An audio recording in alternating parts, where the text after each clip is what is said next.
Upon hearing Fang Hao's order, everyone was slightly taken aback.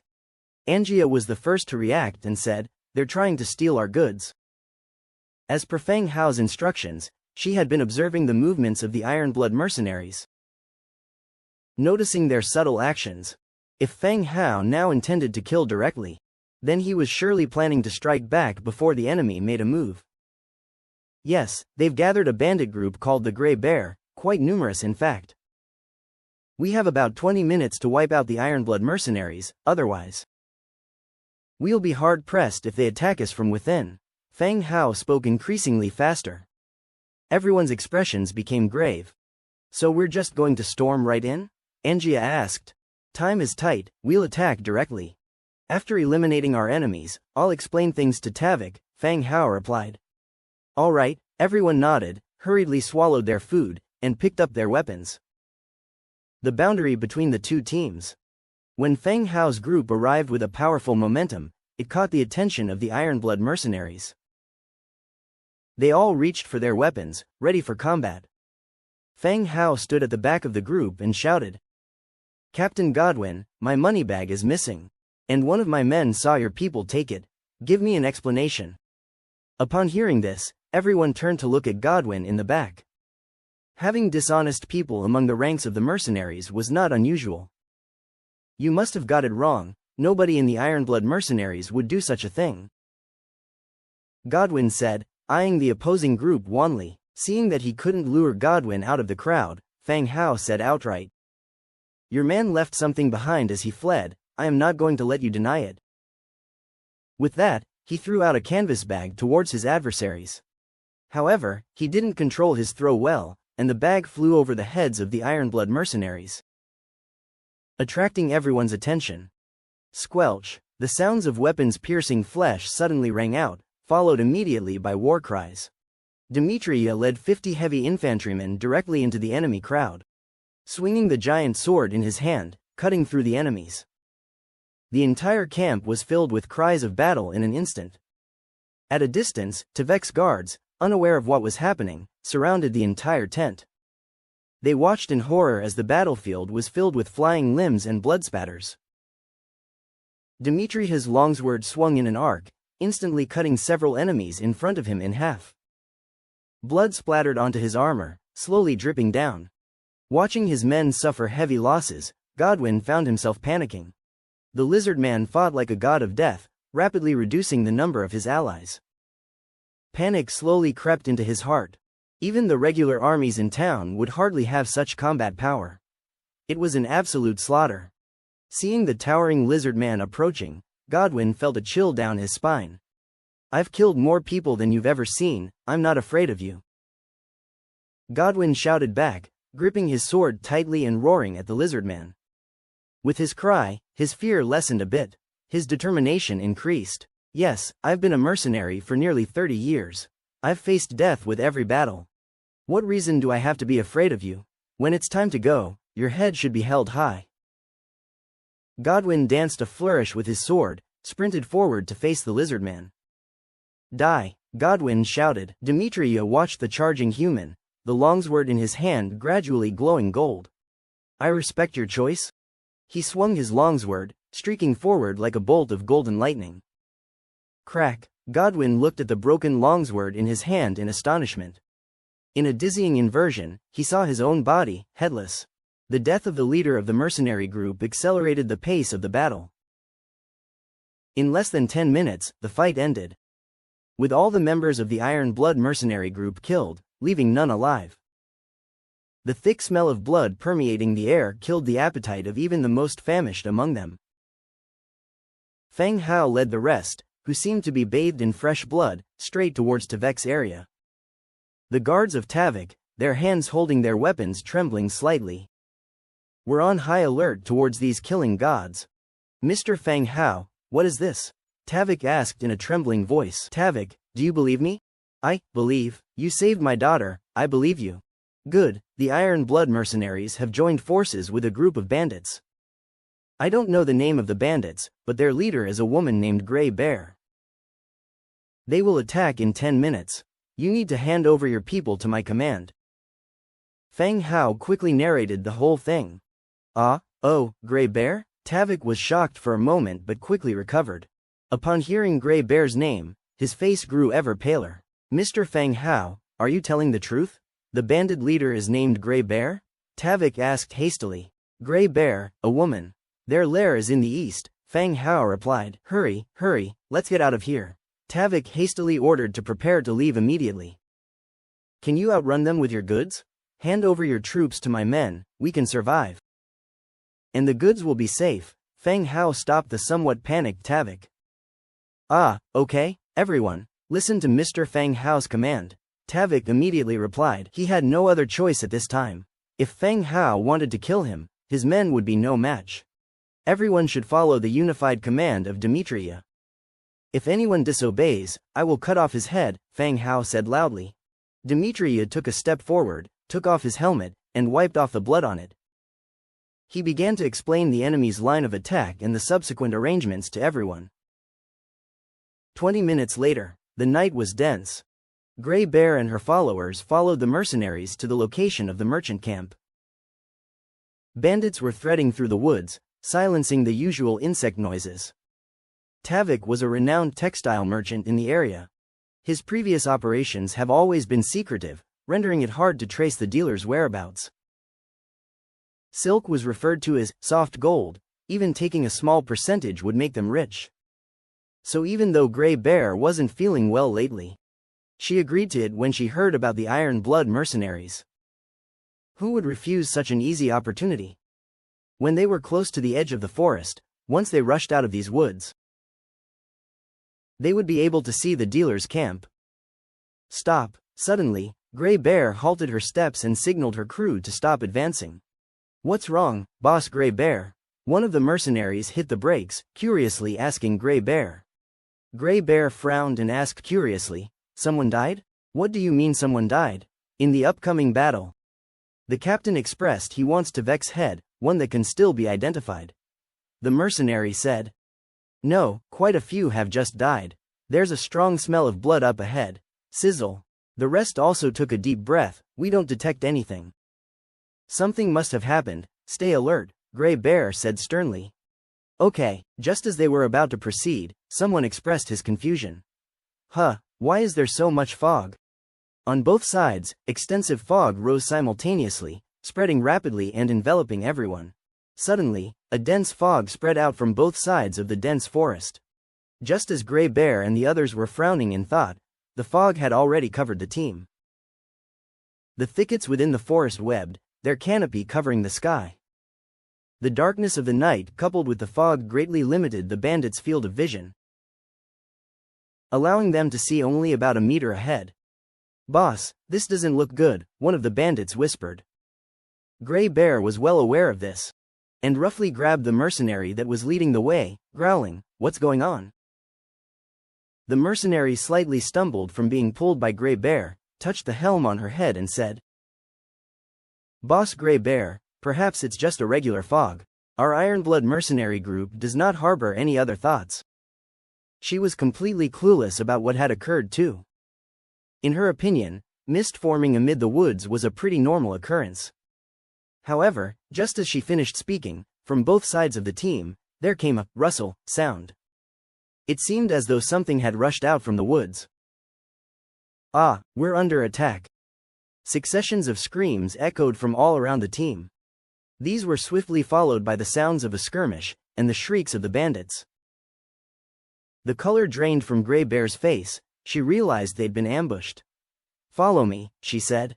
Upon saying this, she moved towards the location from which the sounds of combat were coming. But she had only taken a few steps forward when cries from her own people sounded out from behind her. Her team had been entirely surrounded and was under a siege attack. Everyone, gather around me, quick! Gray Bear roared. Hearing her command, her people began converging towards her from every direction. In the meantime, people like Demetria and Angia also managed to pinpoint the exact location of this team's leader. The result of the mist magic deployed simultaneously by Demetria and Feng Hao were much greater than they anticipated inside the windless woods. Demetria's misty sky released a fog that obstructed vision, while also providing magic resistance and 25% physical recovery to allies within the fog. And Feng Hao's mist wrap, casted on the enemies, directly reduced their morale by 15%. The combination of these spells sent the bandits into complete disarray in an instant. Upon enveloping the entire battlefield with their fog, Demetria led a team of nearly 100 people straight through the dense shrubbery towards the bandits on the fringe. Without making a sound, they were like phantoms of the forest, charging like a spear toward their enemy. The bandits raised loud prayers and calls for assistance. However, cloaked by the fog, their comrades were too terrified to run after hearing the screams. Only after hearing Grey Bear's voice did they finally gather direction and begin converging on Grey Bear. The surrounding battle cries steadily intensified. Demetria shook off the fresh blood from her longsword and gazed frostily through icy vertical pupils at Grey Bear's position within the fog. All clear here. Angia, leading her group from another side, joined Demetria. They had, in the shortest amount of time, eradicated the bandits around the edges, cutting down the bandits' numbers significantly. "All right, get ready for the final battle," Demetria softly said. Everyone hurriedly sorted their equipment and tightly gripped their weapons. "Charge!" Demetria raised her longsword and led the charge into the depth of the fog, towards where Grey Bear and her people had gathered. "Charge! Charge!" The team closely followed her, roaring in fury. The two groups eventually collided harshly within the fog, opening up their battle. Grey Bear used her shield for defense while swinging her battle axe with the other hand. Now that she at least knew who her enemies were, she was still disadvantaged. As the fight raged on, Grey Bear's manpower steadily decreased. Scarcely more than 20 were left, still bitterly struggling. Meanwhile, the tall lizard man on the opposing side cut down their comrades' lives with her sword like the Grim Reaper. If things continued this way, everyone was in danger of dying here. "Boss, we can't hold out anymore," someone said. With a serious look on her face, Grey Bear realized the extraordinary strength of the lizard man. If this keeps up, they could all die here. He gritted his teeth, shoved aside the enemies before him, and yelled, "Raise the whip! Raise the whip!" The surrounding bandits echoed. Immediately after, all the bandits turned and ran. Some even dropped their weapons, running towards the distance. They scattered in all directions, fleeing to different places. Demetria and the others killed a few of the bandits who were forcefully kept behind. But they could only watch as the rest escaped into the distance. "Don't chase, clean up the battlefield, and we'll get on our way in a bit," Tavik said from the back of the party. These bandits were quite hard to get rid of. They understood the nearby terrain better than anyone. And once the battle turned against them, they would scatter in all directions. "Listen to Mr. Telik, clean the battlefield, everyone else set up a fire for cooking. We all rest along the way," Feng Hao said loudly. By now, the sky was starting to brighten. All of them, exhausted, started to get moving. Some cleaned up the battlefield while others began to make a fire for cooking. As the sun rose, the party set out once more. Last night's battle had left all the soldiers utterly exhausted, but it wasn't time for rest yet. At the edge of the forest, those bandits who had escaped were still peering from afar, observing the movements of this party. Thankfully, the Ironblood mercenaries had died, their horses distributed to the others, allowing everyone to rest on horseback, even managing to catch a quick nap. In the carriage, Feng Hao was panting heavily. "Mr. Feng Hao, without you, I can't even imagine what would have happened to the convoy," Tavik said. Even though the incident had passed, he still felt somewhat shocked. Reflecting on the subtle actions of the Ironblood mercenaries, everything made sense now. He underestimated their greed. For money, they would sell out their own employer. "As of now, I am also the convoy's guard, it's what I should do," Feng Hao responded. "No, it's not the same, you saved all our lives." Tavik spoke again. "No worries, we're friends, we should help each other." Feng Hao leaned lazily against his chair. "By the way, how long until we arrive at our destination? If we continue pushing this hard, the soldiers won't be able to keep up if there's more danger."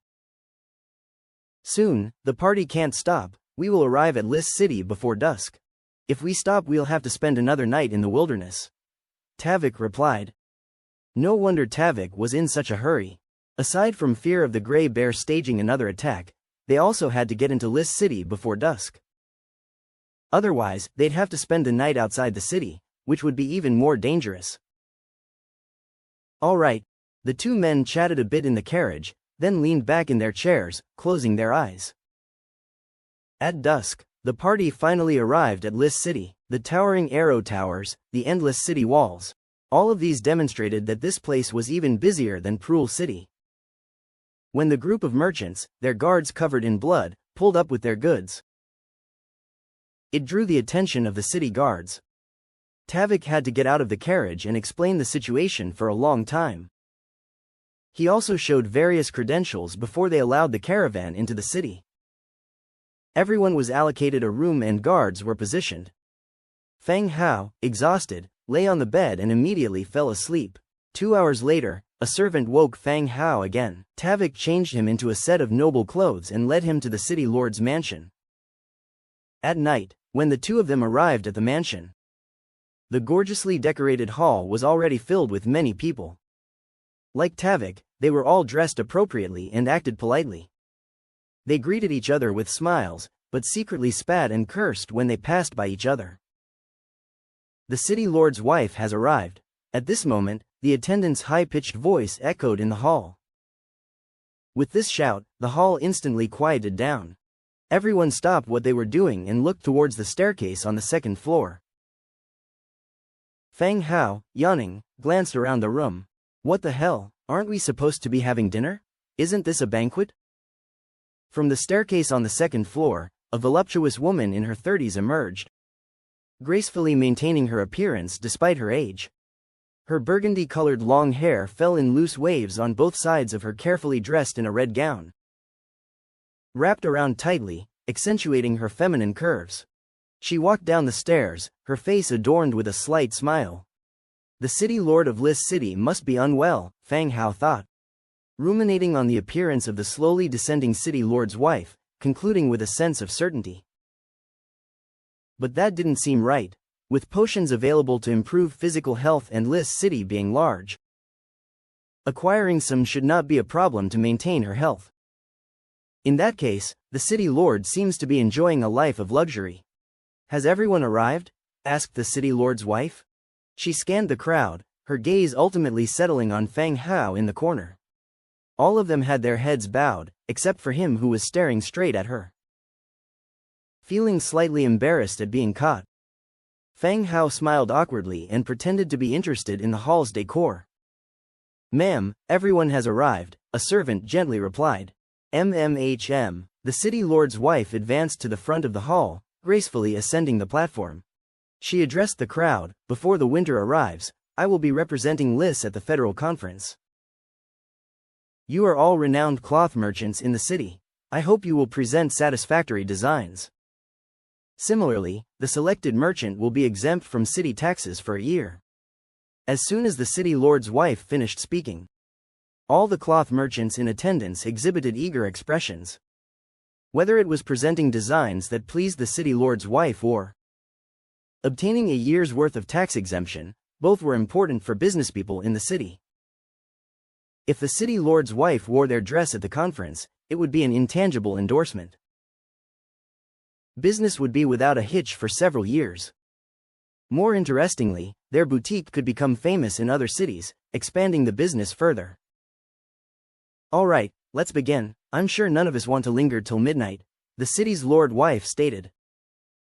To start, the first merchant, Weston Bruce, announced the servant. A chubby man stepped forward with a smile, presenting his design draft along with a prepared clothing model.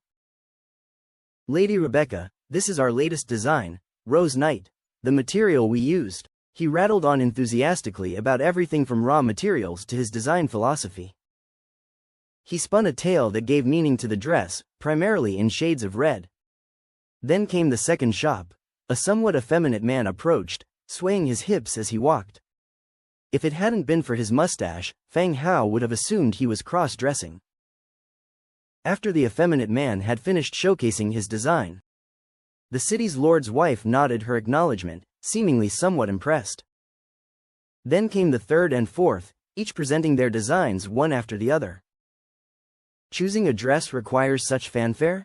Feng Hao asked quietly, his hand on his stomach. They were staging a commercial bid all for selecting a dress. This group really does not have much to do, he concluded.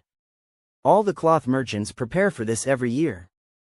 If selected, their business could double in the next few years, Tavik whispered in explanation. Choosing the dress has become a tradition among cloth merchants. Even if they were not selected this time, they would immediately start preparing for the coming year, hoping to seize back what they lost. This became a focal point of comparison among cloth merchants. Their sales no longer mattered, gaining Lady Rebecca's approval became the industry's goal. Once Lady Rebecca made her choice for the year, lady officers from every noble circle would flock to the selected shop. Business would boom. Have you ever been chosen? Feng Hao asked curiously. I'm still trying, Tavik said, wiping his sweat. What about this year? We risked our lives to get here and you hold the village's hopes. Tavik's face grew even sweatier. I'll do my best. Seeing the state Tavik was in, Feng Hao understood it was a fraud outlook. After observing the first few designs, Tavik seemed to have lost confidence. It seemed like this year, too, was about only participation. Soon, it was Tavik's turn. He presented his design with his companion by his side, showcasing his proposed dress for the city lord's wife. The combination of brown and blue colors, a fitted waist, and puffy skirt seemed pretty appealing. However, all the designs were rather similar, with only minor modifications made in colors, embroidery, and frills. There wasn't any breakthrough approach. Even after Tavik had respectfully presented his offering and returned, the city lord's wife remained expressionless and continued observing the next merchant's introduction. How did it go? Feng Hao asked. We shall strive harder next year, Tavik sighed heavily. Feng Hao thought for a moment, then asked, can you make a design sketch? What he referred to was the draft in the merchant's hand, outlining a figure's shape and clothing outline on paper. Yes, I can. Then make one for me. I want to participate with my store, Feng Hao said. You have a store? Just established. It's called Bone Textile Store. Quick, make one according to my description. The two huddled together, and Tavik opened his toolkit, starting to create a design as per Feng Hao's instructions. Time ticked by. Rebecca, the city lord's wife, sitting on the stone platform, felt disheartened as she surveyed the merchants below. These were the most renowned cloth merchants in the city and its surrounding areas. Yet none had presented a design that satisfied her. She needed to represent Lis City at the council, a time when city developments and power struggles were most prominent. Though the clothing one wears might seem trivial, it truly reflects the development status of a city. On any occasion, first impressions are incredibly important. However, the designs submitted this year were no different from previous ones. Stacks of valuable fabrics were manipulated to tell glamorous stories filled with profound meanings. Every year was the same, and though she had grown accustomed to it, a sense of disappointment still nestled in her heart. Just as Rebecca was about to settle on a passable design, she noticed two people whispering among the crowd. It was the young man who had been looking directly at her earlier. As everyone raised their heads to watch the stage introduction, he was still engrossed with his head buried in his work. What was he studying? Why did he always stand out from the crowd? After the last cloth merchant finished his presentation, he stepped down. All eyes were on the city lord's wife, waiting for her to select the fabric store that would be chosen for the day. Under the scrutiny of the crowd, the city lord's wife pointed at the young man and asked, "You're also a textile merchant? Do you have any work to show?" Everyone followed her gaze to see Feng Hao just raising his head. Feng Hao coughed lightly, striking a pose and speaking in a pinched voice. "City lord's wife, I am a cloth merchant, and I have brought my work for today." Originally, he intended to introduce his work normally. But after seeing the city lord's wife unconsciously nodding at two effeminate men's presentations, Feng Hao decided to sacrifice his dignity for the sake of his art. Only then did he display this behavior. Since you're also a merchant, come up and discuss your work. You wouldn't want to leave just like that, would you? Rebecca asked. Yes, City Lord's wife. Holding his design sketch, Feng Hao trotted onto the stage, swaying his hips dramatically. His exaggerated movements were hard for anyone to ignore. Only Feng Hao himself seemed to become more and more engrossed, his pointed finger waving gently. Feng Hao stepped onto the stone platform and presented his design sketch. The sketch was designed in a 4-grid layout. The page was divided vertically into 2 halves, the left side showcasing the overall clothing design, and the right side split evenly into 3 smaller sections. The first section featured jewelry such as necklaces and earrings. The second section displayed belts and decorations. The third section showcased stockings and high heels. When he unfolded the sketch for all to see, Rebecca's eyebrows perked up. She had finally seen something different from previous designs. Ahem, clothing is never a standalone item, it's like someone's face. Even if they have nice features, if you pair them with an odd mustache, it will look strange, Feng Hao explained. There came a cold sneer from the audience. However, most people looked down, smirking to themselves. So, I opted for an overall coordination, from the formal dress to the jewelry. Even down to the socks and shoes, everything was matched to highlight a third of City Lord's wife Rebecca's beauty, Feng Hao elaborately spoke. The dress in his design sketch was unlike others. It didn't have a vast base sweeping the floor. In design, it was bold and daring, a blue off-shoulder figure hugging gown. The hem was asymmetrical, further highlighting a woman's long legs and the layered design concept. Looking from the front, it was a miniskirt that barely reached the thigh, revealing the whole thigh. At the back, however, it featured irregularly stitched patterning on the train, trailing down to the floor.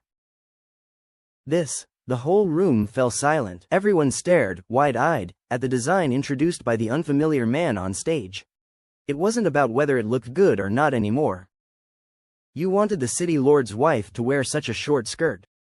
Shorter than the ones worn by the women surviving on their looks in taverns. What did this imply? Bring that copper mirror over here, Feng Hao told one of the servants at his side. The servant, practically motionless, glanced at the City Lord's wife. Seeing her nod slightly, he brought over the copper mirror from the corner. City Lord's wife Rebecca, please stand in front of the mirror, said Feng Hao. Rebecca was somewhat tempted. After all, this was the most innovative and daring design she had seen. Under Feng Hao's hypnotic words, she found herself unconsciously standing up and making her way to the mirror. Feng Hao flashed a small smile and set the design sketch aside so that Rebecca could see both her reflection in the mirror and the design in his hand. He pointed and explained, the neckline features a strapless off-shoulder design that highlights your attractive collarbones and your lovely neckline. He moved the design sketch to her waist, the waistline cinches in, fully showcasing your beautiful figure. He then placed it at her legs, and the hem of this dress, lady, it perfectly outlines your sexy curves. I have been in the dress design industry for many years, and I have yet to see legs as stunning as yours. His explicit compliments caused Rebecca to feel a little flushed. This young man was good with words, and in front of so many people, he had praised her from head to toe. After taking a deep breath, Rebecca returned to her seat and began to contemplate. These years, there hadn't been any breakthroughs in gown design. And even if they were given another 2 years, probably they would still present the same styles. Looking around at everyone, her gaze finally landed back on Feng Hao. What is your name? Feng Hao, City Lord's wife, Feng Hao responded with a squeeze in his throat. You're a cloth merchant too? What's your store called? Bone Textile Store. Everyone froze. What a name. It didn't sound like a place that dealt with the living. Very well, this year, we shall go with the Bone Textile Store as the design. But the length of the skirt needs to be adjusted, said Rebecca. The faces of all the cloth merchants below the stage turned helpless, as they actually lost to a youngster who suddenly popped up. They had nothing to say about their loss. The opponent's design indeed had some flaws, however, they could all be modified. Overall, it was more innovative and daring than theirs. Even though they lost this time, it was okay. as they had learnt new layout methods and bold skirt designs from the competitor. They would use these next year, and then, these would become theirs. "All right, Mrs. Rebecca, we can decide on some details later," said Feng Hao. Rebecca nodded slightly and said, "Okay, the people from the Bone Textile store should stay back. Others can return for now. Your businesses in the city can continue operating as usual. So there's no need to worry." "Yes, Mrs. Rebecca," replied the rest of the people, bowing before they left the hall. Even Tavik left the hall, waving his hand to signal Feng Hao at the door, meaning he would wait at the door. The hall was left with only Feng Hao, Rebecca, and some female servants. "How long have you been running your fabric store?" asked Rebecca. "It's a century-old store, passed down undyingly," Feng Hao replied softly. His throat felt somewhat uncomfortable. "Where do you live? I haven't heard of it before?" Rebecca continued to ask, showing some interest in the young man in front of her. He didn't have the courtesy of a businessman and was quite unfamiliar with the rules here. "I live to the north of Prul City. It's my first time visiting Lis City with Tavek's cloth merchant," Feng Hao replied truthfully. Rebecca nodded, and she continued to say, "I am very satisfied with the clothing design. As for the remaining jewelry and that pair of white stockings, would you need me to contact the jewelry merchant for their fabrication?" Feng Hao's proposal was a full package offer, from head to toe. If the clothing was fixed, what about the others? Time waits for no one. "No, I will complete those. All Mrs. Rebecca has to do is provide me with the detailed body data.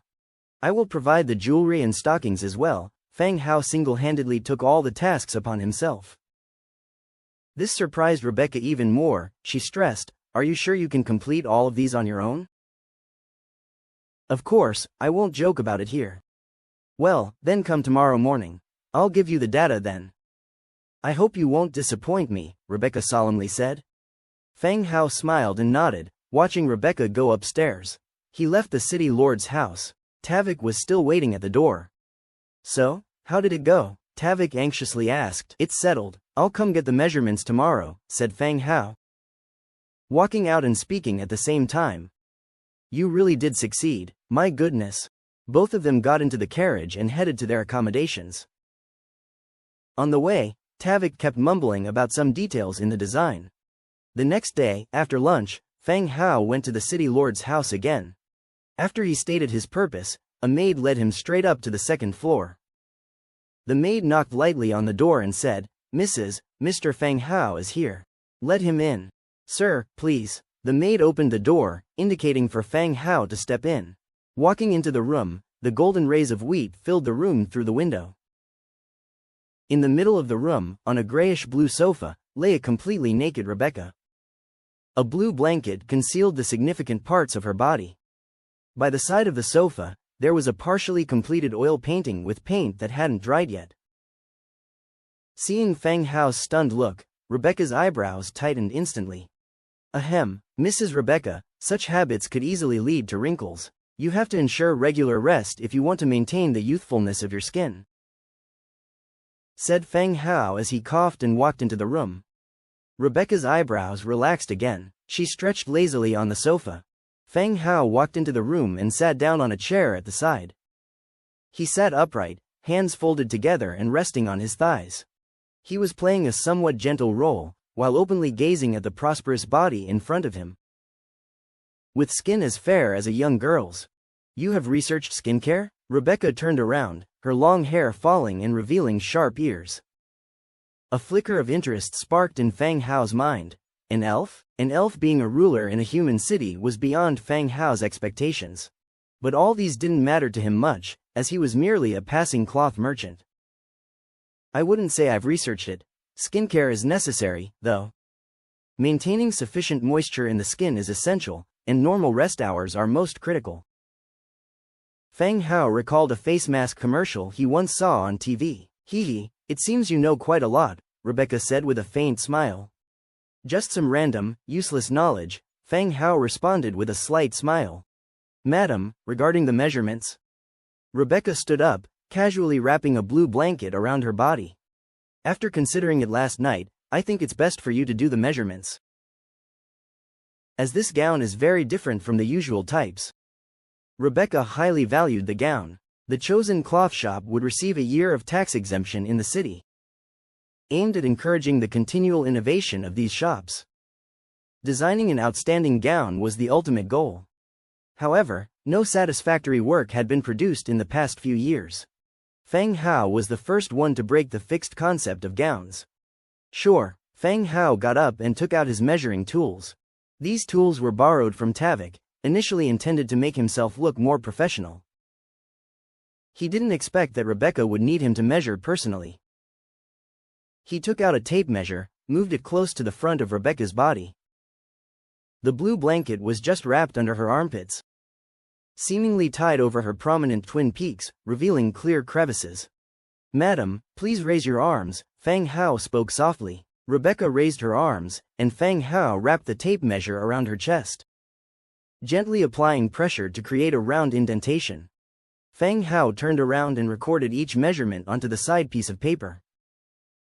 Two contrasting attributes filled Rebecca: the status of the city lord's wife, and her aloof expression gave an impression of dignity and elegance, even somewhat cold. However, her figure and appearance conveyed splendor and maturity. Once Feng Hao had recorded all the measurements, Rebecca sat back in her position. "When can I see the template?" Rebecca asked. Creating the outfit required several steps, and a few fitting sessions were needed. "I will try to have a fitting for you within a week, but the distance is quite far, so it might take up to 2 weeks, Feng Hao calculated the time in his mind and replied. "That's fine," Rebecca continued. "Have you thought about opening a shop in the city? With your ideas, perhaps you might be welcomed in the nobility circle." "Lam considering it, but as I just came to Lis City and am unfamiliar with some rules and procedures, it may take some time to open a shop. Lis City is not like Prul City, which has only one commercial street. No market research needed. Simply opening a shop on this street is the best location. However, Lis City is many times larger than Prul City, with a larger population, consisting of commoners and nobles. Wanting to open a shop indeed requires thorough consideration. Of course, opening a shop is a must, whether it's a hot pot restaurant or a cloth shop. It just needs careful planning. You don't have to worry about this, as long as you can complete the gown according to the design. I can help you with the shop matters. And the reward is still valid, a year of tax exemption," Rebecca said with a smile. As the city lord's wife, she could certainly make this decision. Supporting one shop in such a massive city was no big deal. In fact, it could hardly be counted as a small task. "Thank you, Mrs. Rebecca," Feng Hao expressed his gratitude. The two continued talking, making some modifications to the details of the gown. Only when Feng Hao left did Rebecca lean back onto the sofa, drifting off to sleep. Stepping out of the city lord's mansion, Feng Hao cleared his throat. Angia, waiting outside the gate, saw Feng Hao coming out and rushed over. "If you didn't come out, I was about to break in." "That's unnecessary. We were just discussing normal matters." The two walked out. Feng Hao finally didn't have to keep his voice down anymore. Tavik said he would return to Prul early tomorrow morning, and advised you to settle all matters today, Angia, who was following behind, said. "Okay, where do we go now?" "Let's visit the local tavern," Feng Hao suggested. Lis City was bustling, with carriages moving side by side in the center of the roads, and numerous shops on either side, now beginning to conduct their business as usual.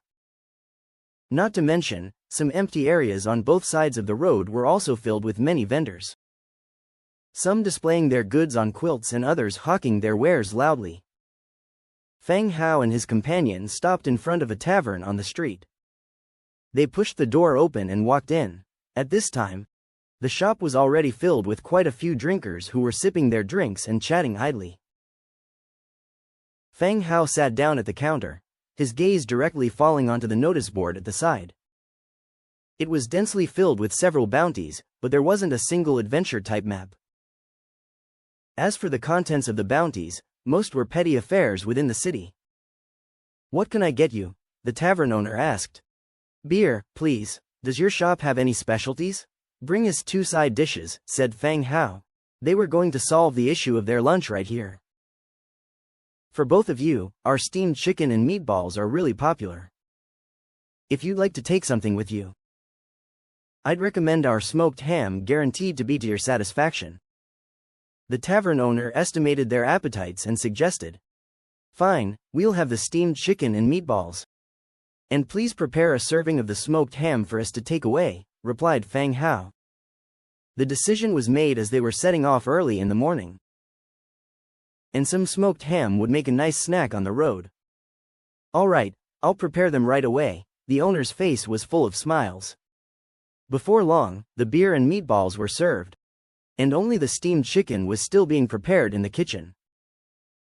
"Boss," Fang Hao whispered, "what can I do for you?" The boss approached him, smiling. "Don't you have any single-page maps here? I mean locations that some trade caravans discover on the way," Fang Hao asked. "Usually yes, but recently a lot of merchants have been coming around. So Mistress Rebecca ordered the removal of some dangers along the way and the maps were taken down. They didn't do a good job cleaning up. On the way, we were threatened by the Grey Bear bandits.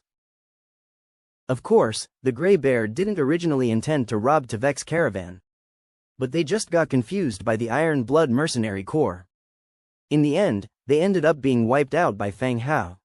"Oh," Fang Hao was about to speak when a thud came from the side.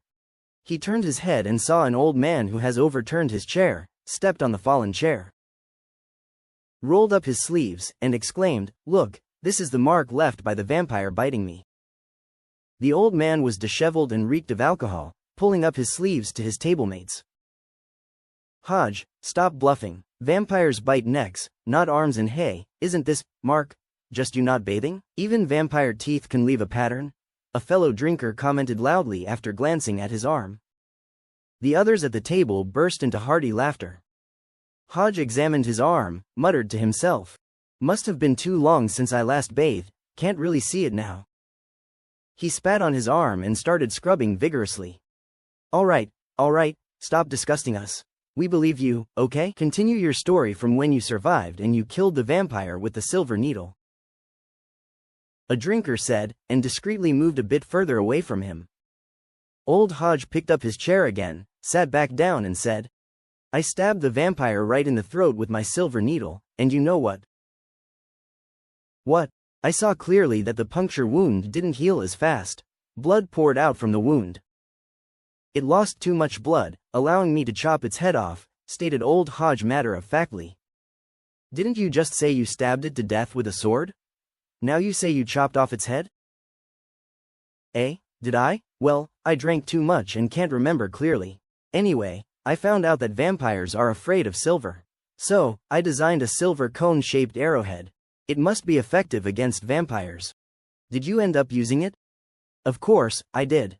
Our human clan's position today is largely due to my contributions." "Ha ha, well, on behalf of mankind, I thank you." The others joined in the laughter. As Feng Hao was eating the steamed chicken that had just been served, he asked curiously, "Has he really killed vampires?" The boss glanced over at Old Hodge. "Do you think he looks like someone who's killed a vampire? If you count killing mosquitoes, then probably." After finishing their lunch, the duo grabbed their takeout smoked ham and left the tavern to return to their lodging. The next day, Tavek's caravan left Lis City to return home.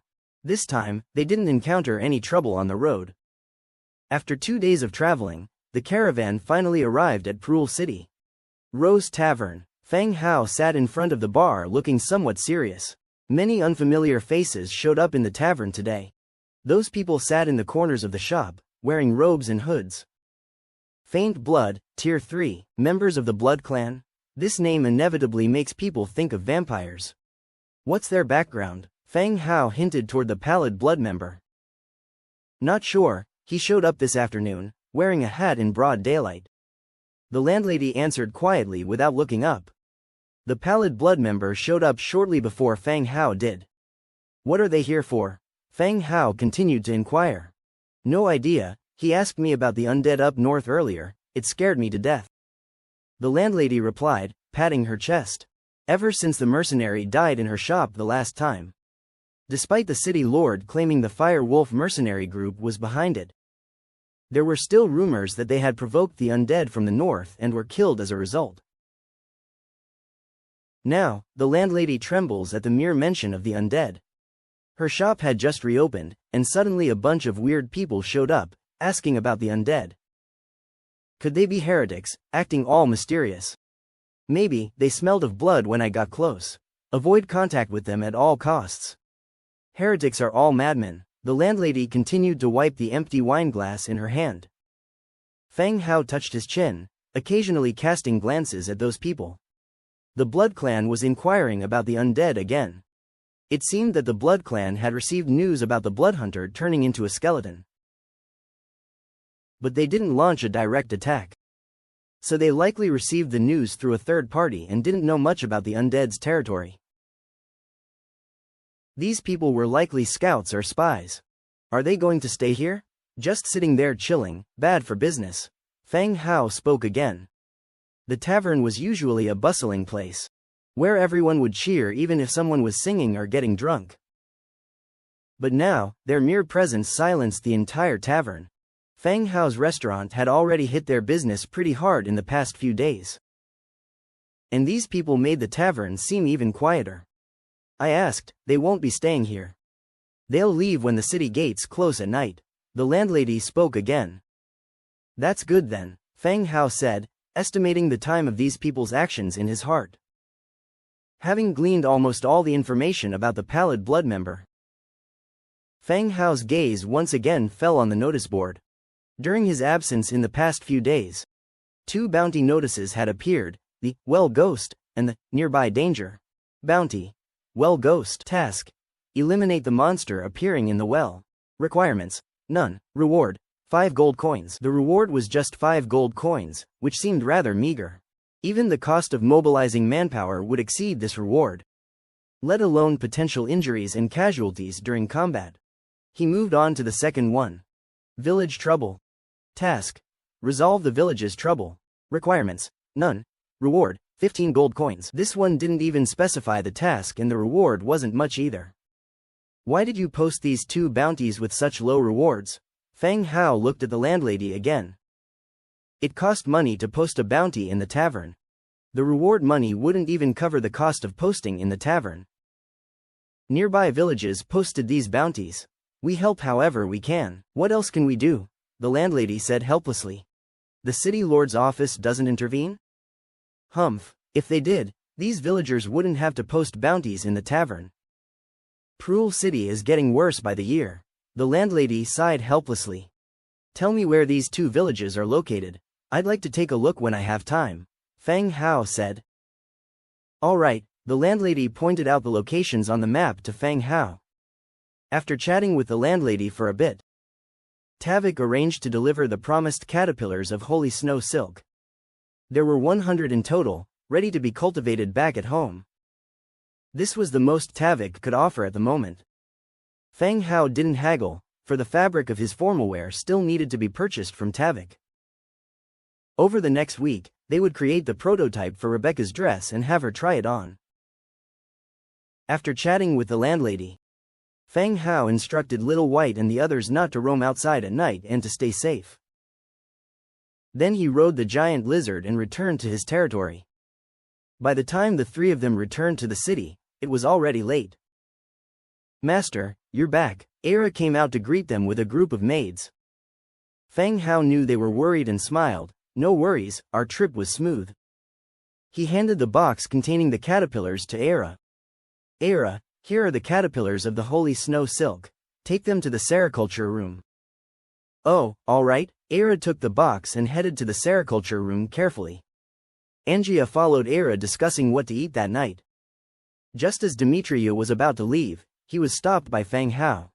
Demetria, sir, what are your orders? Demetria asked. Some thin bloods have come to the city. They're scouts from the Blood Clan. It's very likely they'll come to the territory tonight to gather information. Once you and the Blood Hunters discover any traces, kill those people immediately. Fang Hao stated directly. Living beings weren't particularly useful to him while the dead demonstrated potential value. Yes, sir, Demetria responded, then proceeded to head towards the outskirts of the city.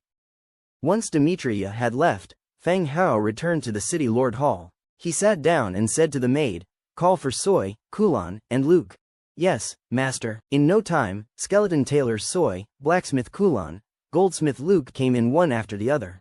Feng Hao indicated the three of them to sit down at the wooden table. "This is a commission I got from Lis City. We'll need you all to divvy up the work." The design blueprint was placed on the table for each of them to have a look. "Sir, the design for this dress is rather splendid. Who's the mastermind behind this?" Soy admired the blueprint full of praise. "Oh dear, it's nothing much. I merely dabbled a bit and somehow caught the eye of the Lady City Lord of Lis City. They then placed an order with us," Feng Hao casually replied. "And these stockings, she approved of them too?" Soy keenly focused on the drawing of the stockings on the blueprint, asking further. When it came to stockings, there were significant disagreements between Feng Hao and Soy. Soy disapproved of using holy snow silk to make stockings, considering it a wastefulness. They had argued several times, but, even now, with the stockings being acknowledged by the other party, it remained hard for him to comprehend. "Yes, she did. We've already got the measurements for the Lady City Lord. Do you guys see any obstacles in crafting them?" Feng Hao looked at the three of them. The trio placed the blueprint on the table and came together to thoroughly examine it. In fact, Feng Hao was uncertain deep down. If he disclosed the blueprint he made on a whim and at the end they cannot finish it, he'd become a laughing stock. There shouldn't be any problem. All the textile techniques can be accomplished, the trio assured him. "Sir, the materials for the gown?" Soy once again asked. "We purchased top-quality fabric from the cloth dealer and it's already been delivered to the warehouse. If there's anything more you guys need, do let me know, I'll have the rest sent from their end." Feng Hao replied, "Okay, I'll arrange for a team to get started straight away." Soy acknowledged. The tailor's main job was for garments and stockings, hence there was almost no problem on this part. The bulk of the work would undoubtedly fall on the goldsmith. Intricate designs must be engraved on the minuscule clasps and then adorned with gemstones.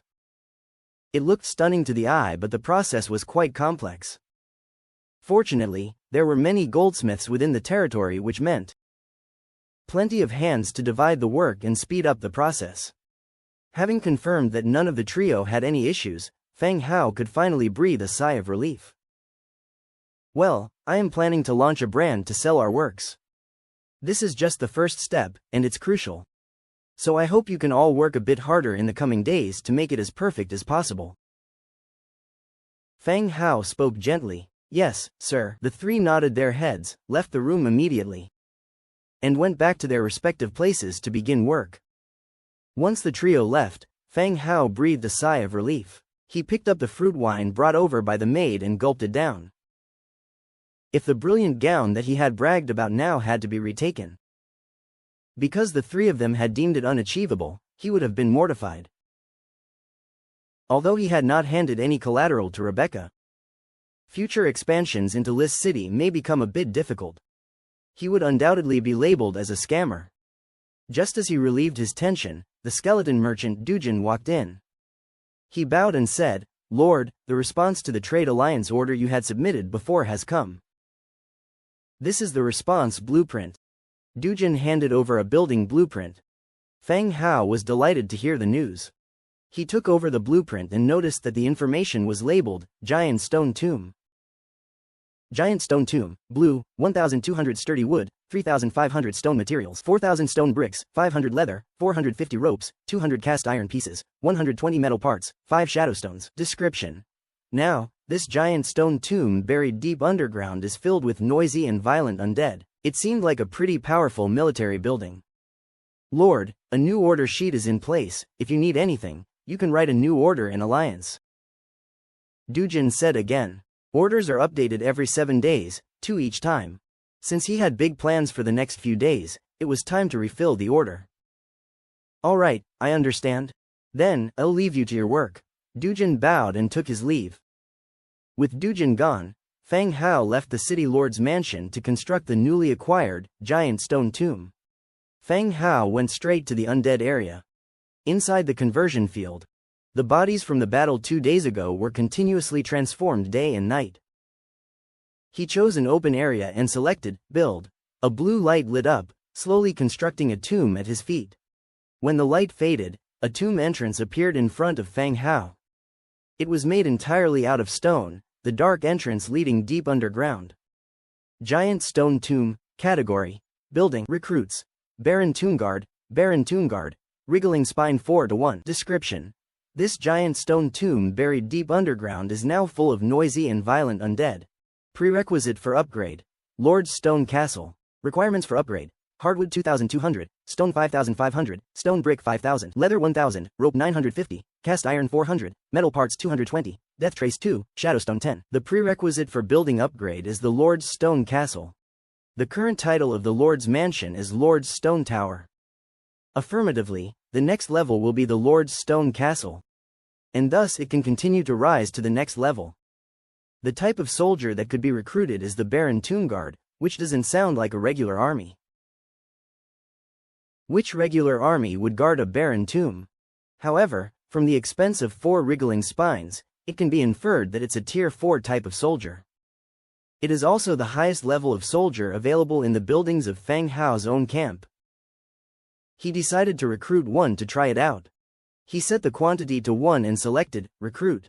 100F01D amplification triggered, recruited 101 Baron Toonguards. Crack. 101 tall skeletons wearing ragged robes appeared before Feng Hao. These skeletons were exceptionally large. The skeleton soldiers he had recruited before were about the same height as him, around 1.8 meters tall. But the Baron Toonguards before him were half a head taller than him. Baron Toonguard, Tier 4, Camp, Undead. Racial traits: Undead, Hollow Skeleton, Weakness to Light. Skills: Slash, Armor Break. Fixed skills: Advanced Strength Mastery, Intermediate Defense Mastery, Intermediate Two-Handed Sword Mastery. Slash, performs a slash on nearby units, increasing physical damage by 100% and has a chance to cause a knockback effect. Armor Break: this unit deals extra damage to inanimate armor, shields, armor. Description: whether they were powerful warriors in their previous life or awakened, they wield massive weapons and tirelessly hack at their targets. Even the strongest enemy can hardly escape death.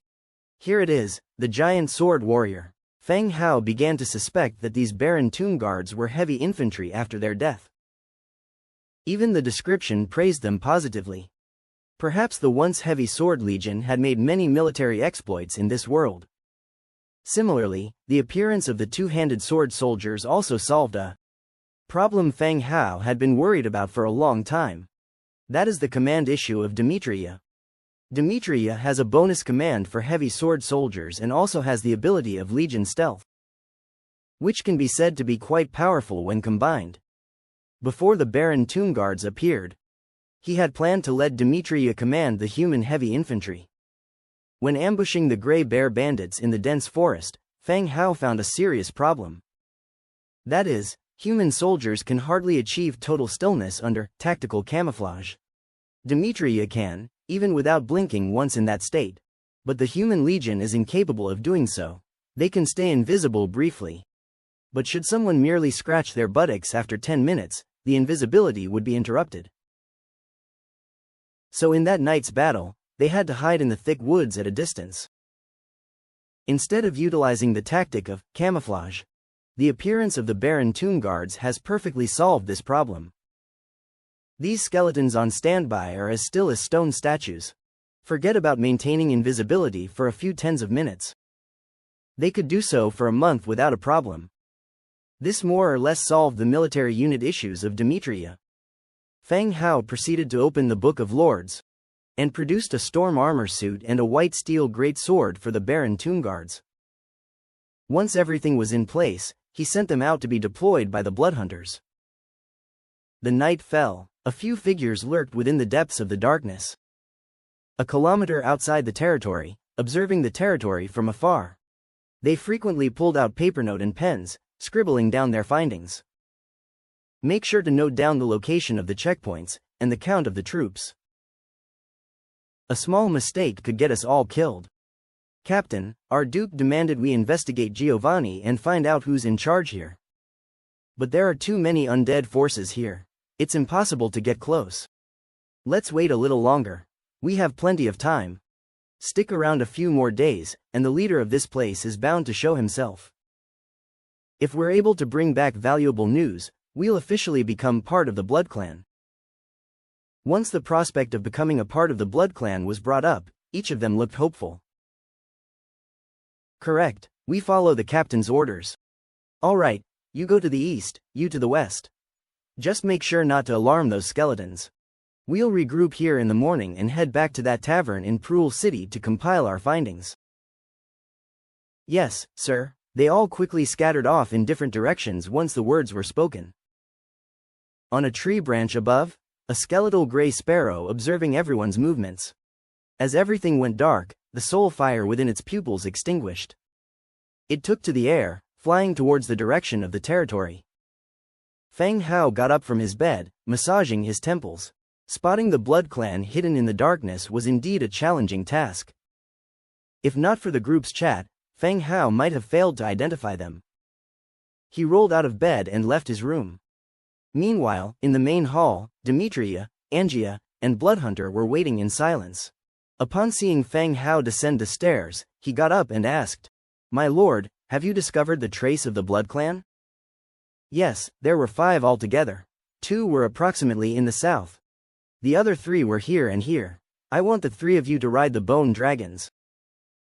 Capture all of them and bring everyone here without losing a single one. Fang Hao pointed out the locations on the map. Yes, my lord, the 3 of them mounted the bone dragons and each flew in the direction assigned to them. 20 minutes later, 4 bodies lay on the floor of the Great Hall, along with 1 trembling pale blood. You're pretty lucky, you know.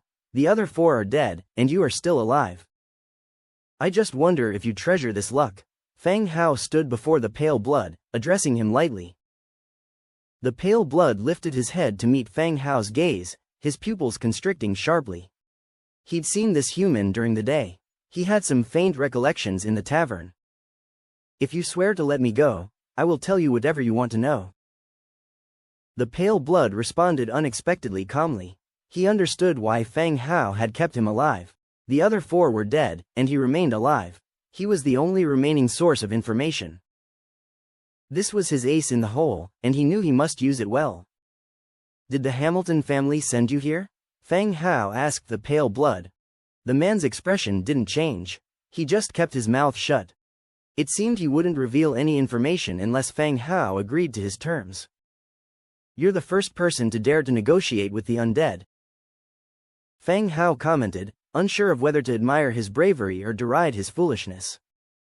At this moment, the sound of the bone dragon landing came from outside.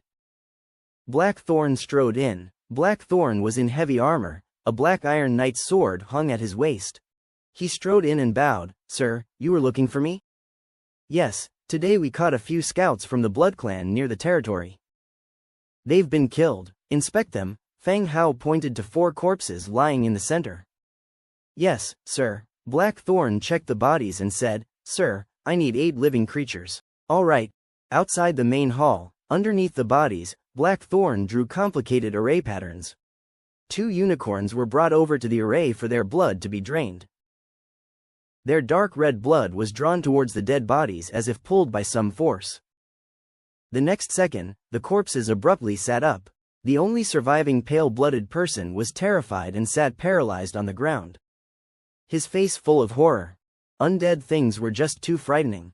The body sat up again, a puzzled look in its eyes. Blackthorn looked at it and said, You're already dead, answer whatever I ask you. Okay, where are you from? What do you intend to do? We are scouts from the Hamilton family, here to investigate the disappearance of Giovanni. As soon as he began to speak, the pale-blooded person's body visibly began to inflate. And Blackthorn quickened his questioning. How many of you are there? Have you sent a message? 5 people. No, haven't sent. Bang. This pale-blooded person's body exploded instantly. Without hesitation, Blackthorn continued to draw the second rune. Once the 2 living creatures were bled, the second corpse sat up again. Where is the Hamilton family located? How did you find out Giovanni was here?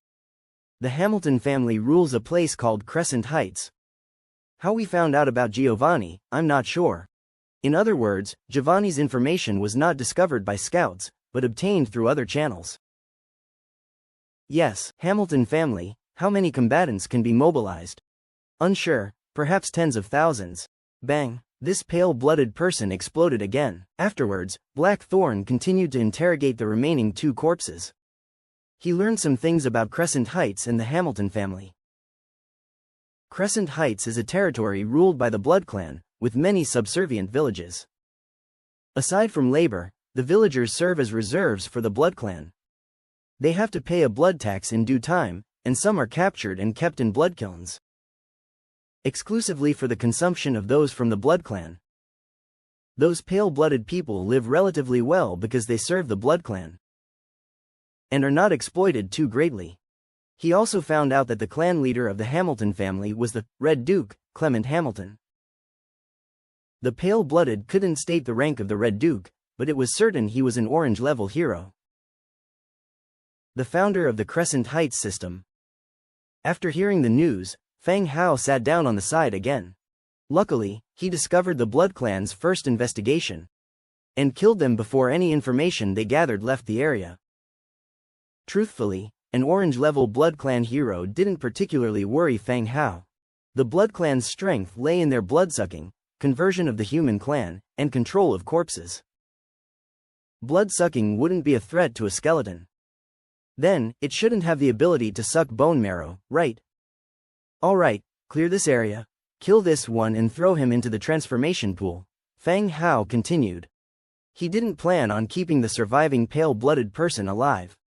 He didn't kill him before in the hopes that little you could use possession for a deception operation similar to before, but upon learning the enemy was orange-ranked, Fang Hao abandoned this plan. Orange heroes all have their own special abilities, and they're powerful. If Little Yu is discovered, she won't even have a chance to escape, so there's no need to take this risk. The surviving pale-blooded guy wanted to beg or say something, but as soon as he opened his mouth, a longsword pierced his body. Blood flowed from his chest and his life rapidly drained away. He fell weakly, feeling himself being dragged away and thrown into a pile of corpses. The next day, the morning was gray, it was a bit overcast. Fang Hao got up in the morning and left his room. The maids had already started their work, and Era was preparing breakfast. Everything was as usual. After breakfast, Fang Hao, accompanied by Angia and Demetria, set off again and arrived at the southern side of his territory. Located between his land and Prul City, a river more than 10 meters wide blocked the road. They needed to cross a wooden bridge underfoot to get through. But the river wasn't deep, and the current wasn't too strong. They could also wade through to the other side. Fang Hao opened the Book of Lords and found the blueprint for the fortress. He chose to build it on the north side of the river, next to the wooden bridge. Light rose and faded again, and by then the fortress was already built.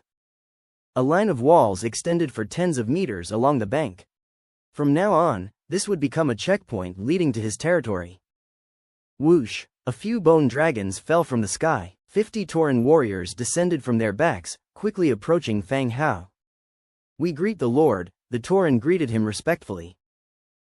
Terry, you've grown much stronger recently," said Fang Hao to the leading Tauren. These Tauren were all from the Bronze Bull clan, and the leading Tauren, Fang Hao recognized him. His name was Terry, an 8th-tier Tauren warrior. He was the most promising Tauren in the Tauren clan to become a hero. Bronze Bull valued him highly, and he had a certain prestige within the clan. "Thank you, my lord. I've been eating well recently, so I've gained some weight," Terry said, scratching his dirty braids sheepishly. "Haha, keep up the good work. I've prepared the hero heart for you. Come and upgrade to hero status at the main city when you reach the 10th tier, Fang Hao patted Terry's arm. The muscles on the arm were exaggeratedly developed. It was like hitting a hard rock. "Thank you, my lord. I won't let you down. I promise to live up to the chief's expectations." Terry promised loudly. "Yes, all of you must keep improving as well. Any of you who reach the 10th tier can go to the main city for assessment. I will provide the materials and equipment. All you need to do is put in the effort. Feng Hao told the other Tauren. Thank you, my lord. All the Taurens thanked him in unison.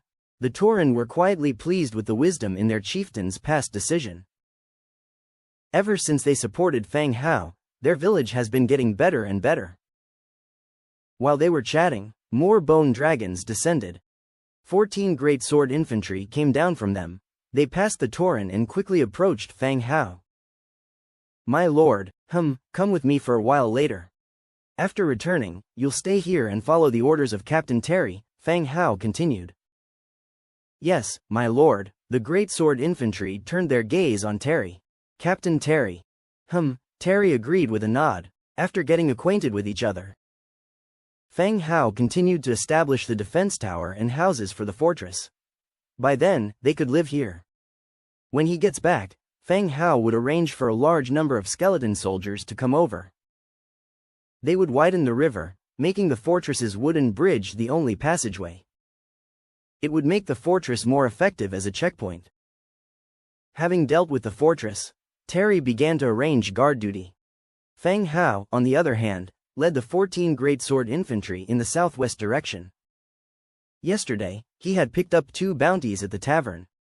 One was the Well Ghost, and the other was Village Trouble. Compared to the second, Village Trouble, the name Well Ghost was more detailed. From the name, it was clear that some monster had appeared in the well. So, they were going to the village of the Well Ghost this time. After half an hour's march, they saw a village in the distance. The village looked desolate, as if it had been abandoned for a long time. The village gate was wide open, and apart from an old man squatting at the entrance, there wasn't a soul in the village. The team approached. Old man, we came from Prul City. We heard there's a bounty out here. The old man gazed at Feng Hao's team with somewhat muddy eyes. Yeah, are you here to collect taxes or to help? The old man asked. To help. Upon hearing this, a smile appeared on the old man's face. His wrinkles piled up, resembling the bark of a tree. The old man cracked a smile, though unsightly, it was significantly kind-hearted and simple. His eyes swept over the giant lizard and lizardman, asking Feng Hao, are you the leader? He perhaps mistook Feng Hao for a mercenary leader. Yes, Feng Hao nodded and continued to ask, old man, are you the only one left in the village? Feng Hao surveyed the village again, yet didn't spot a single soul. I just came here to check if anyone has shown up. I'll return in the afternoon. I'm now living in the neighboring village. No one can live here. The old man hastily explained. That's serious? Indeed, many people died, and the city's officials just ignored us. If it weren't for the fear that the other villages might also suffer, we would have overlooked this place as well. The old man continued. It seemed that the villagers had already evacuated. They each found new homes in different villages, abandoning this one entirely. To the villagers, coupling the simple and quick nature of the solution was a relief. Old man, could you tell us more about the monster? The more detailed the better. Feng Hao inquired. Okay, the old man squatted down by the wall and began to recite his tale. Since the existence of the village, this well had always been there. The villagers depended on it for water. However, who would have known that half a month ago, someone discovered that mud was frequently left at the well, and it had a foul smell. The well is a crucial place. Because it directly affects the health of the villagers, they take it very seriously. At first, they thought the village children were messing with it. So they collectively beat some of the mischievous children. Despite their efforts, the mud reappeared the next day. That's when the villagers realized something was wrong, so they started to keep watch at night. When night fell, strange noises began to emanate from the well. A bold villager went to inspect it. A dark shadow emerged from the well, swallowing the villager whole. Afterward, a humanoid monster started attacking the other villagers.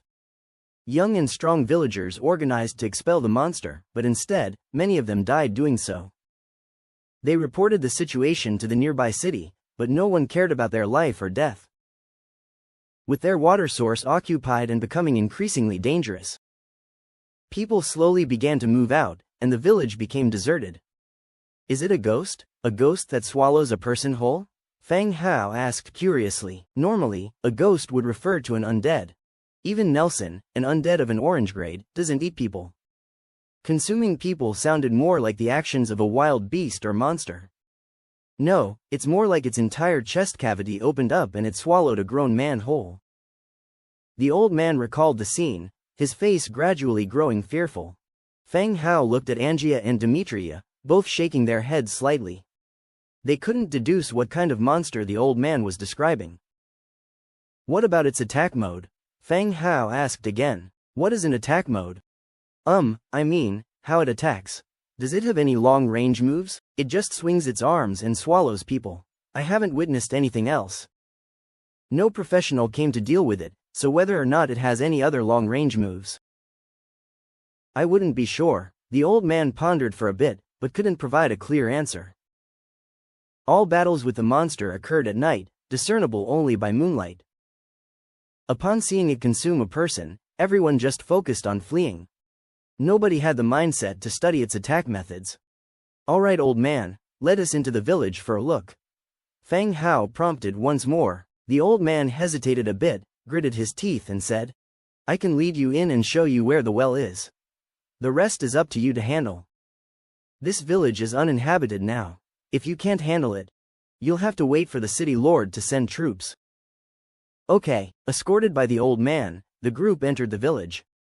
The deserted village was somewhat desolate, with baskets, furniture and collapsed buildings scattered throughout, roof beams and bricks strewn all over. That's the well, I can only take you this far. The old man pointed out, his body beginning to tremble slightly. There was indeed a well in the direction he pointed at.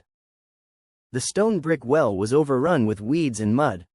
The scattered debris and various equipment gave off a strange feeling. Like everything was being dragged towards the well. It was like water gushing out after opening a floodgate, swirling towards the direction of the well. All right, old man, you can go back to the village. If we handle the situation, we'll send someone to inform you, Fang Hao said to the elderly man. Oh, okay, the old man agreed and scurried away as if making his escape. Everyone was watching the well, waiting for Fang Hao's command. Clearly, this matter had nothing to do with them, and meddling in this would just invite trouble. It could even result in their lives being endangered. What do we do? Asked Angia. No rush, replied Fang Hao. He opened his backpack and out flew the skeleton sparrow, flapping its wings. Watch me. Fang Hao climbed up the cargo rail on the back of the giant lizard and lied down, invoking God's presence. A soul fire ignited in the pupils of the skeleton sparrow, flying towards the direction of the well. It circled around above the well. Apart from the abundance of silt and debris, no other anomalies were found. Looking down into the well, the water was calm with no signs of anything unusual. Fang Hao controlled the sparrow, retracting its wings and diving straight into the well. The sunlight shone in, preventing it from being too dark. Halfway through the flight, the sparrow spread its wings, hovering in the air. On the wall of the well, there was a large crack. Behind the crack was not mud or bricks, but a dark void, another space. Broken bricks still had the same accumulation of silt and weeds as the well. It seems that the creature the old man was talking about must have emerged or escaped from this crack. With an I'm not afraid to die attitude, Fang Hao flew into the aperture. As his vision gradually adapted to the darkness, he could slowly make out the situation inside the cave. This was a long stone passageway. Precisely hewn stone walls, gray and worn, watermarks clearly visible. Moving forward, he entered a room. The walls were illuminated by nightstones, brightening the space. But Fang Hao's inner feelings grew heavier. This was a room constructed of human skulls. Fang Hao felt as if he had entered a hellish fear, his body piercingly cold. In the center of the room was a stone desk, on which were decomposing paper scrolls, a rust-green lantern, and several unidentifiable objects. Someone had lived here before. What kind of person would live in such a place, a room built of skulls? It was outright sinister. A soul fire flickered in his pupils. Fang Hao suppressed his astonishment and continued the search for his target monster. Mud traces could still be found on the stone slabs beneath him, continuing all the way to a large ceramic jar next to the stone desk. Could it be this ceramic jar? Feng Hao wondered to himself. But that didn't seem right. If the ceramic jar was the monster, he should be able to see its name. The fact that its name wasn't displayed meant it wasn't his target. Could it be inside the ceramic jar? According to the old man's description, the creature could open a cavity in its body and swallow an adult human whole. How could it possibly hide in a ceramic jar? While thinking, he flew towards the ceramic jar. The sparrow stood on the stone table, looking down into the ceramic jar from above. Inside the jar, it was pitch black and seemed like some liquid was slowly writhing around. Feng Hao peered intently into the jar, trying to make out what was inside. Whoosh! A dark shadow surged out from the mouth of the jar, enveloped the sparrow like a giant net and swallowed it whole before retracting back into the ceramic jar. Outside the well, on the back of the giant lizard, Feng Hao suddenly sat up. Holy crap, that scared me to death. With his left hand clutching his chest, he tried to calm his racing heart. Feng Hao suddenly woke up, startling the few people guarding him. The infantrymen immediately drew their weapons and assumed combat stances. Their eyes were warily fixed on the well shaft. With one hand, Angia effortlessly jumped onto the back of the giant lizard, steadying a panic-stricken Feng Hao. What happened? She asked. The skeleton sparrow is dead, said Feng Hao. What enemy? Did you get a clear look?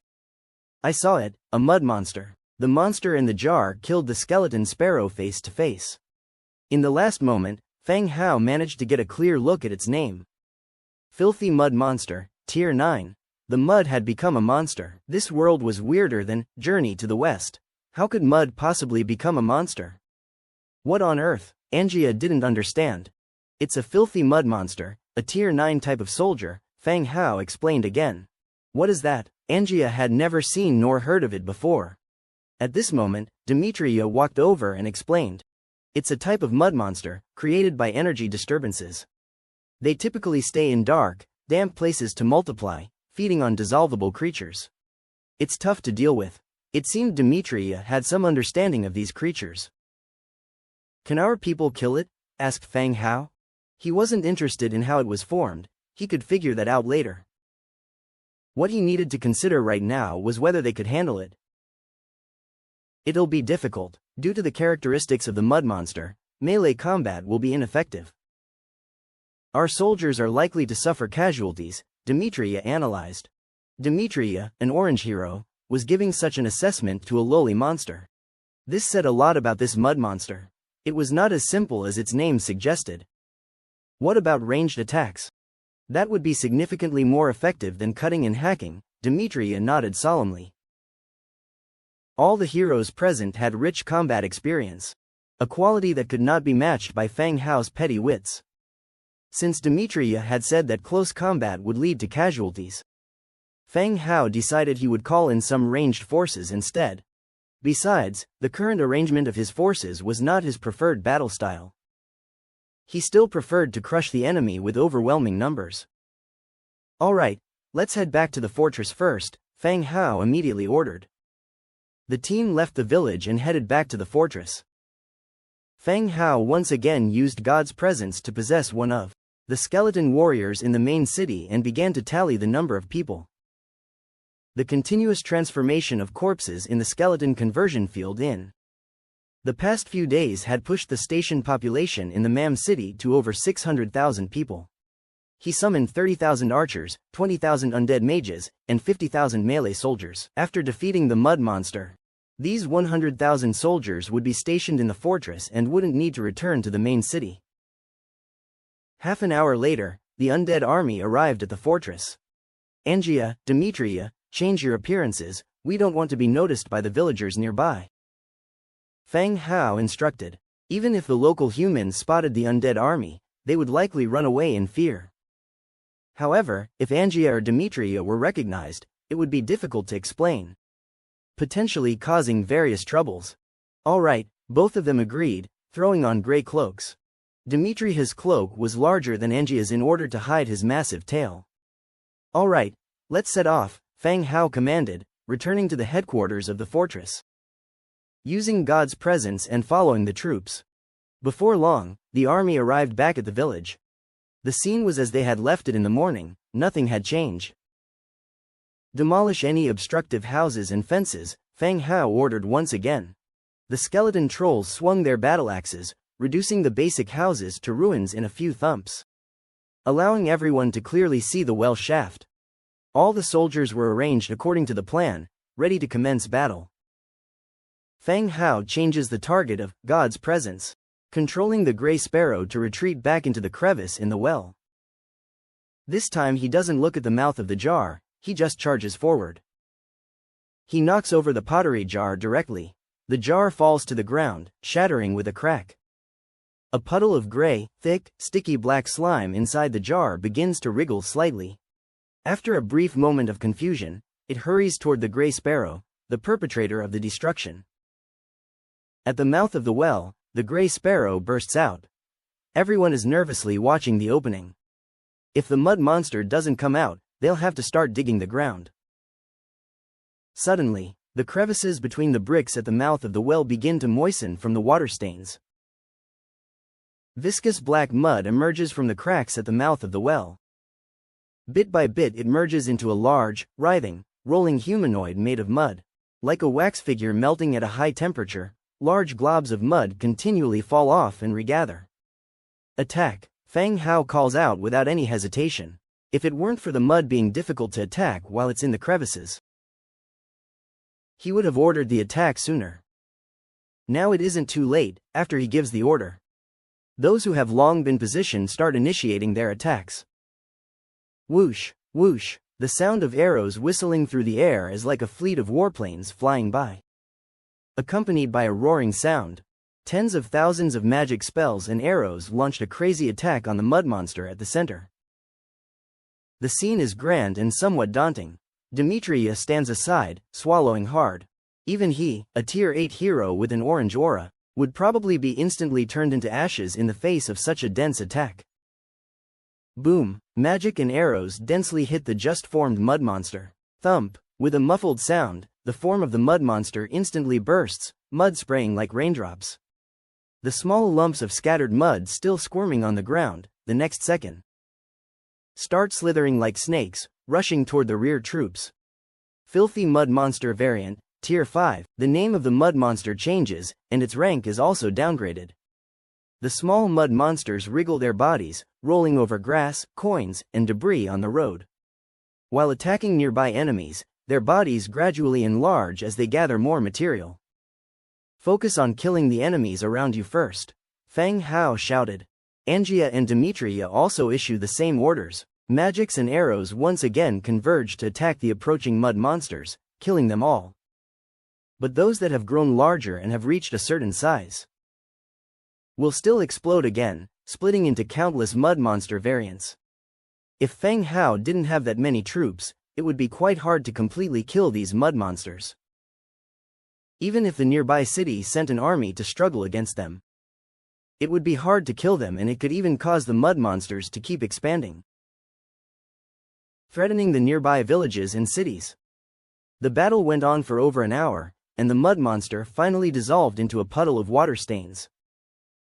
But the village is gone. It was as if the whole village had been bombed, leaving it in ruins. Is it dead? Feng Hao looked at Demetria. The latter nodded slightly and said, the mud monster's intelligence is not high, so if it didn't continue its attack, it must be dead. That's good then. Feng Hao also sighed in relief. He did a good deed for the nearby villagers. All right, everyone start cleaning the battlefield and collect all the usable arrows. The skeletons started to clean the battlefield. Feng Hao and the other two then went to the well, looking down into it. The water in the well remained calm, with no changes inside the well. Bring the rope ladder over and let's widen that hole a bit. The rope ladder was lowered into the well. Just as Angia was preparing to go down the well, Feng Hao grabbed her. What are you doing? I want to go down and see if there's anything good. What if you miss something because you're too careless? Angia replied, her expression filled with uncertainty. You better stay here. There might still be dangers down there. You and Demetria should stay up here and direct the skeletons to search properly. I'll go down and check, Feng Hao told her. Something about the cave below seemed quite eerie. The walls were built with skulls. Despite living amongst skeletons, the sight still made Fang Hao unsettled. There might be strange things down there, which could affect Angia. Fang Hao decided he wouldn't let her go down. After all, there wasn't much down there anyway. Are you sure you can handle it alone? I've checked with the skeleton ash sparrow before. It's just an empty cave with a stone table in the middle. I'm not blind, I won't miss anything, Fang Hao assured her. All right, be thorough in your search. Angia finally agreed and moved away from the well's opening. Don't worry.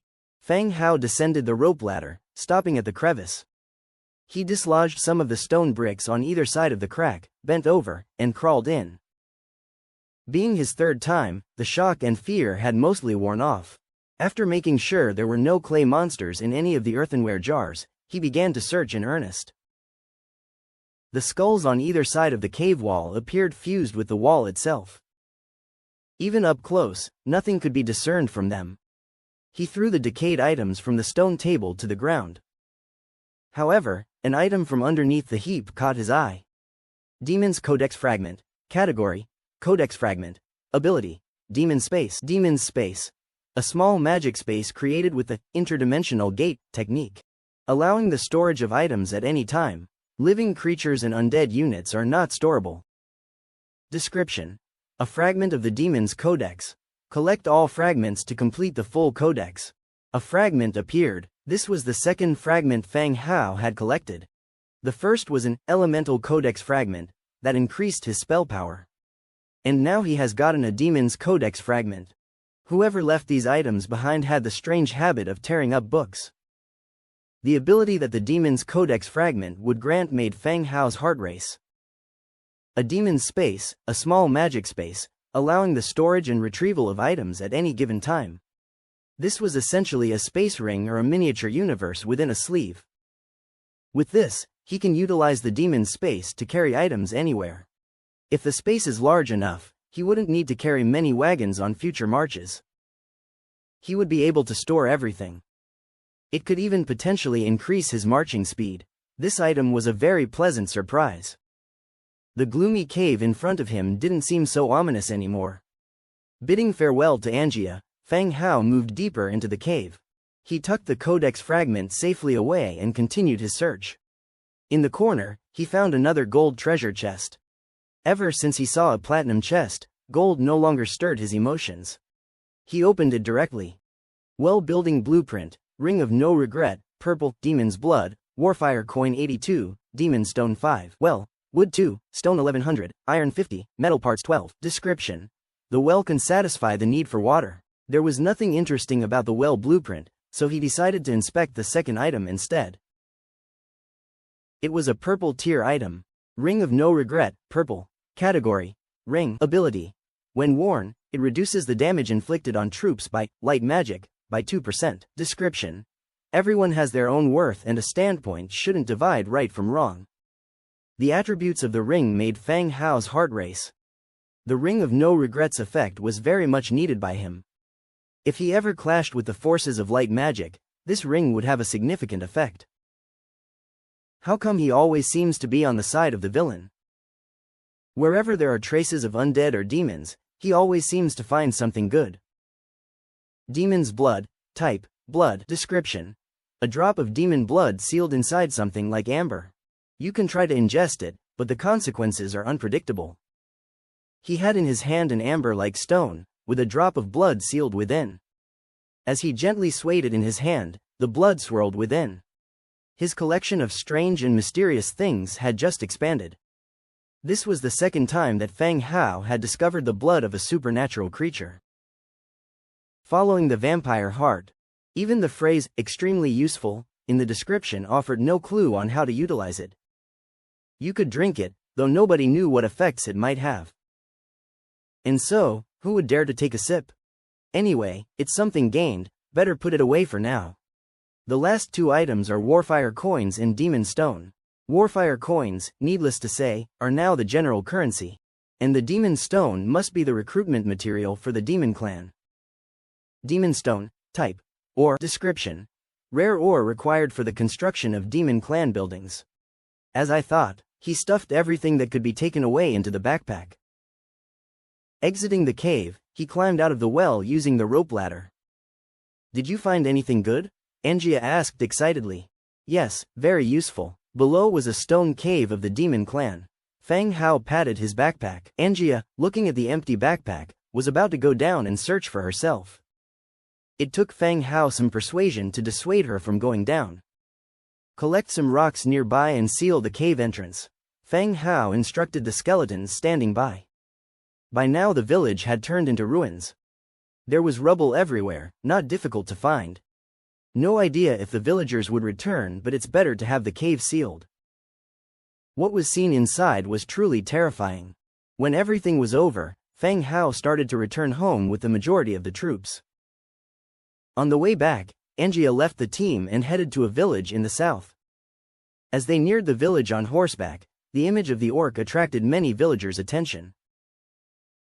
Angia looked around and spotted an old man chatting with others under a big tree nearby. As she approached, the old man also saw her. It's you, the girl from this morning, the old man said smilingly, his face full of wrinkles. The problem in your village has been solved, there is no need to worry anymore. But avoid living there, all the houses have collapsed. Angia blurted out. The village had turned into ruins amid the warfare. It would be more convenient to rebuild a village than to go back and live there. The monsters, have they been eliminated? The old man asked in shock. Eliminated, Angia uttered, then turned her horse around to leave. Wait, the old man asked Angia to halt. What else? The old man fumbled in his bosom. He took out a wrapped cloth, unlayered it to reveal 5 gold coins. This is the reward from the bounty. The old man handed it over. Angia spared a glance, looked at the village again. Never mind, you just focus on living properly. If there's any trouble, post a bounty in the tavern. Thank you. Can you tell me your name? Angia, and the black-haired young man? Fang Hao. Leaving behind a sentence, Angia rode away. Only after Angia had left did the villagers gather, with several voices asking questions at once. The old man, smiling broadly, told everyone that the monster that destroyed the village was dead. Someone had avenged the dead villagers. The Grand Army was returning to the fortress in a mighty tide. Fang Hao took the backpack from the skeleton's hand. And as he took out the fragment of the demon book, the system prompt echoed again. Fragment detected. Fragment of the demon book. Would you like to record it? Just like the fragment of the elemental book, the book of systems could record it. So he didn't have to carry a single page around everywhere, risking losing it. Recorded, the fragment of the demon book turned into a flash of light and flew into the Book of Lords. Fang Hao immediately opened the Book of Lords, which now had a new page, named Demon Space. The name of the ability derived from the Demon's Book. On the page, on the right was a model of an empty room, and on the left, several columns of tables. How should he operate this? He approached a wooden table, thinking about receiving it. The wooden table still remained before his eyes and was not stored in the demon space. Was it not working? Fang Hao tried again, touching the wooden table, and again attempted to receive it. The wooden table disappeared into thin air, and the next second, it appeared inside the room model on the page. After the recent test, Fang Hao had figured out the operation method of the demon space. He couldn't store items away in the void simply by thought, he needed to touch them. This point is quite consistent with the characteristics of the Book of Lords. Whether it's devouring another person's Book of Lords or recording scrolls, they can only be achieved through physical touch. The method for storing items was exactly the same. The storage space didn't specify its size. However, based on the wooden table he put in, he could roughly infer that it was a rectangular space that was about 5 meters long and 4 meters wide. It was somewhat similar to the space where he put the desk in the Demon Stone Cave earlier. And the dimensions were also not far off. In short, it was a small room of about 20 square meters, with a height of nearly 3 meters. He could arrange what he wanted to store in there. But living creatures and troops could not be stored inside. If it were possible to do so, using this feature for kidnapping would be very convenient. My lord, the defense has been arranged, and 100,000 troops will be left here under Terry's command. Demetria walked over and said. Terry followed behind her and promised at the same time. Rest assured, my lord, I will definitely guard the fortress well. Well, I believe in you, Terry, said Fang Hao. Having assigned all tasks, Fang Hao and the others began to return to their territory. The sky was not yet dark, but it was about 3 or 4 o'clock in the afternoon. Considering the journey back, it would probably be dinner time. When they returned to the main city, Era had already prepared dinner. As they sat together eating, Angia was still passionately recounting the scenes of their epic battle with the mud monster. The scene was magnificent, almost like a battle between immortals. Fang Hao widened his eyes. If he hadn't been there at the time, he would have almost believed that she battled the mud monster for so many rounds. Demetria, on the other hand, was silent. He didn't expose Angia, instead, he seemed to enjoy listening. Ding! At this moment, a private chat notification sounded from the Book of Lords. When he opened it, it was a message from Zhang Bin. They now have a territory channel. Chatting within the channel does not consume chat counts. However, both Zhang Bin and Fu Lei still used private chat when discussing management matters of the city with Fang Hao. Of course, this was a good thing. It still maintained the secrecy of each city within the territory. Boss, I negotiated with 2 affiliated villages today, Zhang Bin said. The inclusion of the Frostwind Mountains had made the food supply in the territory suddenly tense. After inquiring Shaman Clyde, according to Clyde's words, each tribe had enough reserved food to last a month. If they did not provide them with food within a month, the Frostwind Mountains would revert back to its original state of infighting, with tribes robbing food from one another. Fang Hao had his eyes on the mineral resources of the Frostwind Mountains, and had promised to provide them with food. So he would do his best to honor that. He had already asked the merchant Tavik to contact food traders, and at the same time, Zhang Bin was also scurrying around for food, doing his best to recruit affiliated villages. You did well, Fang Hao praised him, but he didn't have anything to reward him with. Hehe, thank you, boss, continued Zhang Bin. Oh, by the way, boss, I promised to station troops in the village, but the number of troops in the city is not enough. This was the issue Zhang Bin was concerned about. They were short of troops, and Fang Hao had not given him the authority to recruit. Oh, alright, I'll go over tomorrow morning and recruit some troops for you.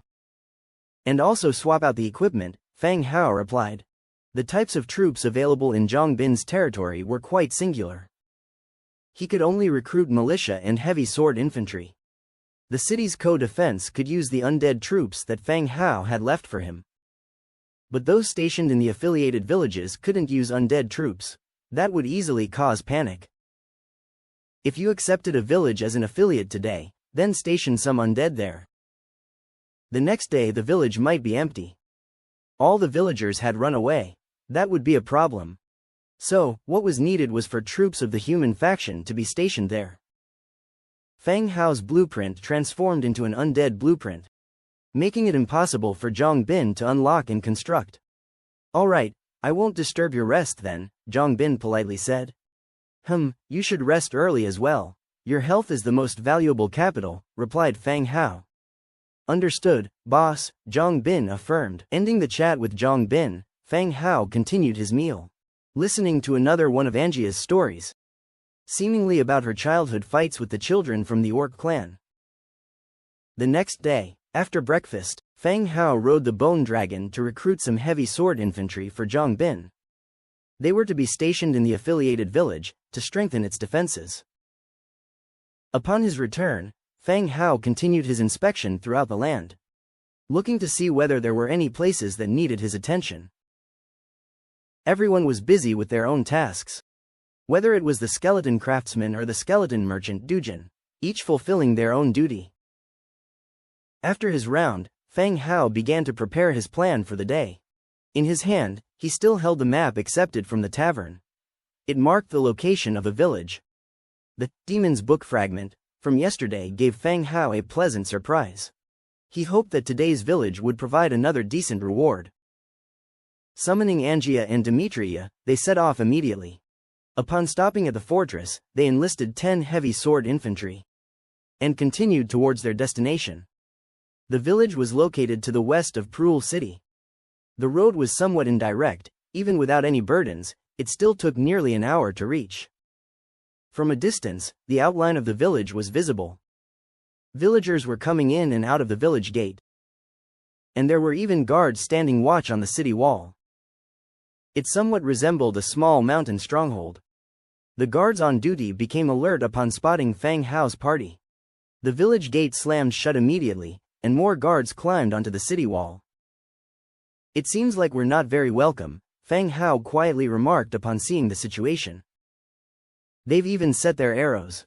It's more than just unwelcome," Angia glanced at the people on the wall. At this point, more and more people gathered on the defensive wall until a burly man wearing heavy armor stepped forward. His gaze swept over Fang Hao's party, which was out of their shooting range. "Who are you?" someone on the defensive wall shouted. "Tell them we received a reward notice in the village. Apparently, there is trouble here and we've come to help," Fang Hao instructed. A heavy sword infantry soldier stepped forward and loudly proclaimed, "There's no need to be tense, we received a reward notice from your village at the tavern. We've come to help." The infantryman's words caused a brief turmoil among the villagers on the wall. Although their discussion couldn't be heard, their anger was evident.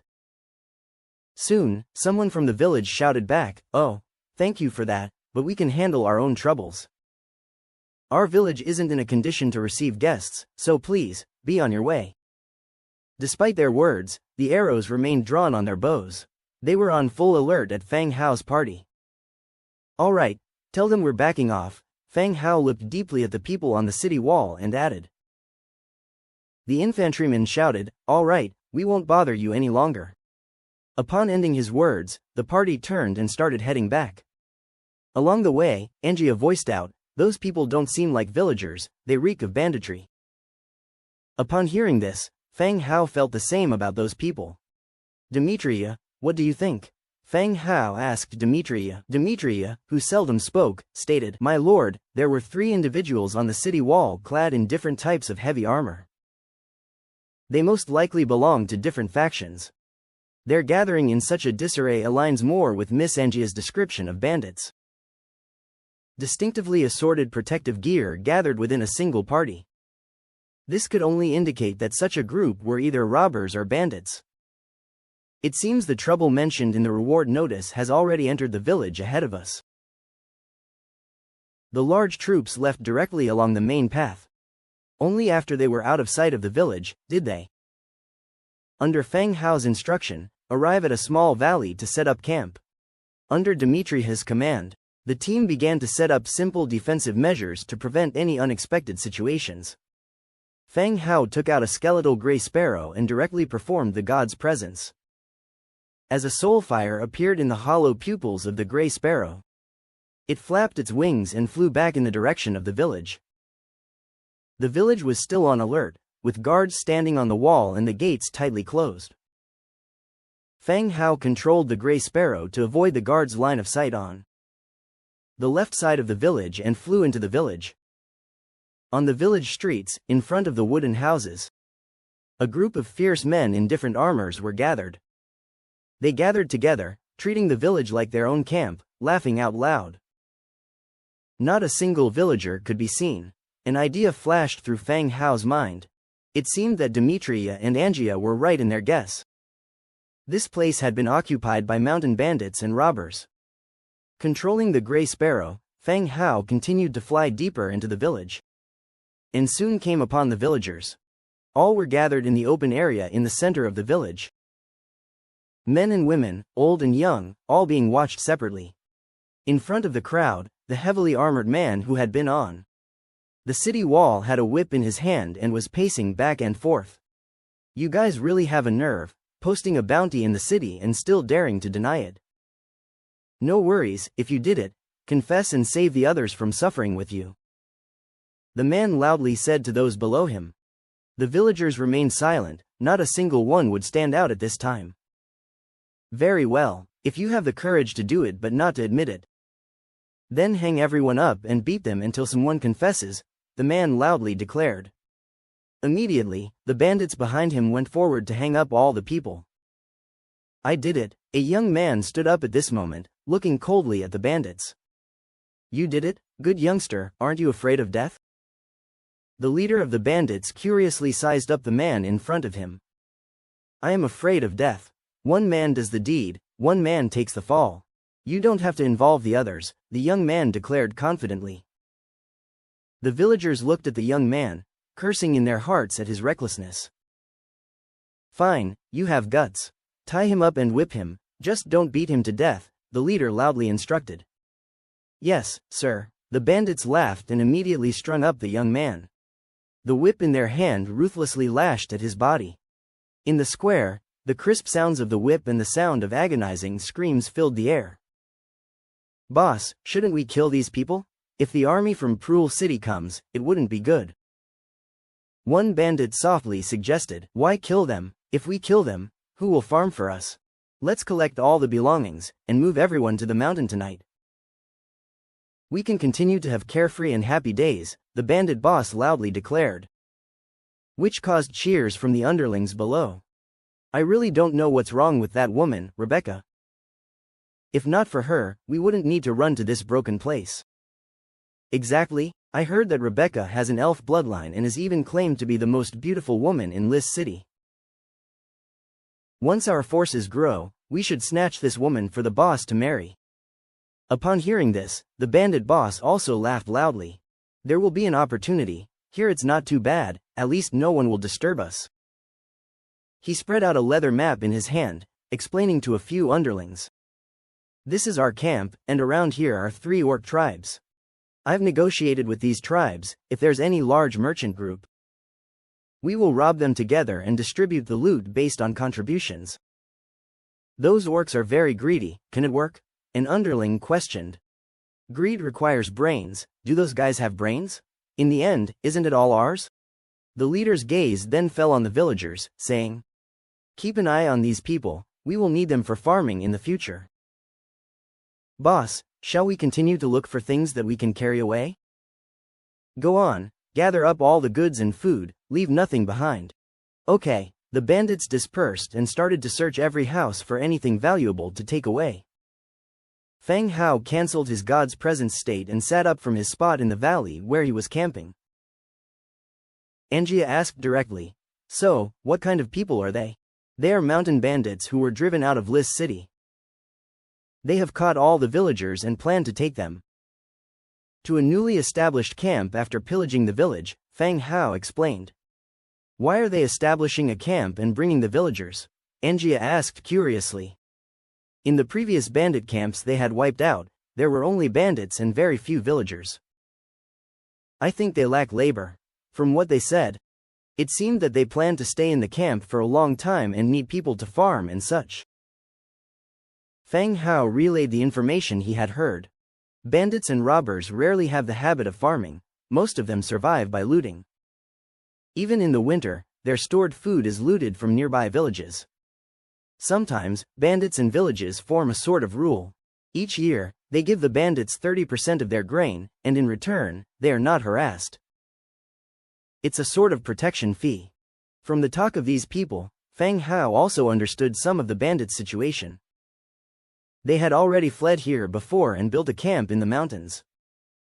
Today, they came down to plunder the nearby village. They didn't expect they would run into Fang Hao. So what do we do now, just charge in? Angia spoke again. No, let's go to their camp and wait for them. Just as the words fell, Skeleton Grey Sparrow flew down from the sky, holding a simple leather map in its beak. The map marked the location of the standard bandit camp and the surrounding small orc tribes. How do we get there? Return to our own camp, ride the bone dragon and swiftly wipe out their camp. Okay, the troops returned to their fortress. At the fortress, Fang Hao immediately changed the type of troops. 3 bone dragons were carrying the troops toward the bandit camp shown on the map. It was only about 20 minutes away and they had already arrived above the camp. The camp was not large and had dozens of bandits stationed there.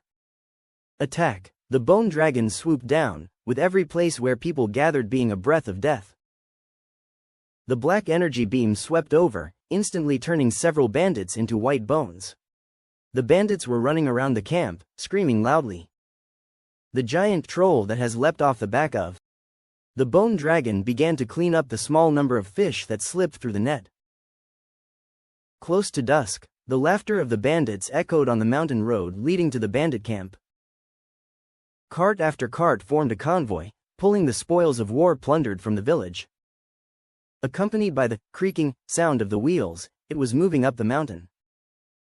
Behind the convoy, villagers whose hands were tied up like prisoners were being driven forward. The villagers were pale, the children and women were sobbing softly, biting their teeth, not letting themselves cry out loud to attract the attention of these bandits. "Boss, there are a few good-looking women here. After you've had your fun, pass them to us. When have you ever been left out? Remember, be gentle this time, don't kill them." Yes, the bandits were discussing without any reserve. The villagers who happened to overhear turned even paler. These people are just devils. The troop slowly moved forward. It arrived at the doorstep of the camp soon enough. "Stop advancing," the leader shouted out loud. "What's wrong, boss?" But the words died halfway through. The sight before them made their mouths agape. Their new camp had become a wreck. At the entrance of the camp, the weak sunset light threaded through the gaps in the dense forest, casting a cicada wing-like glow. A skeleton, wearing leather armor, was sitting on the steps, studying everyone below. The bandits swallowed, their throats bobbed involuntarily. "This is a real fucking ghost. You guys are really slow. If you didn't show up soon, I was about to go back for dinner." The skeleton slowly spoke. The bandits were startled. Two of them even had weak knees and almost collapsed on the ground. Are you waiting for us?" Half an hour ago, when Feng Hao and his team had cleaned up the bandit camp, a silver treasure chest was thrown by Skeleton directly in front of Feng Hao. He chose to open it right away. Received. Fortress building blueprint, white steel dagger crafting blueprint, blue. Leopard herding flute, 4 soul crystals, and 22 warfire coins. The loot was average. A fortress building blueprint and white steel dagger crafting blueprint came out. He already had a fortress that he built and it had played a significant role in battle. What he got now, he could sell to others when he got back. He continued inspecting the white steel dagger. Whitestone dagger, blue, 2 hardwood, 2 whitestone ingots, 1 thick leather. It was nothing special. Moreover, in Feng Hao's territory, he still didn't have any soldiers proficient in using daggers. It could only count as an addition to his collection of blueprints. He put away the items he got, and Demetria walked over with big strides. "My lord, all the bandits in the camp have been taken care of, not a single one escaped." "Good, all we have to do now is wait for those bandits to return." According to the conversation Feng Hao had overheard earlier, the bandits would return to camp after they finished their raids, bringing loot and captives with them. All they had to do was wait here for them to return. "My lord, I'll go arrange the men, in case their scouts arrive first." "Good, you arrange the men." Demetria took his orders and left, taking a group of soldiers with him. Meanwhile, Angia also came back with some men. They carried the spoils from their search. These bandits fled, but they brought quite a few nice things. In addition to some gold and silver jewelry and a small box of coins. There were over 3,000 in total. "These guys are not as rich as Frostwind City," Angia said, somewhat unsatisfied. "How can a small place like this compare with Frostwind Mountain Range?" Feng Hao responded. Skullcrusher Shah had been raiding the Frostwind Mountain Range for many years to accumulate his wealth. How could these bandits compete with that? "True, but look at this, it appears to be a map." Angia handed over an old map. Mysterious stable, type, single-page map. Description: a single-page map marked with a special location. You can attempt an adventure. There might be unexpected gains. It was indeed a map. "Where did you find it?" Feng Hao asked. "In that central room over there. It should be the bandit leader's bedroom." Angia pointed toward a location behind her. There was a two-story wooden building there, the largest structure in the simple camp. It was also where the leader lived. It's a map. We can check this place out once we finish up here, Fang Hao said. Good. After the search of the camp was completed, Fang Hao's team waited at the camp for the bandits to return. Time slowly passed, and Fang Hao finally heard the boisterous laughter of the bandits coming from the bottom of the mountain. The forests were full of twisted roots and shady canopies. It made the skies appear even more gloomy as dusk fell. Looking down the mountain road, Fang Hao saw a long line of wagons approaching up the mountain. Among the wagons filled with goods, there were villagers, hands bound, walking like slaves. Standing in front of the camp entrance and looking at Fang Hao with surprise. You guys are really slow, any slower and I would have gone back for dinner, Fang Hao said slowly. Clang! Two bandits were startled and stumbled, their weapons clashing against the wagon, creating a dull sound. You were waiting for us? The bandit leader asked incredulously. Never in his wildest dreams did he think that someone would be waiting for them after a successful raid. Awaiting him weren't women and wine, but a white-boned skeleton that could converse with him. Otherwise, I expect no one else would come here, Fang Hao replied. The bandit chief swallowed, his eyes sweeping subtly over his underlings. Plucking up courage, he asked, "What do you want with us?" "Nothing much, just killing," was the reply. No sooner had the words left his mouth than an uncanny transformation emerged in the hushed woodland. A swarm of undead arose like ghosts along the roadside, brandishing their weapons and pouncing on the bandits like wild beasts. "Pick up your weapons and fight, now. Kill these undead or none of us will survive. Gather around me, quick, gather around me." The undead charged ferociously, plunging directly into the bandit ranks. After only a brief encounter, tens of bandits lay sprawled in pools of blood. The bandit leader was shouting out orders loudly. But on the mountain road chaos reigned and more bandits fell into bloody heaps. Amidst the mournful wails, the undead stabbed them further. The bandits circling around their leader formed a small defense ring. They resisted the brutal assault, but judging from the situation, they were only stalling their inevitable death. The leader and his group were pressed hard by the undead, retreating with each step. They defended desperately, with people continuously falling. The leader, looking at Fang Hao who was spectating from the stairs, shouted, "What the hell do you want? If you want slaves, I can give you all these slaves. But don't push us too far, otherwise you won't benefit either." Although he'd never seen an undead before, he'd heard about them. If you were to ask what an undead wants, the first thing he thought of was that they needed living people as sacrifices for some evil rituals. Fang Hao cast a glance at the bandits but did not respond. The battle continued. Sparks occasionally flew between clashing weapons, jingling melodies ringing ceaselessly. The chaotic slaughter on the road didn't affect the villagers whose hands had been tied. Once they observed that the tall undead wielding giant swords only attacked those bearing weapons, they cautiously began to retreat downhill. After they retreated a bit, they found that none of the battling parties paid them any mind. Thus, they broke into a run downhill. No one would wait here till the end of the fight, because regardless of who won, neither side would benefit them. In the blink of an eye, all the villagers had fled. As the villagers left, Demetria emerged from the dense woods, and again massacred a large number of bandits with a sweeping longsword. "You were the one who visited the village this morning. I saw you, lizard man," the bandit leader shouted.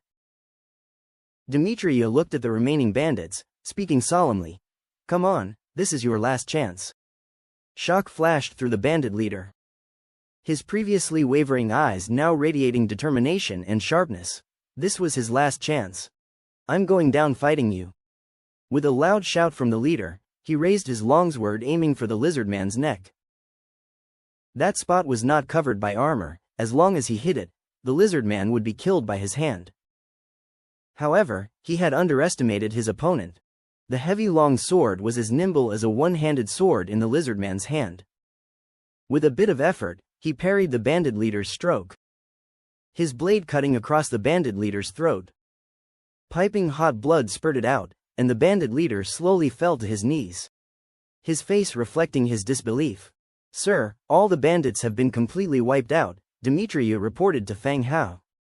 "Good, clean up the battlefield and bring all the spoils of war back." "Yes, sir." The soldiers began to clean up the battlefield. Apart from the dead bandits, there were many items looted from the village still scattered around. Since the villagers were all gone, they had no choice but to take away these items. "Sir, take a look at this." Demetria handed over the items in his hand. It was a small token found on the bandit leader. The token was made of an unknown material that somehow felt like metal but lacked the metallic texture. There were 5 pieces in total. Each piece was etched with the same character, purple scale. Recruitment token, purple scale. Type. Item. Description. The wilderness spawns different astonishing points and facilities at random. They are filled with both risks and opportunities. A recruitment token can be used to recruit special troops at designated facilities. Huh? Feng Hao suddenly thought of the special map he had just obtained. Upon checking the recruitment token description, Feng Hao was immediately reminded of the map that Angia had just found. Mysterious stables. Could it be that this map is a recruitment facility? The possibility is quite high.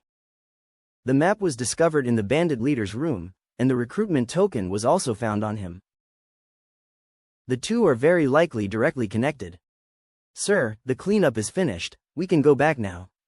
Demetria came over again. "Yes, Demetria, you take the team back to the fortress first. Angia and I will go out for a bit." Feng Hao thought for a moment and said. Demetria hesitated. She felt that it could be dangerous for Feng Hao to go out with Angia. But she realized that Feng Hao was now under God's presence. Even if he died, it wouldn't threaten his life. So, she dismissed her worries. "All right, sir, please stay safe on the road." Demetria nodded. "Don't worry, we'll be in the area, you go first, we'll catch up soon."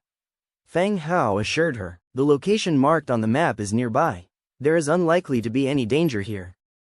Otherwise, these bandits wouldn't have made their camp here." The only thing needed now was to tone it and make it back to the domain before dark. "Okay." Demetria went back to the team, shouted, "Pack up, return to the fortress." Woo! The bone dragon rose to the sky carrying the goods. Down below, the barren tomb guards pushing the wagon formed a long line and headed down the mountain. As the undead team gradually left, Feng Hao looked at the map in his hand and identified the direction. The location marked on the map was to the southeast of this bandit camp. No specific distance was given, but it certainly wasn't far. Feng Hao climbed on the bone dragon, and Angia sat in the back. "Where are we going? Aren't we going back to eat?" Angia rubbed her stomach, she was obviously hungry. "Don't worry, it's not far. We'll eat after we get back, just hold on a little longer." Feng Hao patted the bone dragon and pointed in the direction marked on the map. The bone dragon took flight, flying over the dense forest. Feng Hao looked at the locations below, in search of those stables. On the second round of the bone dragon's circling, it was Angia who discovered a strange building beneath the trees. The bone dragon landed, and Feng Hao and Angia jumped off. Indeed, it was a stable, surrounded by vines of the dense forest, blending in with the environment. Stable among the trees, category, outdoor building, recruit, swift purple-scaled horse, swift purple-scaled horse, purple-scaled recruitment token, 5/5, remaining time, 2 hours 4.2 minutes 33 seconds. Description. The stable among the trees allows you to recruit 5, maximum, swift purple-scaled horses. The recruited purple-scaled horses cannot reproduce. As expected, the stable and the recruitment token in his hand are connected. Moreover, there's a countdown timer. Once the time is up, the building might disappear. Then, even if he has any more tokens, there would be no place for recruitment. The maximum number is 5. He wondered if he could trigger a 100-fold amplification here. Set the recruitment number to 5. Select recruit, 100-fold amplification triggered, 505 swift purple-scaled horses recruited. With the appearance of the system notification, Feng Hao felt a surge of excitement. In the next second, a purple light appeared, and 505 purple horses emerged around the forest. Unlike regular horses, the purple-scaled horses looked like blue glass.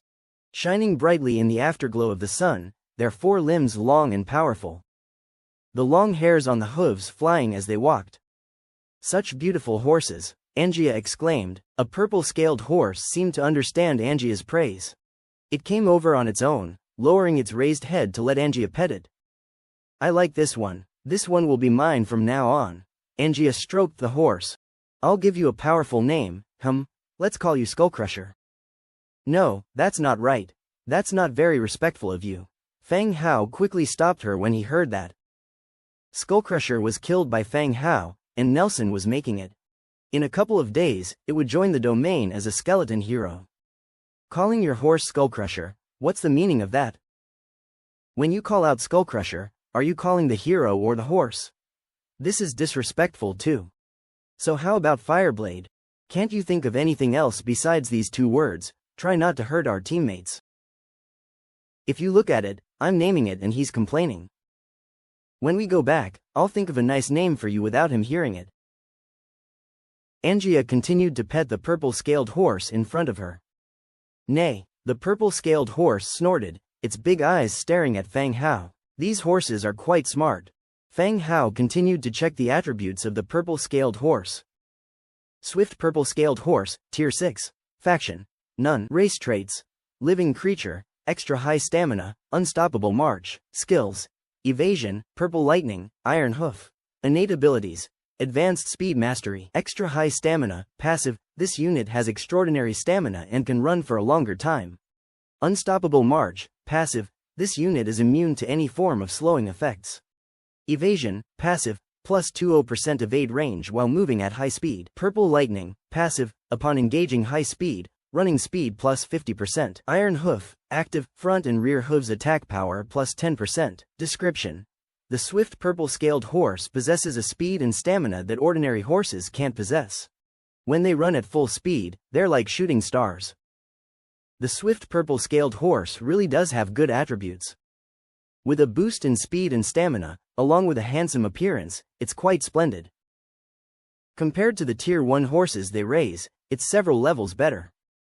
In future, whether it's for battle or caravanning, these horses will be of great use. Alright, Angia, stop playing. Weren't you hungry? Take them back, Fang Hao shouted. Okay. The bone dragon flew back first, while Fang Hao and Angia led the 505 swift purple-scaled horses back to the fortress. When they finished all their tasks and returned to the main city, it was already getting dark. Crescent Heights, Blood Clan Castle. The Red Duke, dressed in a black suit and his eyes glowing bright red, was sitting on the throne at the center of the hall. On the side table, there was a cup of fresh blood freshly taken from the blood oven. Have the scouts brought back any news? So many days have passed, don't tell me they have not gotten any information? The Red Duke's tone was icy, revealing his displeasure and blame. The Blood Clan below swallowed saliva and said, Your Grace, the pale bloods we assigned have been gone for 5 days. But they have not sent back any news so far. According to the timeline, they should have returned. Pale bloods are somewhat addictive, like they're unable to survive outside of a Blood Clan territory. Even if these scouts didn't get any news, they would return to report on time. But right now, there wasn't any news nor any sign of them. How many people did you send? The Red Duke asked. F5 people. His voice was slightly trembling. 5 people and none came back alive, yet you're here having a good time. The Duke's expression instantly became colder. It has been half a month since Giovanni's incident. From his initial disappearance, to the posting of missing person notices.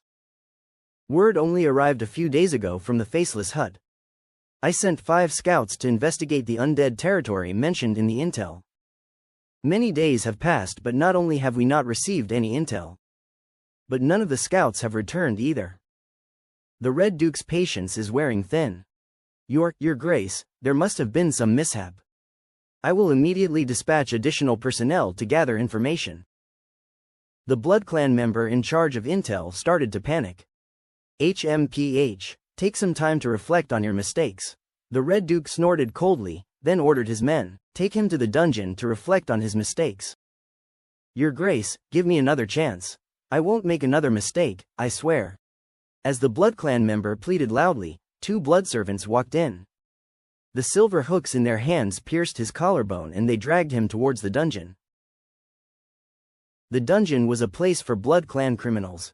The wound caused by the silver hook could not heal, forcing this Blood Clan member to endure agonizing pain and continuously bleed in the dungeon until the Red Duke remembered this person existed.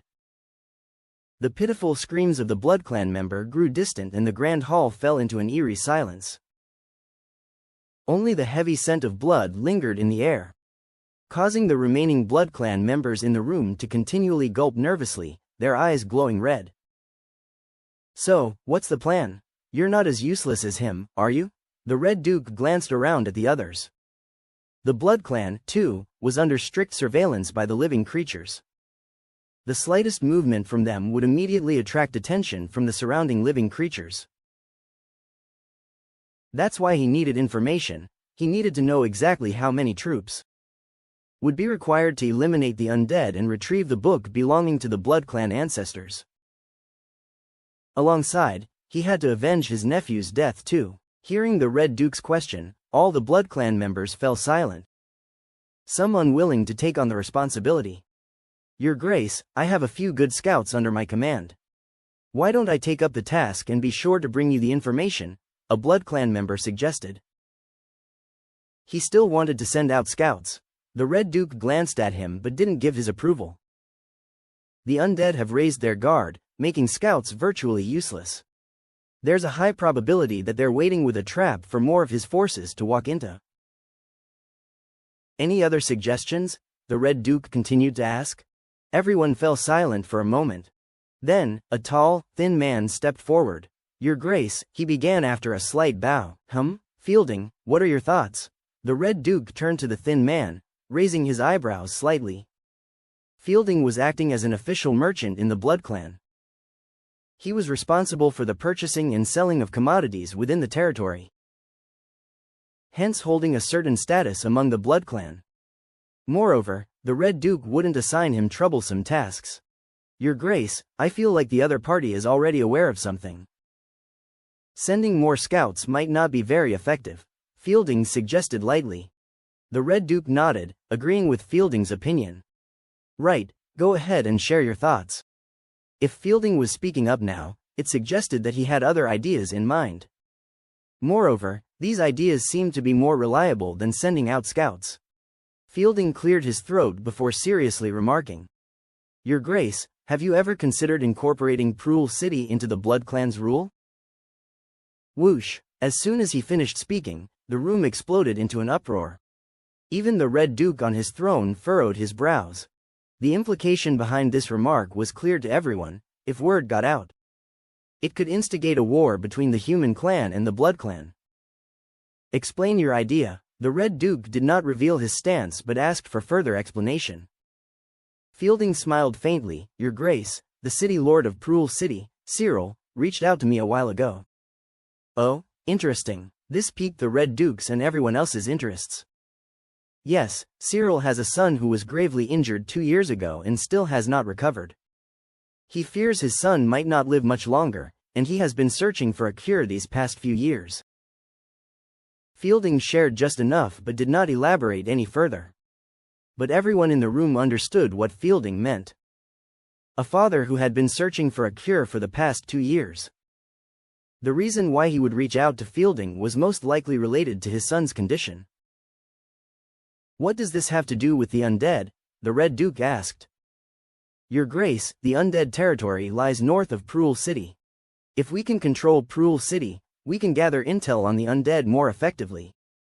Even if war breaks out, we can deploy troops from Proul City instead of Crescent Heights.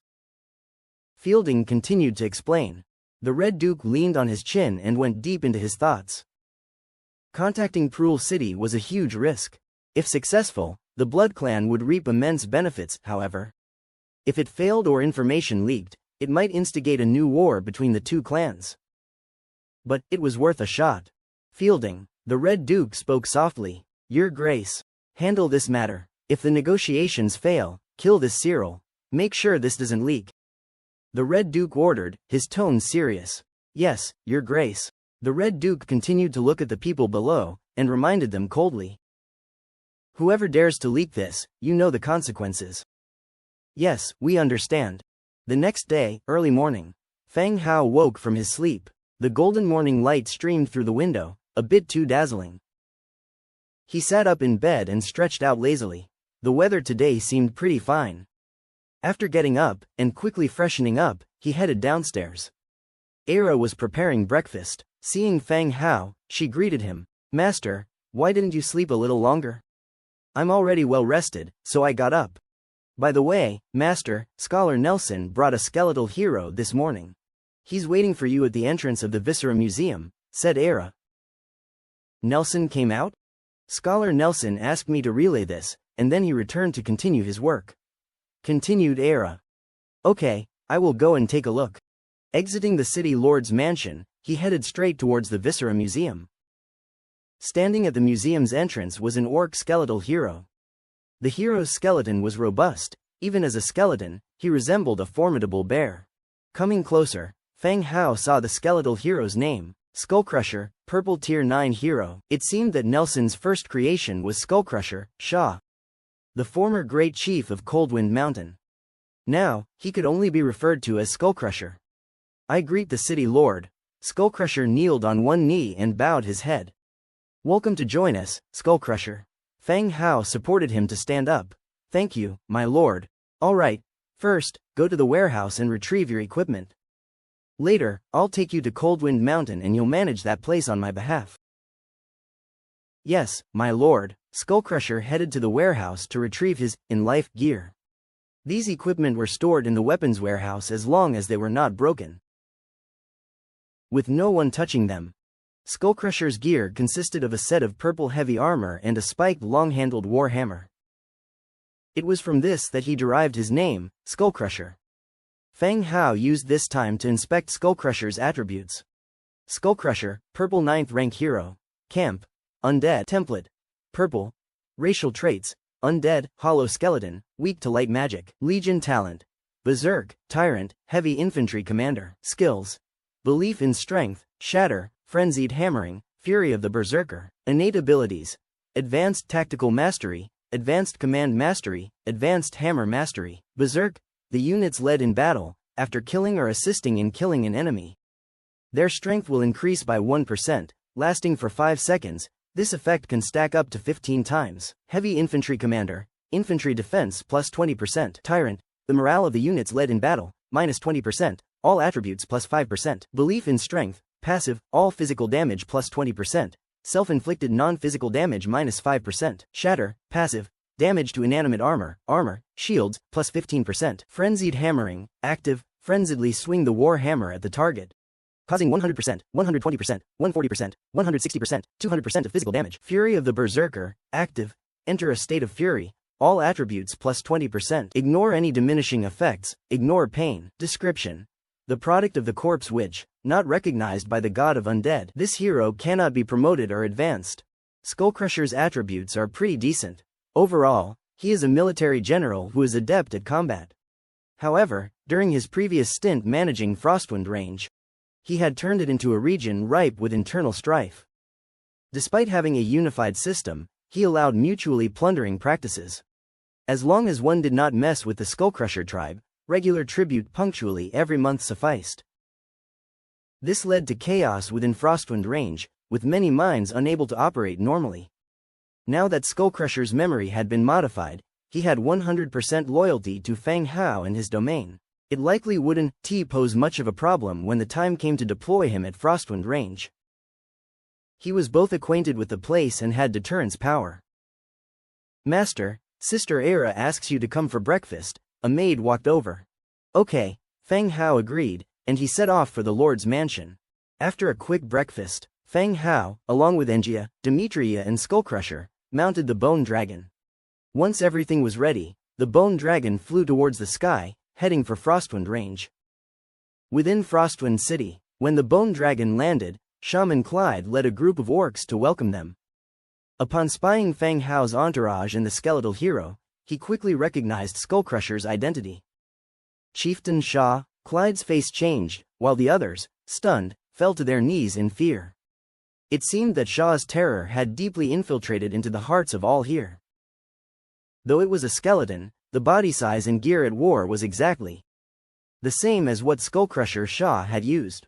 Everyone could ascertain that this was Skullcrusher Shah after death. Skullcrusher looked indifferently at the people kneeling before him and said, "First, meet Lord Feng Hao." Although Skullcrusher's memory was modified, not all of it had been wiped clean. Oh, everyone quickly turned to pay homage to Feng Hao. "Lord, all right, how are the mines reopening coming along?" Feng Hao strode into the chief's hall and took his seat directly at the head. The rest of them also sat down on their respective spots on both sides. This time, an orc stood up cautiously, his eyes sweeping over Feng Hao and Skullcrusher carefully. "My lord, the mines are gradually resuming operations, but the tribes seem somewhat hesitant. They're not very proactive." "Oh, what doubts?" Feng Hao curiously looked at him. "This, I boldly surmise, it should still be an issue of the treatment you promised." "It's only my guess, just a guess." As the orc finished his sentence, sweat began to bead on his forehead. Feng Hao had promised them some special treatment. For instance, they did not need to provide monthly contributions and beauties, but just complete their monthly mining tasks. They would also provide some basic necessities and even food for the tribes in the future. The doubts he referred to were probably doubts about whether Feng Hao, a human controlling an undead army, would really honor his promises. Skullcrusher. "Yes, my lord." Both of them looked at Feng Hao in unison. "You'll personally take care of this later. Arrange for people to open pubs in the villages where the mines are located. And depending on the need, provide free drinks." After some thinking, Feng Hao ordered, giving out free drinks, combined with Skullcrusher's intimidation. These actions would serve as a reminder to these orcs. They had no rights to choose. They work and drink. And Feng Hao would be responsible for covering the essential needs. Or they could return to the rule of Skullcrusher, same tasks, no more ease. "Yes, my lord," Skullcrusher replied. Feng Hao looked at the orc who spoke earlier. "This should resolve the problem, right?" "Problem? There's no more problem." Feng Hao nodded and turned his attention to Clyde. "Clyde, is the foundry progressing smoothly?" "It's going very smoothly. The factory is running normally, and the output is very steady. I've also arranged accommodations for the blacksmiths. Everything is normal," Clyde assured. "Good. What about the fortress that Fireblade is guarding?" "Orcs have also been arranged to provide auxiliary work, my lord." Feng Hao continued looking at everyone. "Are there any other issues to raise?" "No more." Feng Hao rose and walked toward the door. He brought Skullcrusher and a few others to the warehouse and made 101 troll fermenting barrels. "Skullcrusher, these are troll fermenting barrels. Pour in clean water and fruits, and it will ferment into fruit wine. Deliver these to the cities where the mining pits are," Feng Hao explained. "Understood, my lord." Now you stay here and manage these orcs properly. If you need anything, notify me." Feng Hao patted Skullcrusher's shoulder. "Yes, my lord, I will bear the heavy responsibility authorized by my lord." "Good." Having finished his instructions to Skullcrusher, Feng Hao mounted his bone dragon again to check on Frostwind Fortress. After exchanging a few words with the station Fireblade, he returned to the main city. It was gradually getting late when he returned from Frostwind Range. Riding the bone dragon had shortened the journey. Yet, the distance was exceedingly great, requiring several hours of travel back and forth. On returning to the Lord's mansion, Era brought up the prepared dinner. With 4 dishes and a soup, it was quite lavish. Just as Feng Hao began eating, he heard the system notification. Random event.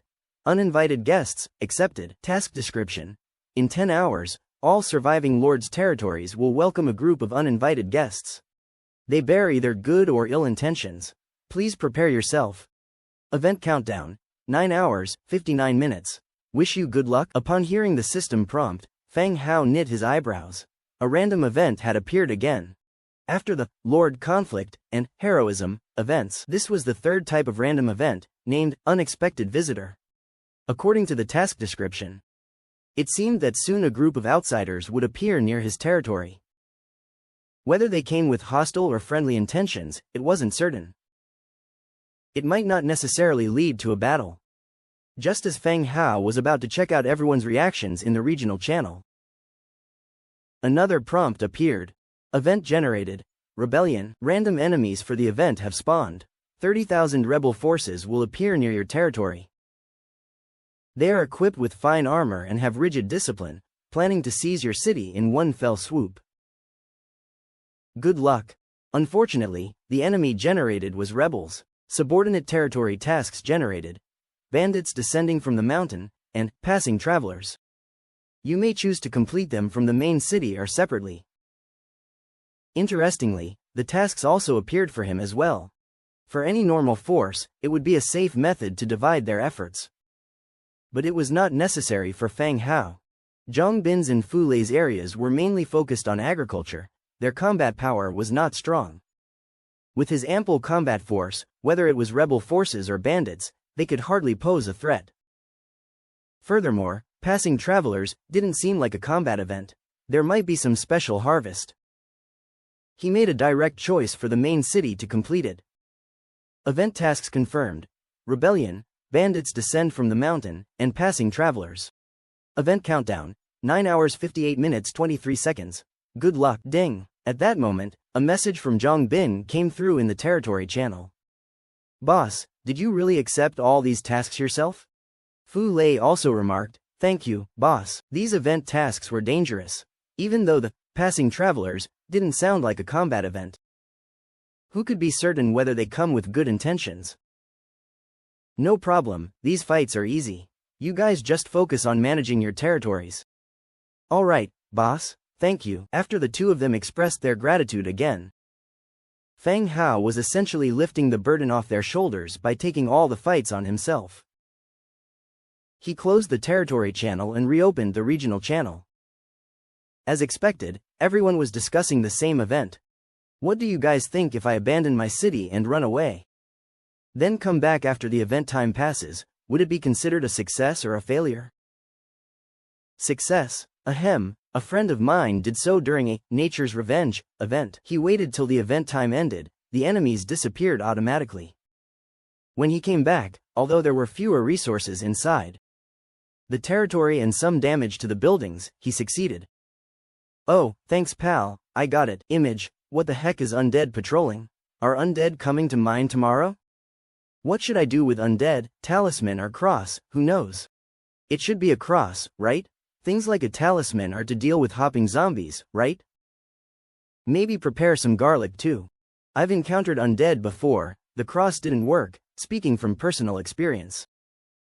You up there have experience, can you share how to deal with them? How would I know? I ran off with my people, not having a direct confrontation with them. You can ask Feng Hao, his merchants are all skeletons, they should be kind of undead. Right. At Feng Hao, boss, my territory will have undead tomorrow. Can you help me check if undead have any weaknesses?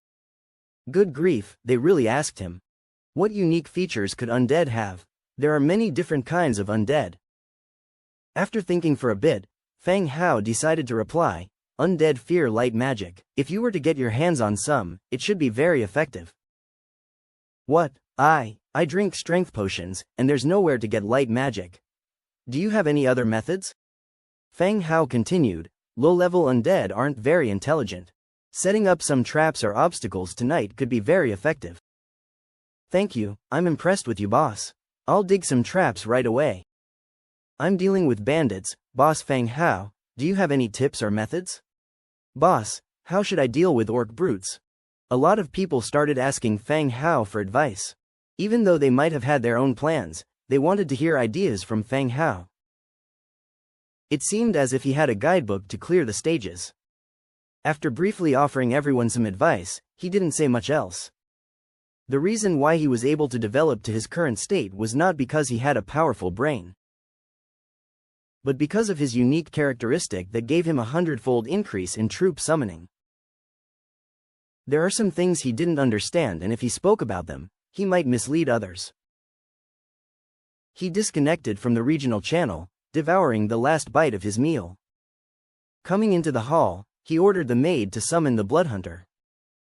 It wasn't long before the Bloodhunter walked in. Lord, you called me? Yes, later, you're going to patrol around the territory and see if any special buildings have appeared. Feng Hao instructed. All right, Lord, I'll set out now. Okay, be thorough, and report back to me if you find anything. Feng Hao reminded him again. Yes, Lord. Bloodhunter hurried out of the Lord's hall and mounted the bone dragon to fly toward the exterior of the territory. 1 hour later, Bloodhunter, mounted on his bone dragon, landed in front of the Lord's hall. He quickly walked into the hall and reported. Lord, I found 2 camps. They had complete sets of buildings but were completely empty. Just as expected, this was similar to the last nature punishment task. The buildings would appear at the release of the task. Once the task countdown ended, the enemies mentioned in the task would appear. Where are the camps located and how large are they? Feng Hao continued to ask. The camp on the north side is larger, it could accommodate an estimated 10,000 people. The camp on the east side is a bit smaller, looking more like a small village. Bloodhunter responded. Feng Hao nodded. It seemed the size of the camp was directly related to the number of people. The task notification mentioned 30,000 rebels, so they must be at the northern camp. The smaller one should comprise of bandits, with a likely smaller number. Feng Hao looked at a maid. Go and get Demetria and Angia for me. Yes, master. There were 4 heroes within the main city.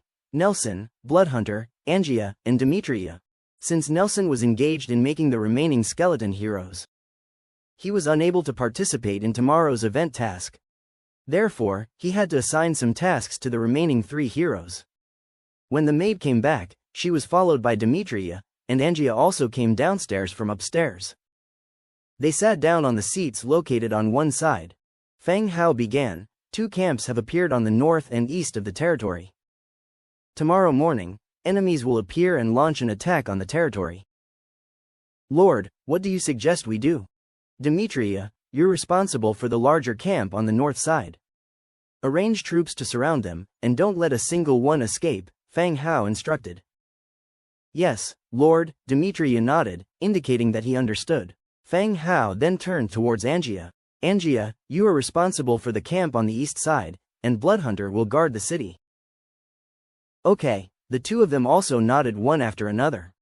At night, Demetria and Angia, taking advantage of the darkness, went to observe the 2 abandoned territories, planning out their setups.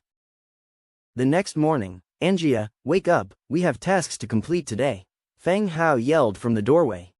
After shouting several times, there were still no responses from the room. No one's here? That can't be, Feng Hao thought, bafflingly, and pushed the door open. Upon opening the door, he saw Angia laying sideways on the bed. Her white hair was spread out like clouds.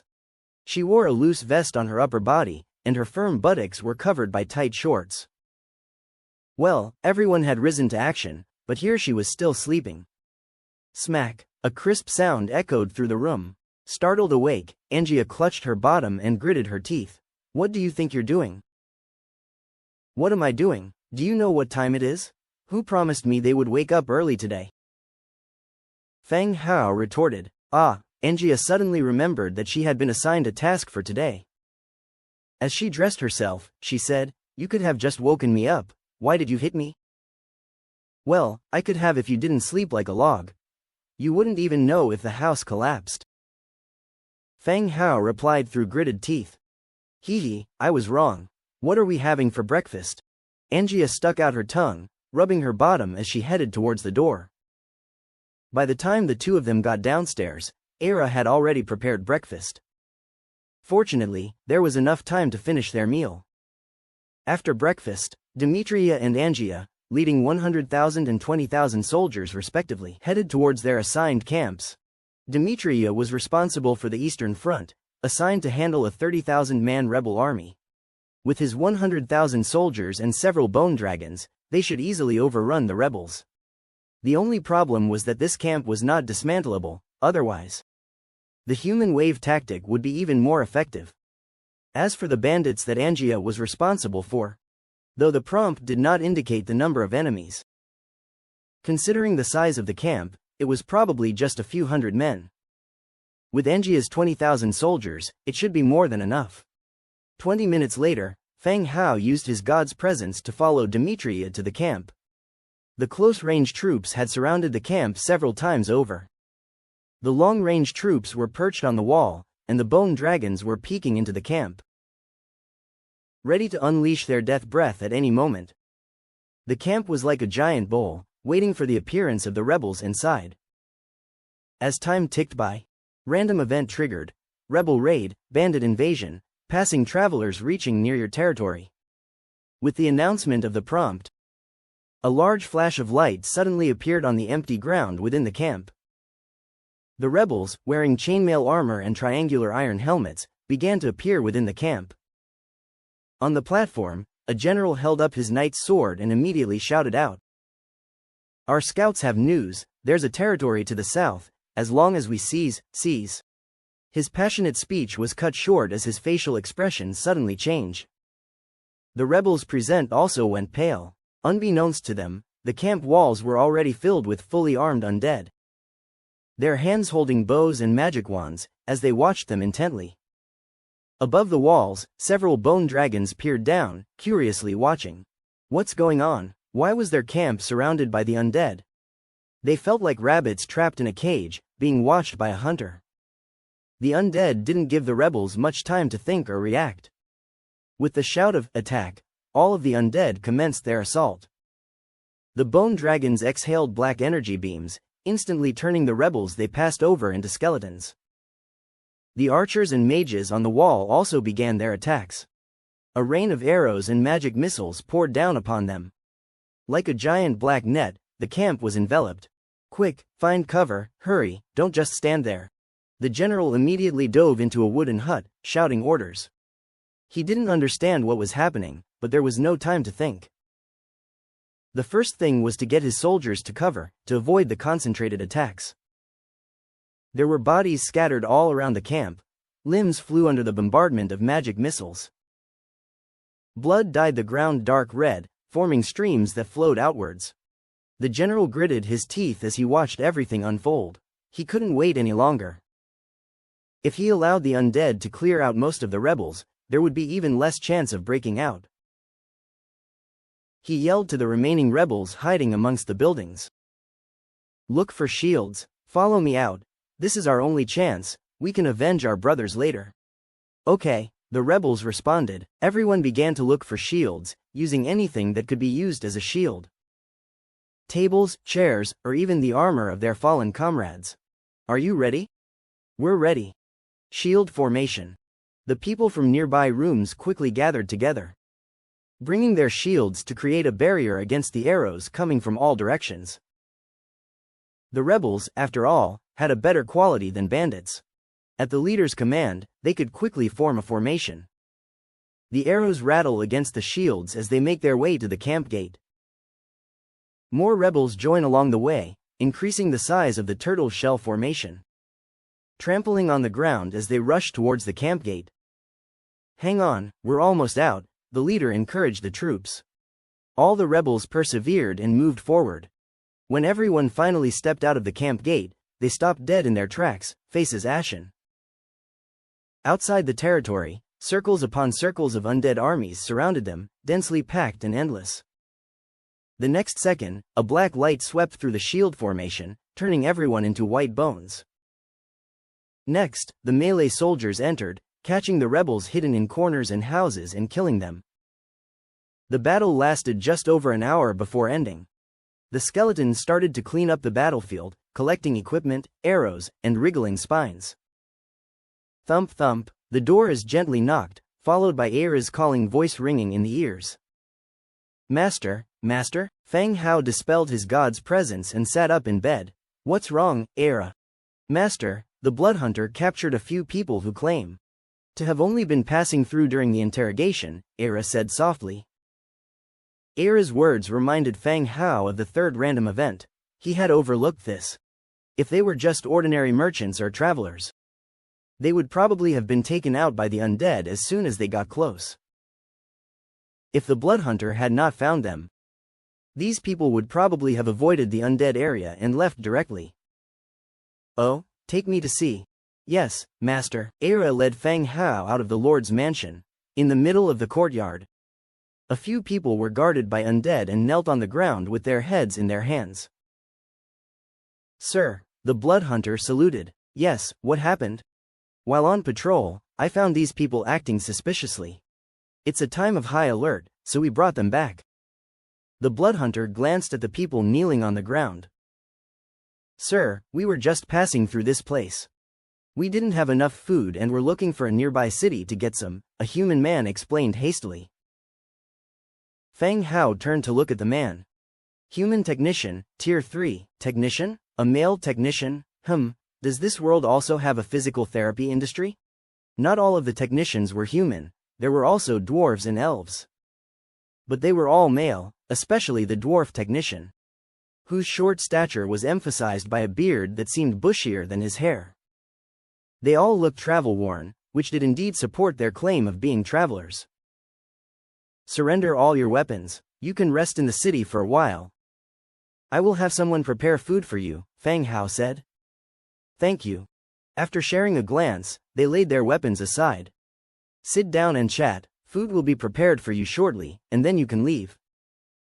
"They are my guards and won't harm you," Fang Hao explained. The technician stood up and sat down gingerly on a bench nearby. Fang Hao continued to ask, "What's your name?" "My name is Ram, and these are my companions," the leading technician said. "Oh, where are you headed, and how did you end up here?" "We were on our way back to our city. We didn't know there was a city here, and that's how we ended up wandering in." The maid served the technicians some fruit wine.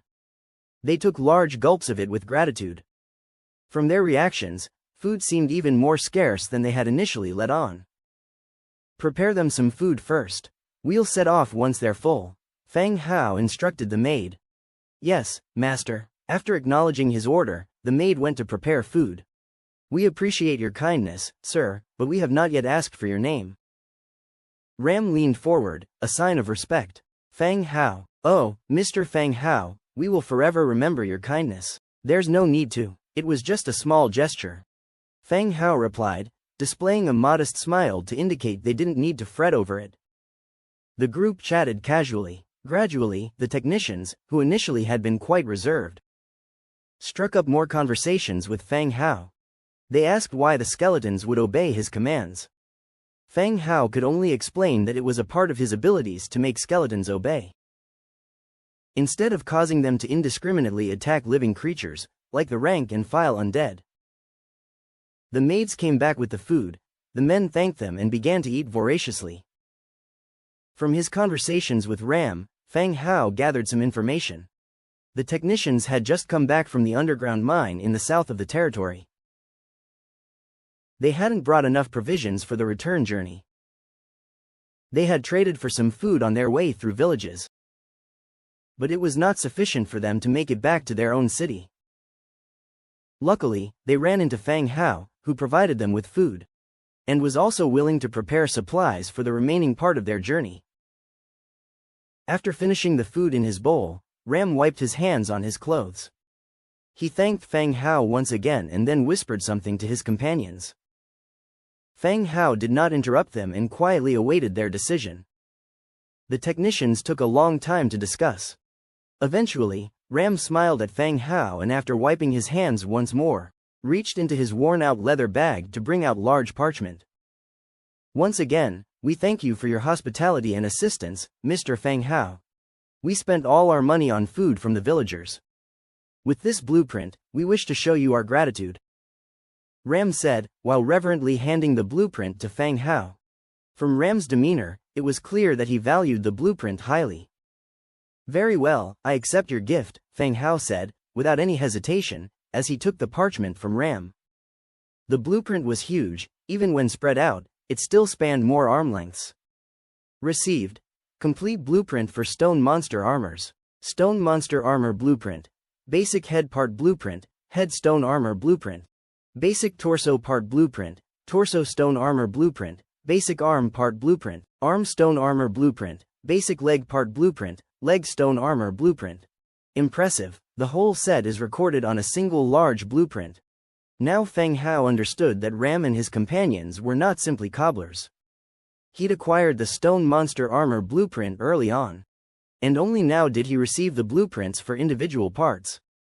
In addition, each individual part came with its own separate blueprint. If he hadn't received the full set of blueprints from Ram, it could have taken ages to collect them all separately. Mr. Feng Hao, Ram continued, this blueprint records a lot of knowledge about built-in bodies. If you are not interested in it, it can still serve as a valuable collector's item. Constructing a built-in body involves knowledge from various fields and requires systematic learning. However, even more than that, it requires talent. Given Feng Hao's age, it would be too late for him to delve into it now. Regardless, the blueprint alone, as a collector's item, is quite valuable.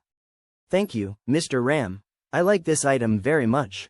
Which direction is your city? I can arrange for my soldiers to escort you there. Feng Hao proposed, growing more curious about their identities. When Ram and the others caught sight of the undead out of the corner of their eyes, they were quick to wave off the offer with a hasty, "No, no, we'll find our way." "That works too. Era, prepare some extra food and water," said Feng Hao. "Yes, master," Era replied. They packed the food and water onto the technician's cart, enough for their remaining journey. Besides, they were just characters from a random event quest. Once the event timer ran out, they would disappear anyway. After their rest in the city, Ram and his companions bade Feng Hao farewell and left the territory. "Mr. Feng Hao, thank you once again for your help. I hope we will have another chance to meet," said Ram in parting. "We will, Mr. Ram," Feng Hao replied, waving goodbye. After sending off Ram and the others, Feng Hao returned to his territory. He recorded the blueprint in his Book of Lords. Of the 3 tasks, this was his biggest gain. Speaking of which, Feng Hao's brow furrowed in concern. Demetria had already returned with the soldiers after clearing up the battlefield. Why hadn't Angia returned yet? Hopefully, nothing went wrong. With this in mind, he hurriedly headed back to his room to manifest his presence onto the soldier Angia brought with her. After successfully casting God's presence, Feng Hao was stumped by the scene before him. Where on earth was this? Wasn't this the fortress between his territory and Prul City? Had Angia led the soldiers here? Looking around, he spotted Angia near the entrance of the fortress. He quickly approached her and asked, "Angia, why did you lead the soldiers here? Is the bandit camp cleared already?" Angia might be mischievous, but she always carried out the tasks assigned to her seriously. This was the first time she had acted like this. "Cleared it up, and look, they're not still there?" Angia pointed towards the ditch in front of them. Following her gesture, Feng Hao saw hundreds of robust men with various tools, dredging the river. "You brought them here, to dig a river?" Feng Hao was stunned. Increasing the depth and width of the river was a measure Feng Hao had formerly considered. To make the wooden bridge in front of the fortress the only point of entry. Initially, he had planned to have the skeletons doing the digging. But he hadn't had time to supervise it due to his other commitments. Angia, however, had remembered this and even brought the bandits from the quest to serve as laborers.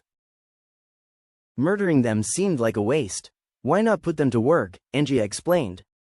Feng Hao was left speechless. Although he had brought the thousands of rebels to work, the quest was only for 12 hours. Once that time was up, they'd automatically disappear without needing to be fed.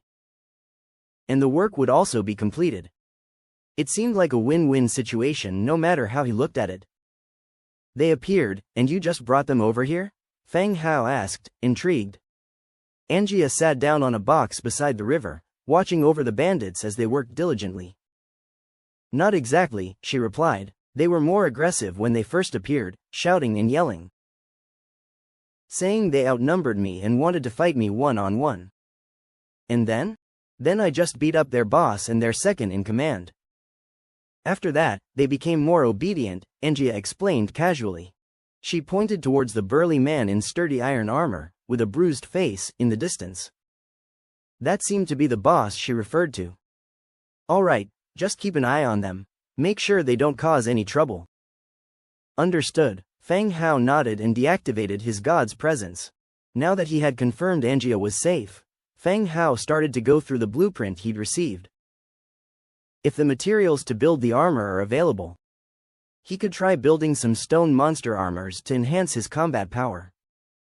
Stone monster basic head part, iron 5, cast iron 2, metal parts 12, precision parts 8. Stone monster basic torso part, iron 15, cast iron block 8, metal parts 42, precision parts 17. Stone monster basic arm part, stone monster basic leg part. The requirements for the materials of the basic body parts of the stone monster are not particularly high. Feng Hao could provide the consumables required. However, when he looked at the stone monster's stone armor, he found materials he didn't have. It was called a fine carved stone plate. Headstone armor.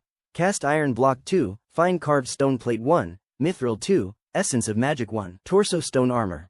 Cast iron block 18, fine carved stone plate 8, mithril 10, essence of magic 5. The basic body of the stone monster also needs parts of the stone armor.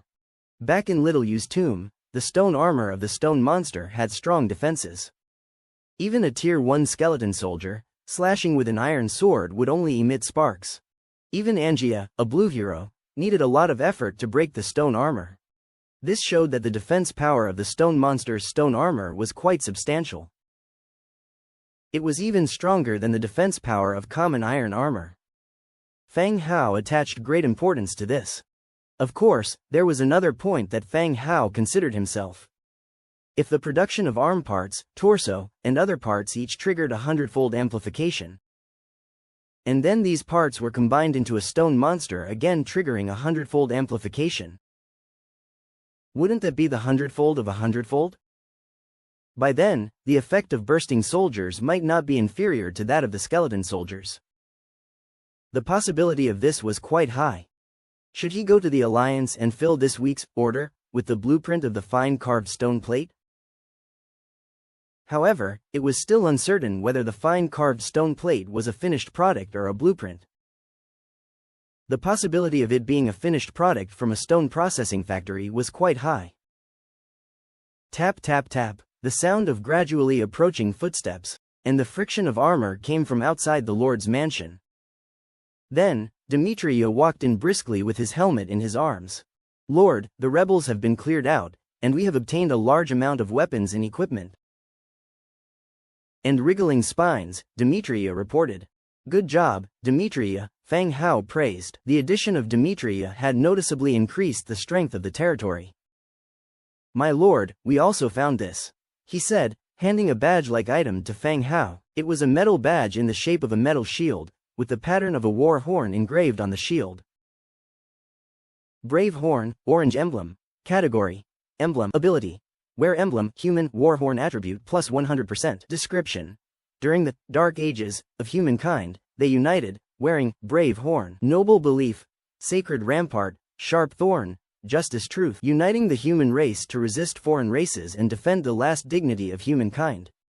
In this continent, every race has its own advantages and characteristics. But the human clan seems exceptionally weak. In front of races like orcs or ogres, they are at a complete disadvantage. It seemed that the human clan had experienced a period of extreme darkness through unity and fighting. They had achieved their current living space. The Brave Horn, Noble Belief, Sacred Rampart, Sharp Thorn, Justice Truth, mentioned in the description should be different emblems, each capable of increasing different attributes. It could be said that these emblems meant a lot more to the human clan than the abilities they provided. It was just not clear why it was in the hands of the rebels. Could they be the subordinates of the emblem wearer, or obtained through other channels? These were not important to Feng Hao. The abilities of the emblem were good, and only the human clan could wear it. To him, it was a very good piece of equipment. Time flowed bit by bit. The sky gradually dimmed. The system notification rang out again. "Congratulations to all lords, the random event, unexpected visitor, task has ended. Next, we will verify the top 3 items acquired based on their evaluation scores, and announce the winners. The random event has ended." The remaining enemies who were still attacking also sounded their retreat horn, disappearing after returning to their original camp. And those who emerged victorious had already received rewards from their enemies. Top 3 winners. First place, Brave Horn, Orange Quality, owned by Feng Hao. Second place, Alliance Token, purple quality, owned by Yu Tianpeng. Third place, Stone Monster Full Blueprint, blue quality, owned by Feng Hao. The system notification ended. Once again, the channel was filled with intense discussion. Damn, Feng Hao is awesome. His place at number 1 is unshakable. I can accept that Feng Hao is first, but why is he also third? I'm so jealous. I have a purple necklace. Why didn't it even rank in the top 3? I'm not convinced. I will complain to customer service. I called customer service, but it was Feng Hao who picked up. He asked me where my territory is. Never heard of Lord Yu Tianpeng before. Is he a new lord? He almost surpassed Feng Hao. How can purple surpass orange? But Lord Yu Tianpeng is indeed amazing. Everyone was praising Feng Hao, and then praising Yu Tianpeng. Seeing that the two didn't say anything, the flattery gradually subsided. I'm not envious of the two lords anymore.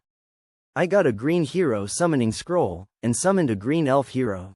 The kind with pointed ears, round buttocks, and huge breasts, you know what I mean. Damn, I'm no longer jealous of them now, I also want a round butt. I envy you guys who got a woman. I can't even catch a horned ewe here. Next, the lord who summoned the female hero posted several photos from different angles in the channel. Everyone was extolling her, saying how great she was. Feng Hao watched the chat channel but did not participate in the discussion. However, he paid attention to Yu Tianpeng. Feng Hao had no impression of him, but there was one thing that bothered him. That is, this Yu Tianpeng was on his blacklist, which means, this Yu Tianpeng either verbally attacked him in the channel, or was once a member of the Qinglong Mutual Aid Alliance. Most likely the latter. This second-ranked person could very well be his potential enemy. Of course, this was just Feng Hao paying a bit of attention, just to avoid being caught off guard. Clang. At this time, Angia had also returned. She had just stepped into the Lord's manor when she began to complain about how hungry she was and accused Feng Hao of mistreating her. Era smiled and brought up the prepared dinner, along with some pastries that Angia liked. In the territory, the best friends between the maids and the heroes were Era and Angia, both being orcs, and both joining Feng Hao's forces one after the other. Angia's personality was carefree and simple-minded. Angia, did you get anything good from the bandits? Feng Hao moved closer to ask. Angia paused and exclaimed, how do you know? What is it? Let me see. Well, it's not impossible. Angia tossed a small leather coin purse directly to him. Feng Hao caught it and checked its attributes. Greedy coin purse. Category: coin purse. Ability: each gold coin inside increases the wearer's attack power by 1%, up to 5 coins. Description: greed makes you stronger. This piece of equipment is not bad. It's called a coin purse. In fact, it's an enhancement item. If you put 5 gold coins in it, you can increase your attack power by 5%. Seeing Feng Hao staring at her coin purse, Angia pitifully said, I got it, and I've watched them work all day. It's really hard. Her tone and expression were like a child who had been robbed of candy. It's rare to see such an expression on Angia's face.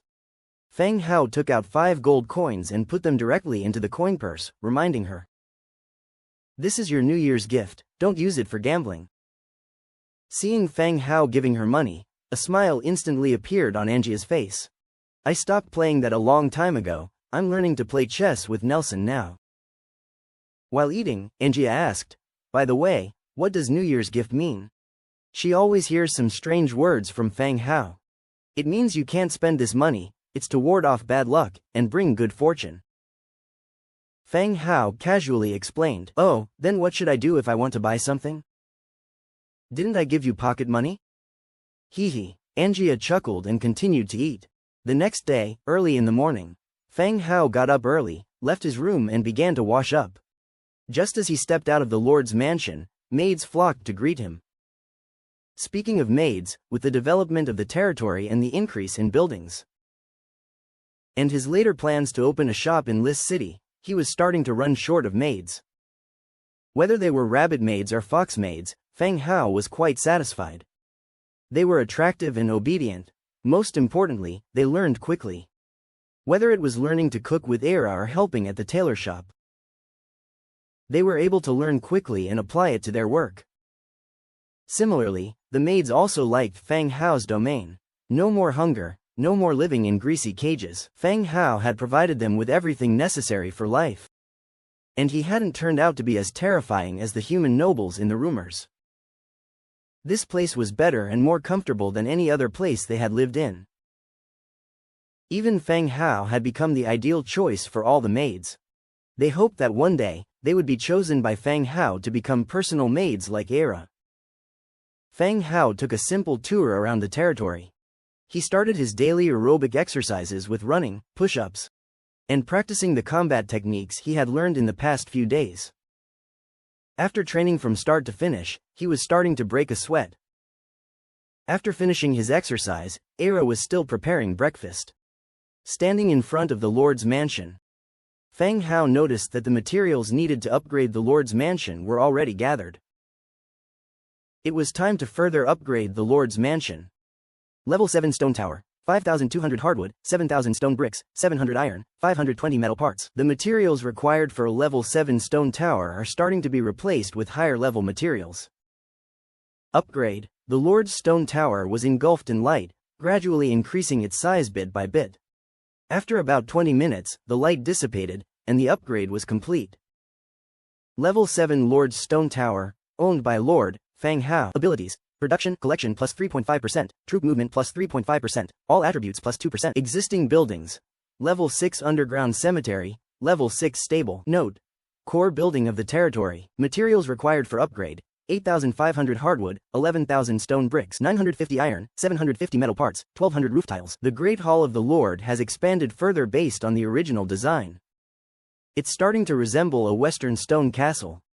If I want to upgrade from level 7 to level 8, a new construction material called roof tiles is required. He had seen roof tiles in his original world, but he had not encountered them in this world. If he wanted to upgrade to level 8, acquiring roof tiles would be his next goal. After upgrading the Lord's stone tower, he continued to upgrade the other buildings in the territory to level 7. The aim is to maximize the overall strength of his territory. Good morning, my lord. At this moment, Dujin came from behind and greeted politely. Good morning, Dujin. Fang Hao greeted back with a smile. Now, his territory had undead, orcs, lizardmen, and of course, humans like Fang Hao himself. Everyone lived together in this city, which was unexpectedly harmonious. As the goblin clerk once said, it was unheard of for these different races to coexist in one city peacefully. My lord, I have an order that requires your assistance, Dujin stated his purpose. Oh, what order? Fang Hao asked curiously. Dujin handed over the order in his hand. Specific order. Requirements: 1,000 troll heavy armor, 1,000 troll iron helmets, 1,000 troll combat boots, 3,000 hatchets. Trade exchange: 510,000 warfire coins, plus 10 troll influence. It was an order from the trolls. The same order had been made before, sold to the trolls once. When the specific order came up again, it was certain that it was the same troll tribe that bought the equipment the last time. There isn't enough equipment in the warehouse, do I need to make some? Fang Hao asked. Yes, my lord. Okay, let's go to the warehouse. The two went to the Trade Alliance building and accepted the order. Then they went to the warehouse to make the equipment ordered by the trolls. After they were done making them, a skeleton merchant took the troll equipment to deliver. After chatting with Dujin for a bit more and finding out there were no special matters, he left the Trade Alliance building. Master, Era is calling you for breakfast. A rabbit maid ran over, her ample bosom swaying significantly. Fang Hao was worried that the inertia of the up and down movement would trip her over. What's the rush? Don't run and fall, Fang Hao warned. Master, we've drunk the potion. Era advised us to exercise more and enhance our physical strength so that we can help you better. The rabbit maid adjusted her breath as she explained. So she was running to exercise and just happened to notify Fang Hao on the way. Did you drink the stamina potion? Fang Hao asked curiously. In recent times, the Trade Alliance had taken 2 orders from alchemists. Some of the potions that were received were also gradually distributed to the maids. Fang Hao had some impression of the rabbit maid in front of him. She was a little over 1.5 meters tall. Even when she was a slave and poorly fed and clothed, she maintained a chubby face. She had a baby face. Her big ears were fluffy and white like those of a lop-eared rabbit. Yeah, how about that, master? Can you see how much stronger I've become? The maid brandished her fist at him. Fang Hao didn't see any noticeable difference. But he knew that Soy had to make undergarments for the maids. Just being bare like this, Fang Hao couldn't help but worry about whether it would affect their normal development. Orc Warrior, Tier 3. Checking her attributes again, it turned out she had indeed reached Tier 3. In terms of rabbit maids, her progress was relatively fast. Truly, appearances can be deceiving. Impressive, keep up the good work. Just don't overdo it, and take care of yourself. Fang Hao gently rubbed the rabbit maid's head as he headed towards the Lord's mansion. Breakfast has been eaten. Just after breakfast, Soy brought the sample costume she'd just finished crafting. The sample was a blank prototype made for fitting before the final product. Blank doesn't refer to the fabric necessarily being white, but to the initial style, which is checked for fitting. While fitting the sample, the fabric, lace, and buttons can still be adjusted. The sudden completion of Soy's costume forced Fang Hao to revise his plans for the day. He decided to lead his team directly to Lis City to have the city lord's wife try on the sample attire. Speeding up the costume-making process was also part of his plan to open a shop in Lis City soon. Having decided to head toward Lis City, Fang Hao summoned Era and Bloodhunter. After giving instructions about matters in his territory, he then left the area with Angia and Demetria. At the southern fortress, they mounted swift, purple-scaled horses with a company of 20 heavy sword infantry. At this time, the storage feature of the Book of Lords played an important role. All the equipment for the entire team was packed by Fang Hao into the storage space. And this greatly minimized exhaustion on the journey.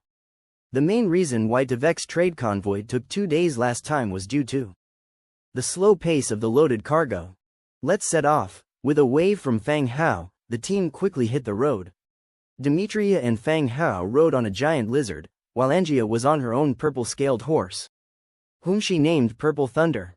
She didn't know if it might share a name with some hero in the future. The speed of the convoy was extremely swift, with the sound of horses' hooves and the whistling wind in their ears. In just a few minutes, glancing back, the fortress was already out of sight. Demetria was controlling the giant lizard, while Fang Hao was seated at the back. He opened the Book of Lords, planning to kill time by checking the regional channel. As soon as he opened it, he noticed a new private message. He had been too busy before to see it. Mr. Fang Hao, the trolls have sent you a designated order. Kindly manufacture it when you see it. The speaker was Xu Yang, the city lord who had helped him connect with the trolls. The message was sent an hour ago. It should have been around the time when Dujin sent the order. After thinking for a moment, Fang Hao replied, "Just saw it. The order has already been completed." Xu Yang's response was quite prompt. "Mr. Fang Hao, we have received the goods. Do the trolls have such high consumption? They placed an order just recently, how are they ordering so many equipments again?" Fang Hao asked curiously. "Same type of equipment, the same quantity." "Ah, don't remind me. The trolls lost a battle a while ago and a lot of tribe members died. Now there's quite a bit of chaos among the troll tribes, all of them are stockpiling equipment. There seems to be a risk of internal strife." Xu Yang said a lot, full of worry. If the trolls start an internal war, he too would be at risk. He was already in a precarious position, depending on the troll tribe as their slave leader. If the situation gets out of hand, he would end up in trouble. Xu Yang's words reminded Fang Hao of the Bloodthroat Mountains. Last time, the Bloodthroat tribe had led an attack on him with the help of other troll tribes. They lost over 100,000 trolls there. This situation seemed similar to Xu Yang's description of the troll tribes. Of course, Fang Hao didn't directly ask if the trolls were the same ones from the Bloodthroat Mountains, as Xu Yang might not be reliable. After some thought, he decided to just say, "Well, be careful, tell the trolls that I have many other supplies for sale. If they are willing, they can buy it from me." "Oh, alright, I'll pass your message to the trolls." After ending his chat with Xu Yang, Fang Hao kept this matter in mind. In the future, he could pay attention to Xu Yang's situation. If there indeed are problems within the Bloodthroat Mountains, he could take the opportunity to launch a counterattack. By doing so, he could remove this unstable element once and for all. On the road, a lord in a plaid shirt stroked his handsome steed. The gray mane was a bit scruffy, but he continued to caress it contentedly. He had bought it from a traveling merchant and spent 50 warfire coins on it. He knew the merchant had charged a high price, but he bought it nonetheless and was very pleased. Now, he was riding his horse, leading his soldiers to hunt in the woods ahead. The lord in the plaid shirt pulled out the Book of Lords, sending a photo he had just taken of his beautiful horse to a district channel. Seeing the admiration pouring in on the channel, the smile on his face grew wider. Wait, the lord suddenly halted the advance of his troops. My lord, what's the matter? Asked a curious soldier. The scenery around the bend is nice, take a picture of me there. Just aim it at me and press there. He then situated his horse on the side of the road and struck a handsome pose. Thump, thump, thump. Just then, the sound of galloping hooves came from behind. As the group turned to look in surprise, several purple horses, followed by a whooshing sound of wind, rushed by. They were as beautiful as sapphires, tall and imposing, exceptionally beautiful when running. The lord in the plaid shirt was mesmerized, while his own horse was startled. With a whinny, it reared its front legs, throwing him off and causing him to tumble to the ground in an embarrassing position. The soldiers quickly calmed the horse and helped him up. Snatching the Book of Lords, the lord in plaid took several photos of the retreating purple horses. Straightaway, he posted them on the district channel. Image: purple horses, like a bolt of purple lightning, they're too fast. Within the district channel. Did you take these with a landline phone? Dare to make it blurrier. Is this a Kylan, or some Warcraft? What kind of horse is this strong? It's a horse, it passed right by me, aside from being purple and huge, just like any other horse. The lord in plaid emphasized. Then why didn't you take a frontal shot? I can't catch up to them, they were already this far by the time I got to take a photo. Even if it's a horse, it's definitely a special breed. I also want such an attractive horse. Yeah, that's my second wish after a beautiful female companion, a purple horse. Has the person above considered a purple female horse? 2 wishes in one. Damn, you're smart. I'd accept a centaur, but not a pure horse. You're really picky. Closing the district chat, the soldier led the scared horse over. My lord, it's already calmed down. We can take a photo now. The lord in plaid glanced at the direction where the purple cavalry had left and shook his head slightly. No need, nothing interesting here to take. Fang Hao paid no attention to the chat in the channel. By dusk, Fang Hao and his group finally arrived at Lis City. The purple-scaled horses were heaving heavily, their bodies drenched in sweat. They had traveled non-stop, and even the endurance-strong purple-scaled horses were starting to get tired. After showing their travel documents to the city guards, they went directly into the city. After checking into a hotel, Fang Hao and Angia hurried straight to the lord's mansion. It was not late yet, much earlier than when Rebecca had summoned all the merchants last time. She shouldn't be asleep yet. Mr. Fang Hao, the lady is attending an important banquet tonight. I will convey your message to her. At the front of the lord's residence, a servant announced. Standing in front of the city lord's mansion, Fang Hao looked at the respectful servant. His timing couldn't have been worse. Rebecca had actually gone to a banquet. Well, people in this era didn't have mobile phones to keep them occupied. And there wasn't much else to entertain them at night. Nobles tended to host a lot of banquets and dances. Will she be back tonight? Fang Hao asked again. If everything could be settled tonight, he could return to his own territory in the morning. Making full use of his time. Sir, I'm not sure when the lady will return. You might want to stay the night in the city. Maybe the lady will send someone to notify you tomorrow. The servant maintained a polite smile. It seemed impossible to see Rebecca tonight. Even if she returned, it would be late at night, and the chances of her seeing him would be slim. All right, please pass along a message when the city lord's wife returns, Fang Hao courteously said. Yes, sir. With Angia, he left the city lord's mansion. The sky had already turned dark. A few residents were returning home, making the streets somewhat desolate. So, where are we headed next?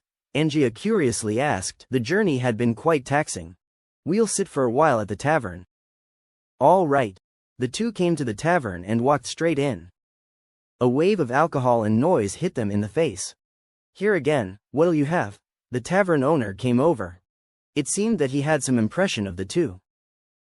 Beer, meatballs, and a plate of smoked meat, Fang Hao casually ordered. All right, just a moment.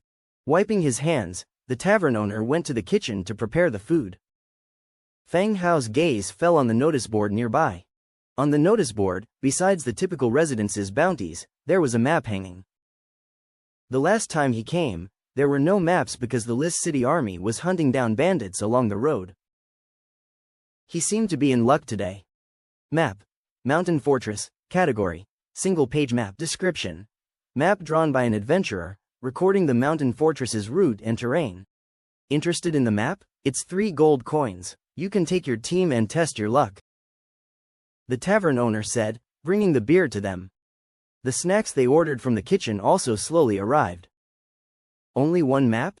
This one was brought in yesterday. Maps of some bandit hideouts were cleaned out by the Lis army. The tavern owner replied, that's good. With the bandits cleared, it'll be safer for the residents and traveling merchants. Lis City's management was far stricter than that of Prul City. Prul City did not have much of a solution for the bandits and wasn't keen on dealing with them. They tended to leave the matter to mercenaries. On the other hand, Lis would do a clean sweep each year, controlling the number of bandits. This was beneficial for the residents and the nearby subsidiary villages. The tavern owner gave a faint smile and said, bandits are like rats. They run when you chase them and bite when you turn your back. That's just how it is. That's true. I'll take the map, and I'll pay you when I settle the bill. No rush, enjoy your meal. After the tavern owner handed the map to Fang Hao, he went off to attend to other customers. Fang Hao and Angia chatted quietly while eating their dinner. Based on this scar alone, doesn't it deserve a drink on your part? Not far from their table, a shabby drunkard was speaking loudly. Give it up, Hodge. Last time you said it was a vampire bite, now it's turned into a scar from a knife wound. A co-drinker sarcastically said, while others watched the fun. Hodge came every day, telling strange and peculiar stories or bragging about himself. Everyone knew these were all fabrications, but it was just the cost of a drink. So they usually played along. But today, Hodge had been sitting in the tavern for too long. And no one was willing to keep buying drinks for him anymore. It's because I had too much to drink. I have contributed to mankind. Without us, the vampires would have wreaked havoc, sucked the blood of the living by now. Hodge grumbled, as if he was the one who was wronged. Oh, stop, look at you. Fang Hao watched the bickering men in front of him and recognized the bedraggled old Hodge. The last time he came with Angia, this bleary-eyed old drunk was boasting about how he had killed vampires and created a type of arrow that was extremely useful for killing vampires. However, judging from the attitudes of others, it seemed that old Hodge was merely an old drunk who was good at boasting. Unexpectedly, he met him again this time, still tipsy and staggering, shouting loudly.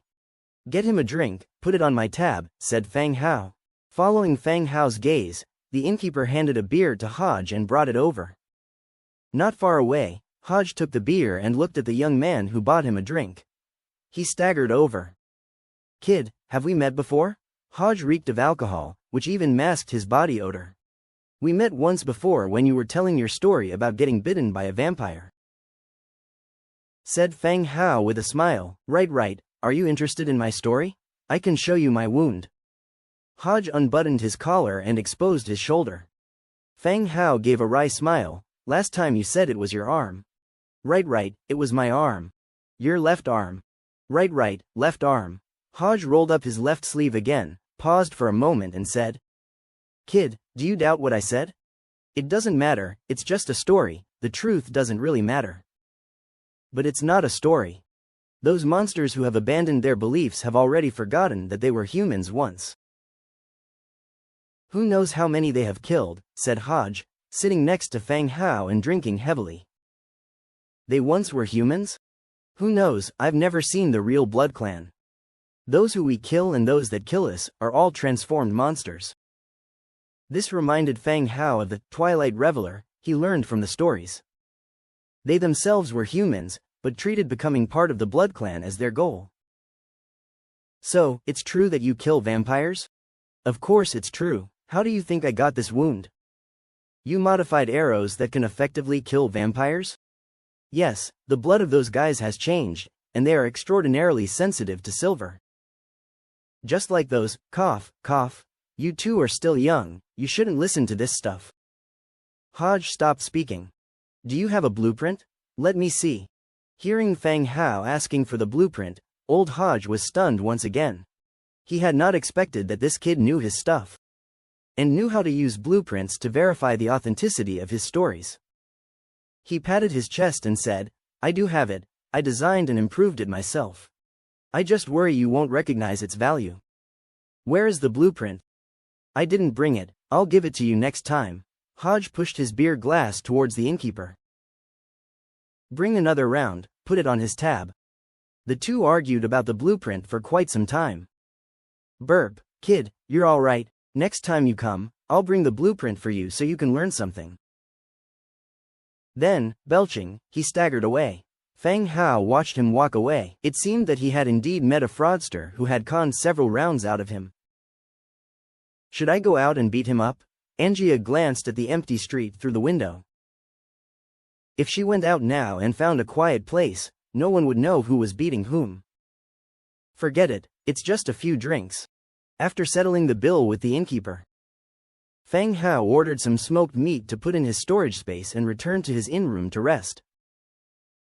The following morning, the sunlight streamed in through the window, waking Fang Hao up.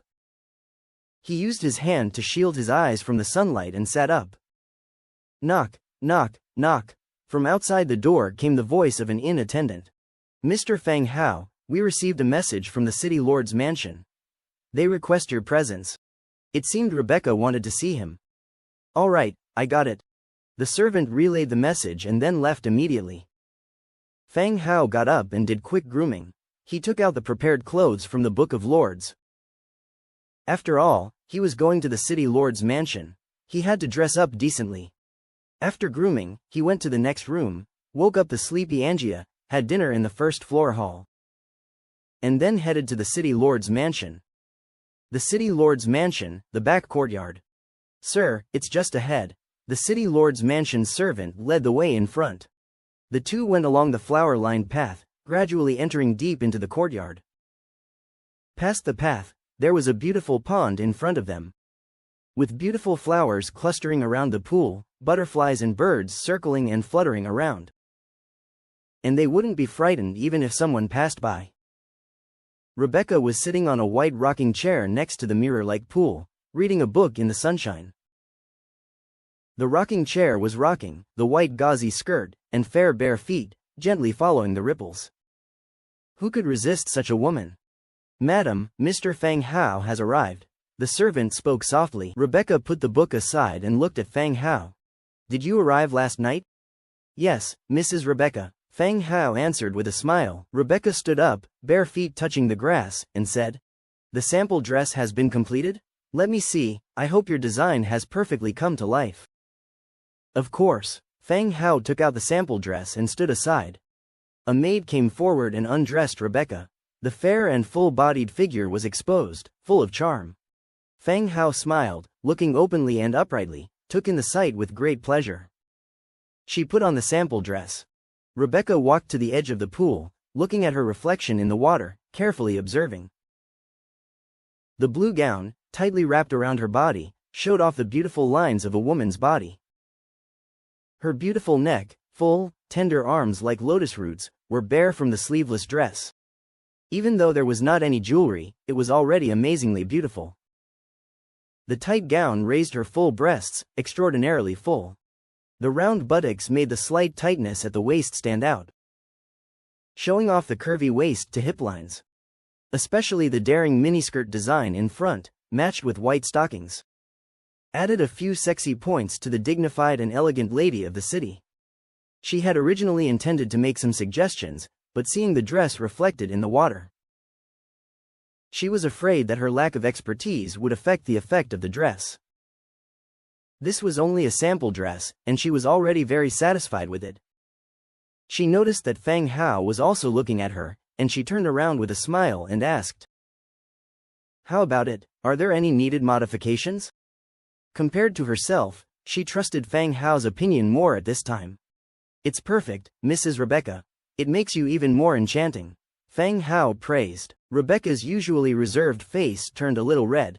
She rolled her eyes at the young man with black hair in front of her and laughed again.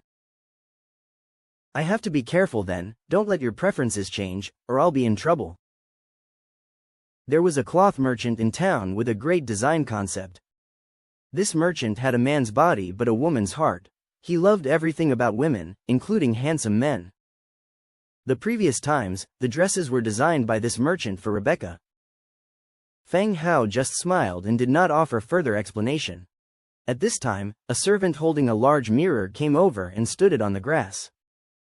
Rebecca was looking at herself in the mirror while casually saying, "I heard that you opened a restaurant in Pearl City." Fang Hao was slightly baffled. It looked like Rebecca had arranged for someone to investigate him. At the same time, he also started to feel nervous, wondering if his effeminate act would be exposed. But soon this worry was dismissed, as if he was exposed, Rebecca would have shown some reaction. She probably just asked some merchants or someone about him and did not conduct a detailed investigation. Acting as a cloth merchant, he wouldn't have been investigated by a spy. "Yes, how's business?" Rebecca was asking casually, just like chatting about everyday matters. "Not bad, there are quite a few customers." "You are quite an imaginative young man," Rebecca praised. Fang Hao, being so young, not only designs clothing that is novel and bold, but also runs a successful restaurant. "Thank you for your praise, Mrs. Rebecca. If I open a shop in Lis in the future, I hope you will give me your advice," Fang Hao replied politely.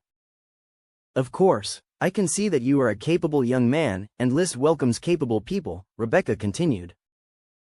"Thank you, ma'am. I was wondering if there are any shops for sale on the business street."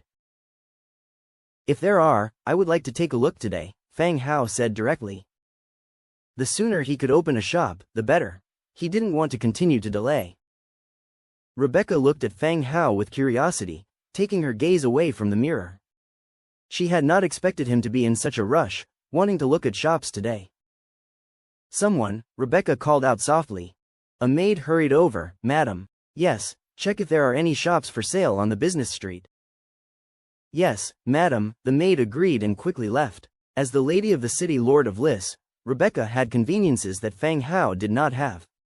No matter how cunning the merchants were, even if they had great courage, they would not dare to provoke the city lord's mansion, especially a woman. Seeing the maid leave, Fang Hao thanked her again. "Thank you, Mrs. Rebecca. No problem, it's just a small matter. I also hope that you can open a shop in Lis City as it will be more convenient," Rebecca said with a smile. The two continued to chat about fashion design. Before long, the maid returned. After bowing again, she said, "Madam, there is a shop on the business street that has registered the sale with the city lord's mansion." "Well, take him to see it later," Rebecca said. She was very satisfied with Fang Hao's sample clothes, which put her in a good mood. She naturally wanted to help Fang Hao with this small favor. The maid helped her take off a sample dress, folded it gently, and handed it to Fang Hao. "Goodbye, Mrs. Rebecca, the finished dress will be delivered to you as soon as it is made," Fang Hao said softly. Rebecca nodded and smiled, then lazily sat back in her rocking chair. The maid led Fang Hao out of the city lord's mansion. Outside, Angia, who had been waiting all along, was eating a pastry she had bought from a street vendor. When she saw Fang Hao, she quickly followed. "Where are we going now?" "To look at the shop." "What's wrong with your throat? It sounds so strange," Angia asked curiously. Fang Hao glanced at the maid who was averting her gaze. Made a few hand signals to Angia, urging her to stop talking. The maid led them to a carriage and headed to the business street. They passed many streets. There were many people coming and going on the business street. And there were many shops lined up, as well as numerous street vendors. The carriage stopped in the central area, and the three of them got off. "Mr. Feng Hao, this is the registered shop. It used to be a very successful tavern," said the maid. The building in front of them was a 3-story stone building. All the shops on this street had a unified design and structure. Then why didn't it continue to operate? Because of some special reasons, the owner of the shop was arrested. And the shop is now being sold by the city lord's mansion. The maid took out a key and opened the door to the shop. Both Feng Hao and Angia entered the shop for inspection. The items in the shop had been cleared out, and the floor was littered with stuff. He pulled out a poster-like sheet of paper from the cluttered counter. On it was a colorful image of a naked woman. She was posing in a provocative style. It seems that the business that this shop was running previously was quite diverse. "I will take this shop." Feng Hao's swift agreement took the maid aback. Even though she had followed her mistress's orders and brought this young textile businessman to view the store, she had never actually expected him to make a purchase. This location was on one of Lysis's 3 bustling commerce streets, and the prices of the stores had been inflated to exorbitant levels. Even as a personal maid to the city lord's wife, with a job that many envied, she would have to work without spending a penny until she was over 500 years old to afford a shop here.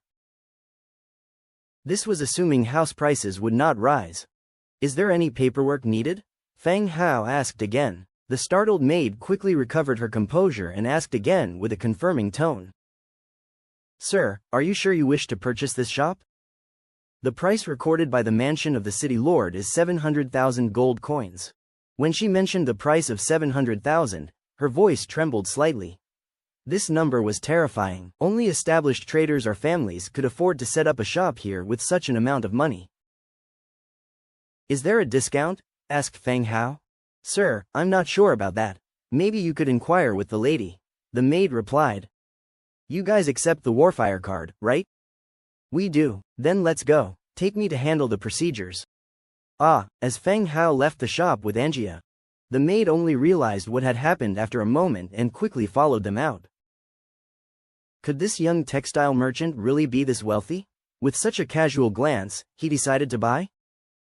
She had seen many rich nobles and businessmen, but she had never seen anyone like Feng Hao, who could spend tens of thousands of gold coins so swiftly and indifferently. The trio went back to the carriage and headed to the city lord's mansion's property registry to purchase the title deed to the shop. From now on, this shop belonged to Feng Hao. The maid's job was finished, and there was no need for her to lead the way anymore. After making a slight bow, she bid Feng Hao and Angia goodbye. Back at the shop, he used his own key to open the door. This was his second shop. "What are you planning to do?" said Angia, kicking a wooden cup on the ground with the restlessness of a hyperactive child. A series of clanging sounds rang out. "Hot pot restaurant, let's start making some money back," he answered.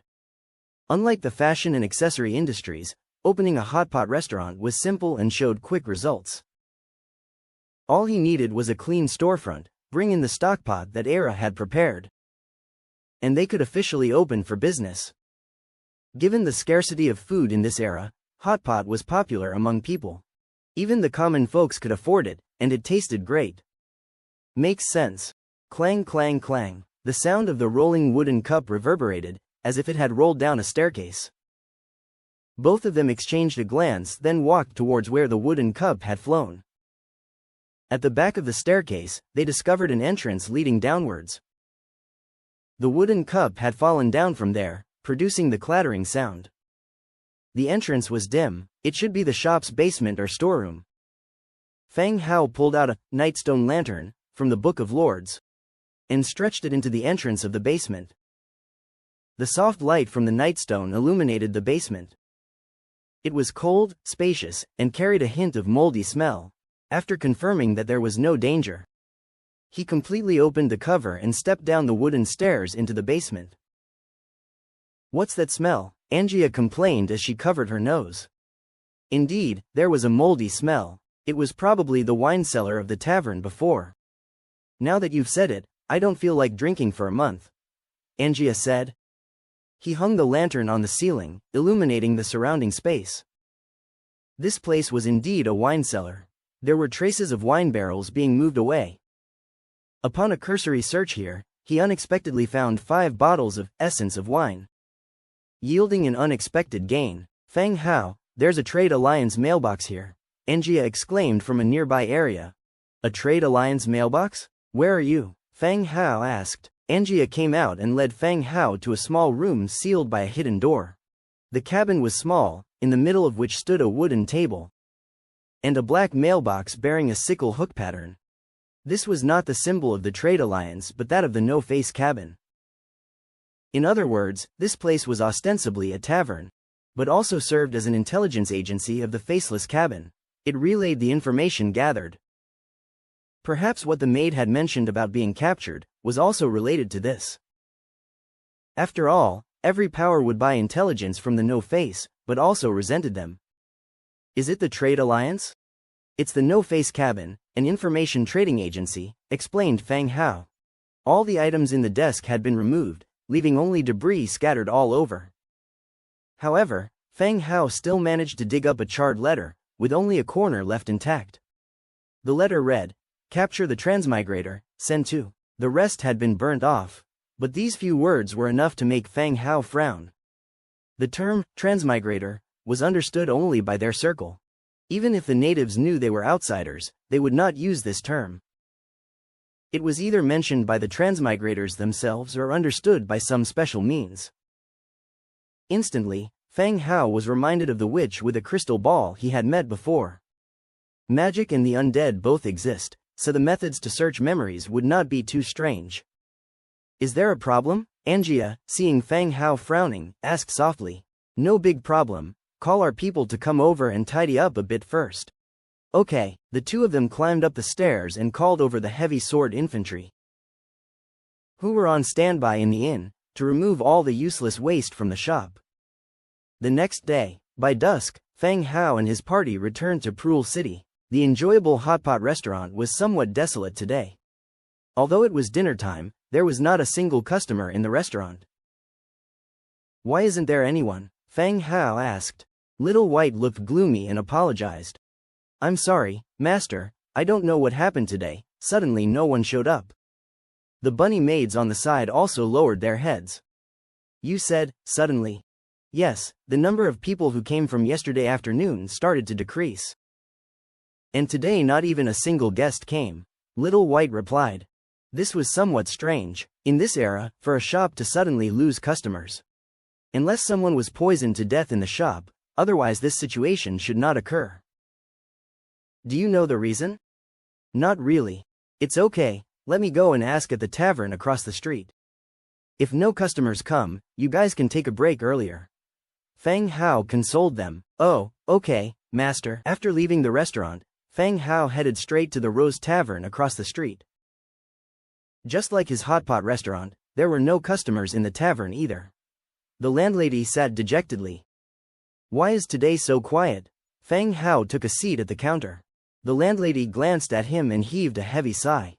But she still got up and placed 2 glasses of beer in front of Feng Hao and Angia. It will probably be quieter in the future.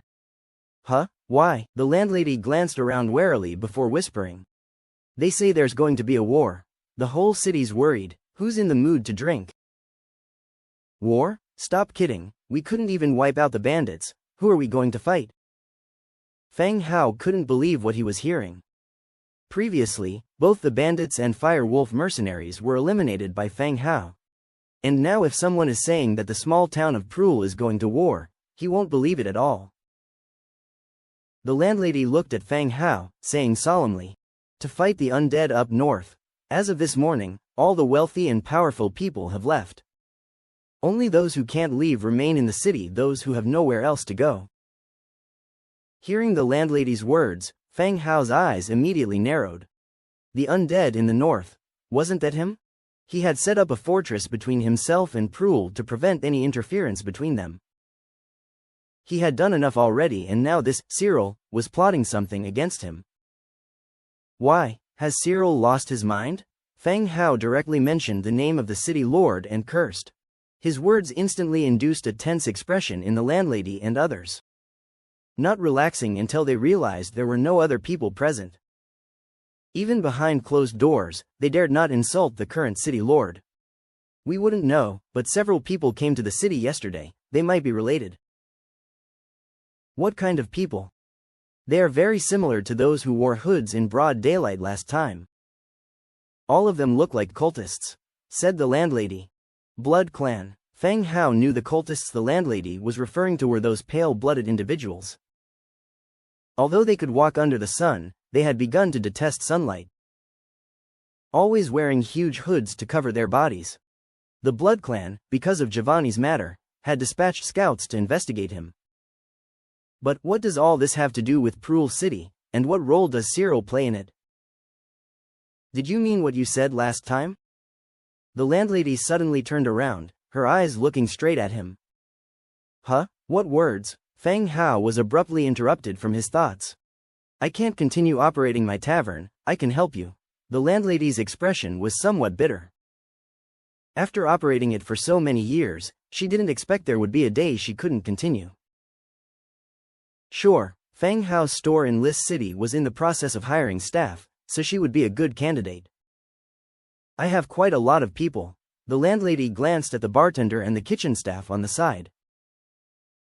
Upon encountering Feng Hao's gaze, the bartenders respectfully bowed. They can come along too. Feng Hao nodded. Everyone was overjoyed in their hearts. Feng Hao was a wealthy heir, by aligning with him. They didn't have to worry about the tavern's business anymore. Anyway, Feng Hao would pay them. Just when everyone, including the landlady, breathed a sigh of relief, Feng Hao spoke again. However, as the team leader, I need you to sign a slave contract with me, to ensure that you will not betray me. The smile on the landlady and the bartender's faces vanished instantly. They had seen slave contracts before. Slave traders would always bring out contracts when selling slaves, to ensure that the slaves would not harm their masters. Similarly, once you signed it, you had to obey the other party's words, even if they asked you to do something against your will. Are you serious? I'm just going to help you run the shop, said the landlady in surprise. She had to sign a slave contract just to work a shift. This was indeed a bit too much. I can't help it, I need someone I can completely trust. Feng Hao said helplessly. He couldn't disclose his secret, especially after discovering the Faceless One's cabin beneath the tavern yesterday. He had to be more careful. All right, it seems we can't cooperate, the landlady said with a bitter smile. She had refused Feng Hao. She wasn't willing to sell herself just for this minor matter. Meanwhile, she pondered over Feng Hao's words. Feng Hao was a wealthy heir. His family must have some strict rules. Nobles often have strange rules that they couldn't understand. It's okay, even if we can't cooperate, we are still friends. You can come to me if you encounter any difficulties, Feng Hao said with a smile. After finishing his pint of beer, Feng Hao left the tavern with Engia. Returning to the shop, Feng Hao took all the maidservants and soldiers, closed the shop, and headed back to their territory together. By the time they returned to the territory, the sky was already dim. After eating dinner prepared by Aira, Feng Hao took the sample clothes to the tailor's shop. Rebecca was pleased with the sample clothes, and minor modifications could be incorporated in the production of the finished product. Meanwhile, the goldsmith was in the process of making the matching jewelry. Everything was already in order, so there was nothing for Feng Hao to do. He simply had to wait for the finished product and present it to Rebecca. The next day, early in the morning, after breakfast, Feng Hao, Angia, and Demetria rode on the bone dragon. Following them, 10 more bone dragons, loaded with skeleton trolls and the Baron Tomb Guards, soared into the clouds, heading south. Today they were going to the mountain fortress, a new location on Feng Hao's recently acquired map. The name, Fortress, sounded much better than any cave or cavern. Feng Hao hoped he would find some useful items there. In the clouds, they didn't need to worry about the villages below, and flew in a straight line to the fortress. Looking at the map, the mountain fortress was located to the east of Prul City and Lis City. The journey took 2 hours. The team had already arrived over the uninhabited mountain range. The bone dragons descended, gradually approaching the target location. They could see the remnants of stone brick buildings. As they continued onwards, Fang Hao saw this time's destination, the mountain fortress. One could say, this fortress wasn't hard to find. There was a large downward entrance between the rocks. In front of the entrance, they could see piles of white bones, residual bloodstains, and a large iron pot brewing food. There were, however, no signs of life. The bone dragons landed in front of the entrance and everyone dismounted. What kind of creature uses such a large pot? Angia asked. She didn't notice how large the pot was until they landed. The pot was so tall, Angia just managed to reach its midpoint. Will you find out when we go down? Those guys must live here. Fang Hao glanced at the depth of the entrance. The stone staircase at the entrance went downward, flanked by neatly carved rock faces on both sides. It seemed like a good place to live. Demetria, you'll lead the team. Angia, we'll follow behind, Fang Hao said and cast frost armor on himself. Due to the distance, Fang Hao did not invoke God's presence. Coming here personally reduced the consumption of spiritual power, but it also exposed him to danger. As you command, my lord, Demetria acknowledged and turned to the skeleton soldiers. Skeleton trolls to the front, barren tomb guards to the back. Prepare to enter the cavern. Splash! The skeletons, adjusting their formation, began to march into the cavern. As the team ventured deeper, nightstone wall lamps that emitted a soft glow began to appear on the sides of the cavern, illuminating the corridor. Whoosh! Snoring. From not too far away, snoring resembling thunder was heard. On a platform ahead, a towering troll was fast asleep on a beast-skin rug. His snot bubble expanded and contracted with his snores. Cyclops troll, 8th level. Demetria signaled the skeleton team to stop. The entire team froze instantly as if they were statues. Demetria drew the longsword from his belt and slowly approached the sleeping troll. Demetria swiftly approached the sleeping giant troll, clenching his longsword high above his head. Thud! His blade sliced across the troll's throat, and with a pop, the snot bubble popped, and the troll's head rolled off. Blood gushed out, and the troll's eyes widened as it watched its body increasingly move away. Master, we can continue on, Demetria quietly said, stepping on the rolling head. This proved that the location might have once been a fortress. But now it was occupied by these one-eyed trolls, their lair. Continue forward. There should be more trolls below, Fang Hao said. Yes, Demetria waved his hand again, and the skeleton troops continued to move forward. The stone steps went on, leading downwards where all sorts of weapons and armor were strewn about on the platform. The size of the equipment indicated they were meant for humans. It seemed that quite a few humans had arrived here before Fang Hao and his crew. However, their outcomes were not very good.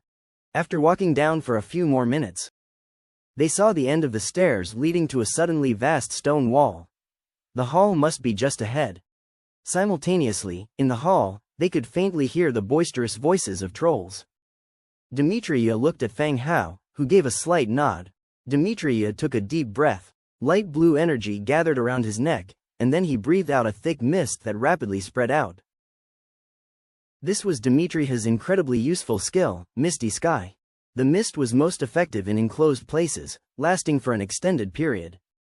The sudden appearance of the mist created considerable chaos amongst the trolls below.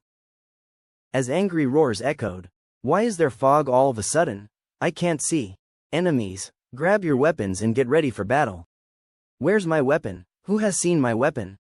Ouch, this is a wall, ouch. This is also a wall. Damn it, I'm trapped." The trolls were in utter chaos. Fang Hao and the rest observed from the stairs, hearing the loud yells of the trolls, but not one managed to find the correct path and storm out. Kill. Without further waiting, Demetria issued the command to his skeleton soldiers to charge into the mist. He swung his sword and severed a troll's leg, sending the creature sprawling forward. Ah! Just as the giant troll cried out in pain, Demetria swiftly switched his sword and stabbed up from below into its chest. A generous amount of blood sprayed out. It was so close that the troll could clearly glimpse the face of his enemy. With its last breath, it called out, "They are lizardmen, they are lizardmen." However, its words were immediately corrected by other trolls. "They are undead, I saw them clearly, they are white bones." The trolls were arguing while fighting. The entire hall was in as much chaos as a marketplace. In the center area, a one-eyed troll, clad in heavy armor, swung his giant metal wolf fang club around. The whining wind it created cleared the surrounding fog slightly. But the clarity was temporary. Once the wind passed, the fog would again obscure his vision. Whoosh, whoosh, with another swing, the fog diminished, and a golden-armored figure suddenly appeared before him. From the large tail exposed from behind the figure, it was clear it was a lizardman. "Despicable reptile, you think relying on these lowly tactics will allow you to defeat us?" The troll roared with rage and swung his black metal wolf fang club directly at the lizardman. Clang! A sharp metallic ringing resounded. A wave of force rapidly spread from the lizardman at the center, causing the layers of fog to churn. The immense rebounding force left the troll's hands numb. He could not believe that despite his superior strength and size, he was directly confronted by a small lizardman. "You cannot possibly defeat me with strength." The troll roared, lifting his wolf fang club to smash down on the lizardman again. But as the wolf fang club fell, the lizardman pivoted on his feet and evaded the head-on strike by leaning to the side. The wolf fang club hit the ground heavily. The longsword in the lizardman's hand flicked upwards instantaneously, a cold gleam cutting through the troll's wrist. Clang! The wolf fang club and both arms fell to the ground together. The troll wanted to shriek, to roar, but the moment he opened his mouth, the lizardman leapt high again. Driving his longsword through the troll's mouth, he whimpered in agony. 20 minutes later, the mist began to gradually dissipate. The fight in the hall was nearing its end. When Demetria finally killed a one-eyed troll, the battle completely ended. Fang Hao descended the steps and started to survey the space. The walls on both sides were neatly chiseled, with animal skin mats used by trolls for sleep and some messy living utensils lying around. It seemed that the trolls had been settled here for a long time. In the central area of the hall, a makeshift wooden table was set up with small cloth bags on it. There were as many as 12. Fang Hao walked forward, opened the sacks. A Baron tomb guard stepped forward, placed his white steel giant sword diagonally against the wall, and picked up a sack to open. He poured it onto the table. Clang! A ruby the size of a thumb fell onto the table and rolled around. Ruby, category, or description, an otherwise useless ore that is used to attract mates. Assured that there was nothing dangerous or nauseating in the sacks, Fang Hao touched each one, finding them hard. He opened each one and shook out their contents onto the table. Indeed, they were all multicolored gemstones. Have trolls started studying gemstones too? Angia came over from behind. The dress of the one-eyed troll was still very simple. A fur simply wrapped around the body served as clothes. It was somewhat reminiscent of ancient Western clothing styles, where hanging a curtain on the body was considered being dressed. They bagged the gemstones separately. It looks like they were planning to sell them outside. Fang Hao had collected all the gemstones. What they were planning to do was no longer important. Now these were his. The goldsmiths had arrived at the stage of selecting gemstone jewelry. He could bring these back for them. Thud! With a muffled sound, two skeleton trolls carried a silver chest and threw it at Fang Hao's feet. Blood was accumulating on the stone chamber floor. When they threw the chest down, the bright red blood splattered everywhere. Open it. Acquired. Giant Wolf Fang Club Blueprint, 22 Trollstones, 78 Warfire Coins. There was a burst of light, but the rewards were somewhat scant. There was only one blueprint, but 22 Trollstones were awarded, enough to recruit a skeleton troll. Giant Wolf Fang Club, Green. Category: Wolf Fang Club. Damage: Tier 3, Ability: Heavy Strike. Heavy Strike. The weapon is heavy, and each attack will double the damage. Description: Who doesn't like a huge stick? Fang Hao had seen the last two items before, so there was nothing for him to scrutinize. He collected the blueprint and stored the troll stone and warfire coin in his storage space. My lord, we need you over here. Demetria called from a distance. Feng Hao and Angia walked over and looked where Demetria was pointing on the ground. There was a stone wall on the ground, with lots of fresh blood that was flowing down into a crevice by the corner of the wall. A drainage outlet? Feng Hao quickly discarded the idea. This didn't fit the function of a drainage outlet. A crevice like this could easily be blocked by debris. It could be the gap between the mountain and the secondary construction. Or there could be another space behind the stone wall. Check it and find a way to open it, Feng Hao commanded. Everyone scattered and started looking for a way to open the stone door. Click. With a slight effort from Demetria, a faint sound was heard from the wall lamps nearby. Then, the sound of gears and chains turning echoed. The stone door in front of them was slowly opening. Unexpectedly, this was a mechanical trap. When the stone door was fully opened, it revealed still more downward leading stone steps. The dark descending steps seemed to lead to an underground abyss. The dust scattered from the opening of the stone door suggested that the trolls who lived here before were probably unaware of this mechanism. Let's go down and take a look. The trolls have been living up here for so long, so there shouldn't be much of a problem, Feng Hao said softly. Demetria nodded, reorganized the team, and began to descend step by step. As the team continued downwards, they didn't encounter any danger. After 5 or 6 minutes, they saw another huge plateau. Unlike the trolls' plateau, this place was stacked with large amounts of old, damaged weapons and armor. Dust covered the weapons, and plants growing out of the cracks in the bricks were climbing up the rotting weapon racks. It seemed like this place was more like an underground weapon depot. Demetria wanted to inspect closer.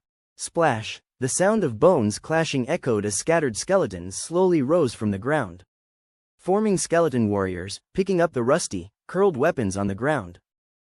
Skeleton warrior, Tier 4, Sigh. Seeing only ordinary skeleton soldiers, Feng Hao was relieved. These familiar adversaries made him feel somewhat safe. Dispatch them quickly, Feng Hao commanded. Yes, my lord. Demetria drew his sword and led the warriors into battle. The fight didn't last long. All the skeletons on the battlefield were soon wiped out. The team then started collecting the rotten weapons for the blacksmiths to recycle and remake once they were back. There was another silver treasure chest in the corner. Feng Hao opened it without hesitation. Obtained. Blueprint to troop hiding cave construction, 12 shadow stones, 93 warfire coins. Level 1 troop hiding cave. Category: Special structure. Maximum occupancy: 10,000. Construction requirement: 1,500 wood, 3,200 stone, 52 iron, 80 metal parts. Description: able to hide troops here to achieve strategic purposes. A troop hiding cave? This seemed like an excellent structure. The undead were his main force, but he also had to consider the impact on living creatures. If he set up troop hiding caves in places where his forces were stationed, a large number of soldiers could be stationed inside. He could solve a lot of problems with this. After collecting piles of weapons and equipment, Feng Hao tried to pull the overhead wall lamp with a tentative mindset. Click. The familiar sound of the mechanism echoed again. It's still there. Demetria and Angia also turned their gaze to the direction of the stone door. As the stone door slowly opened, a wave of damp and warm air rushed out. Continue to explore the next floor, and we'll clean up these armors on our way back, Feng Hao said, looking down at the passageway leading to the next level. All right, Demetria gathered the team, and everyone headed down to the next level again. Halfway down, the stone walls on both sides began to change. They were no longer the original smooth stone walls, but rugged mountain walls instead. The road also became more difficult to traverse. They continued downwards until finally, a half-excavated underground palace appeared before everyone. In the middle of the palace was a large natural pool, bubbling up constantly with heat.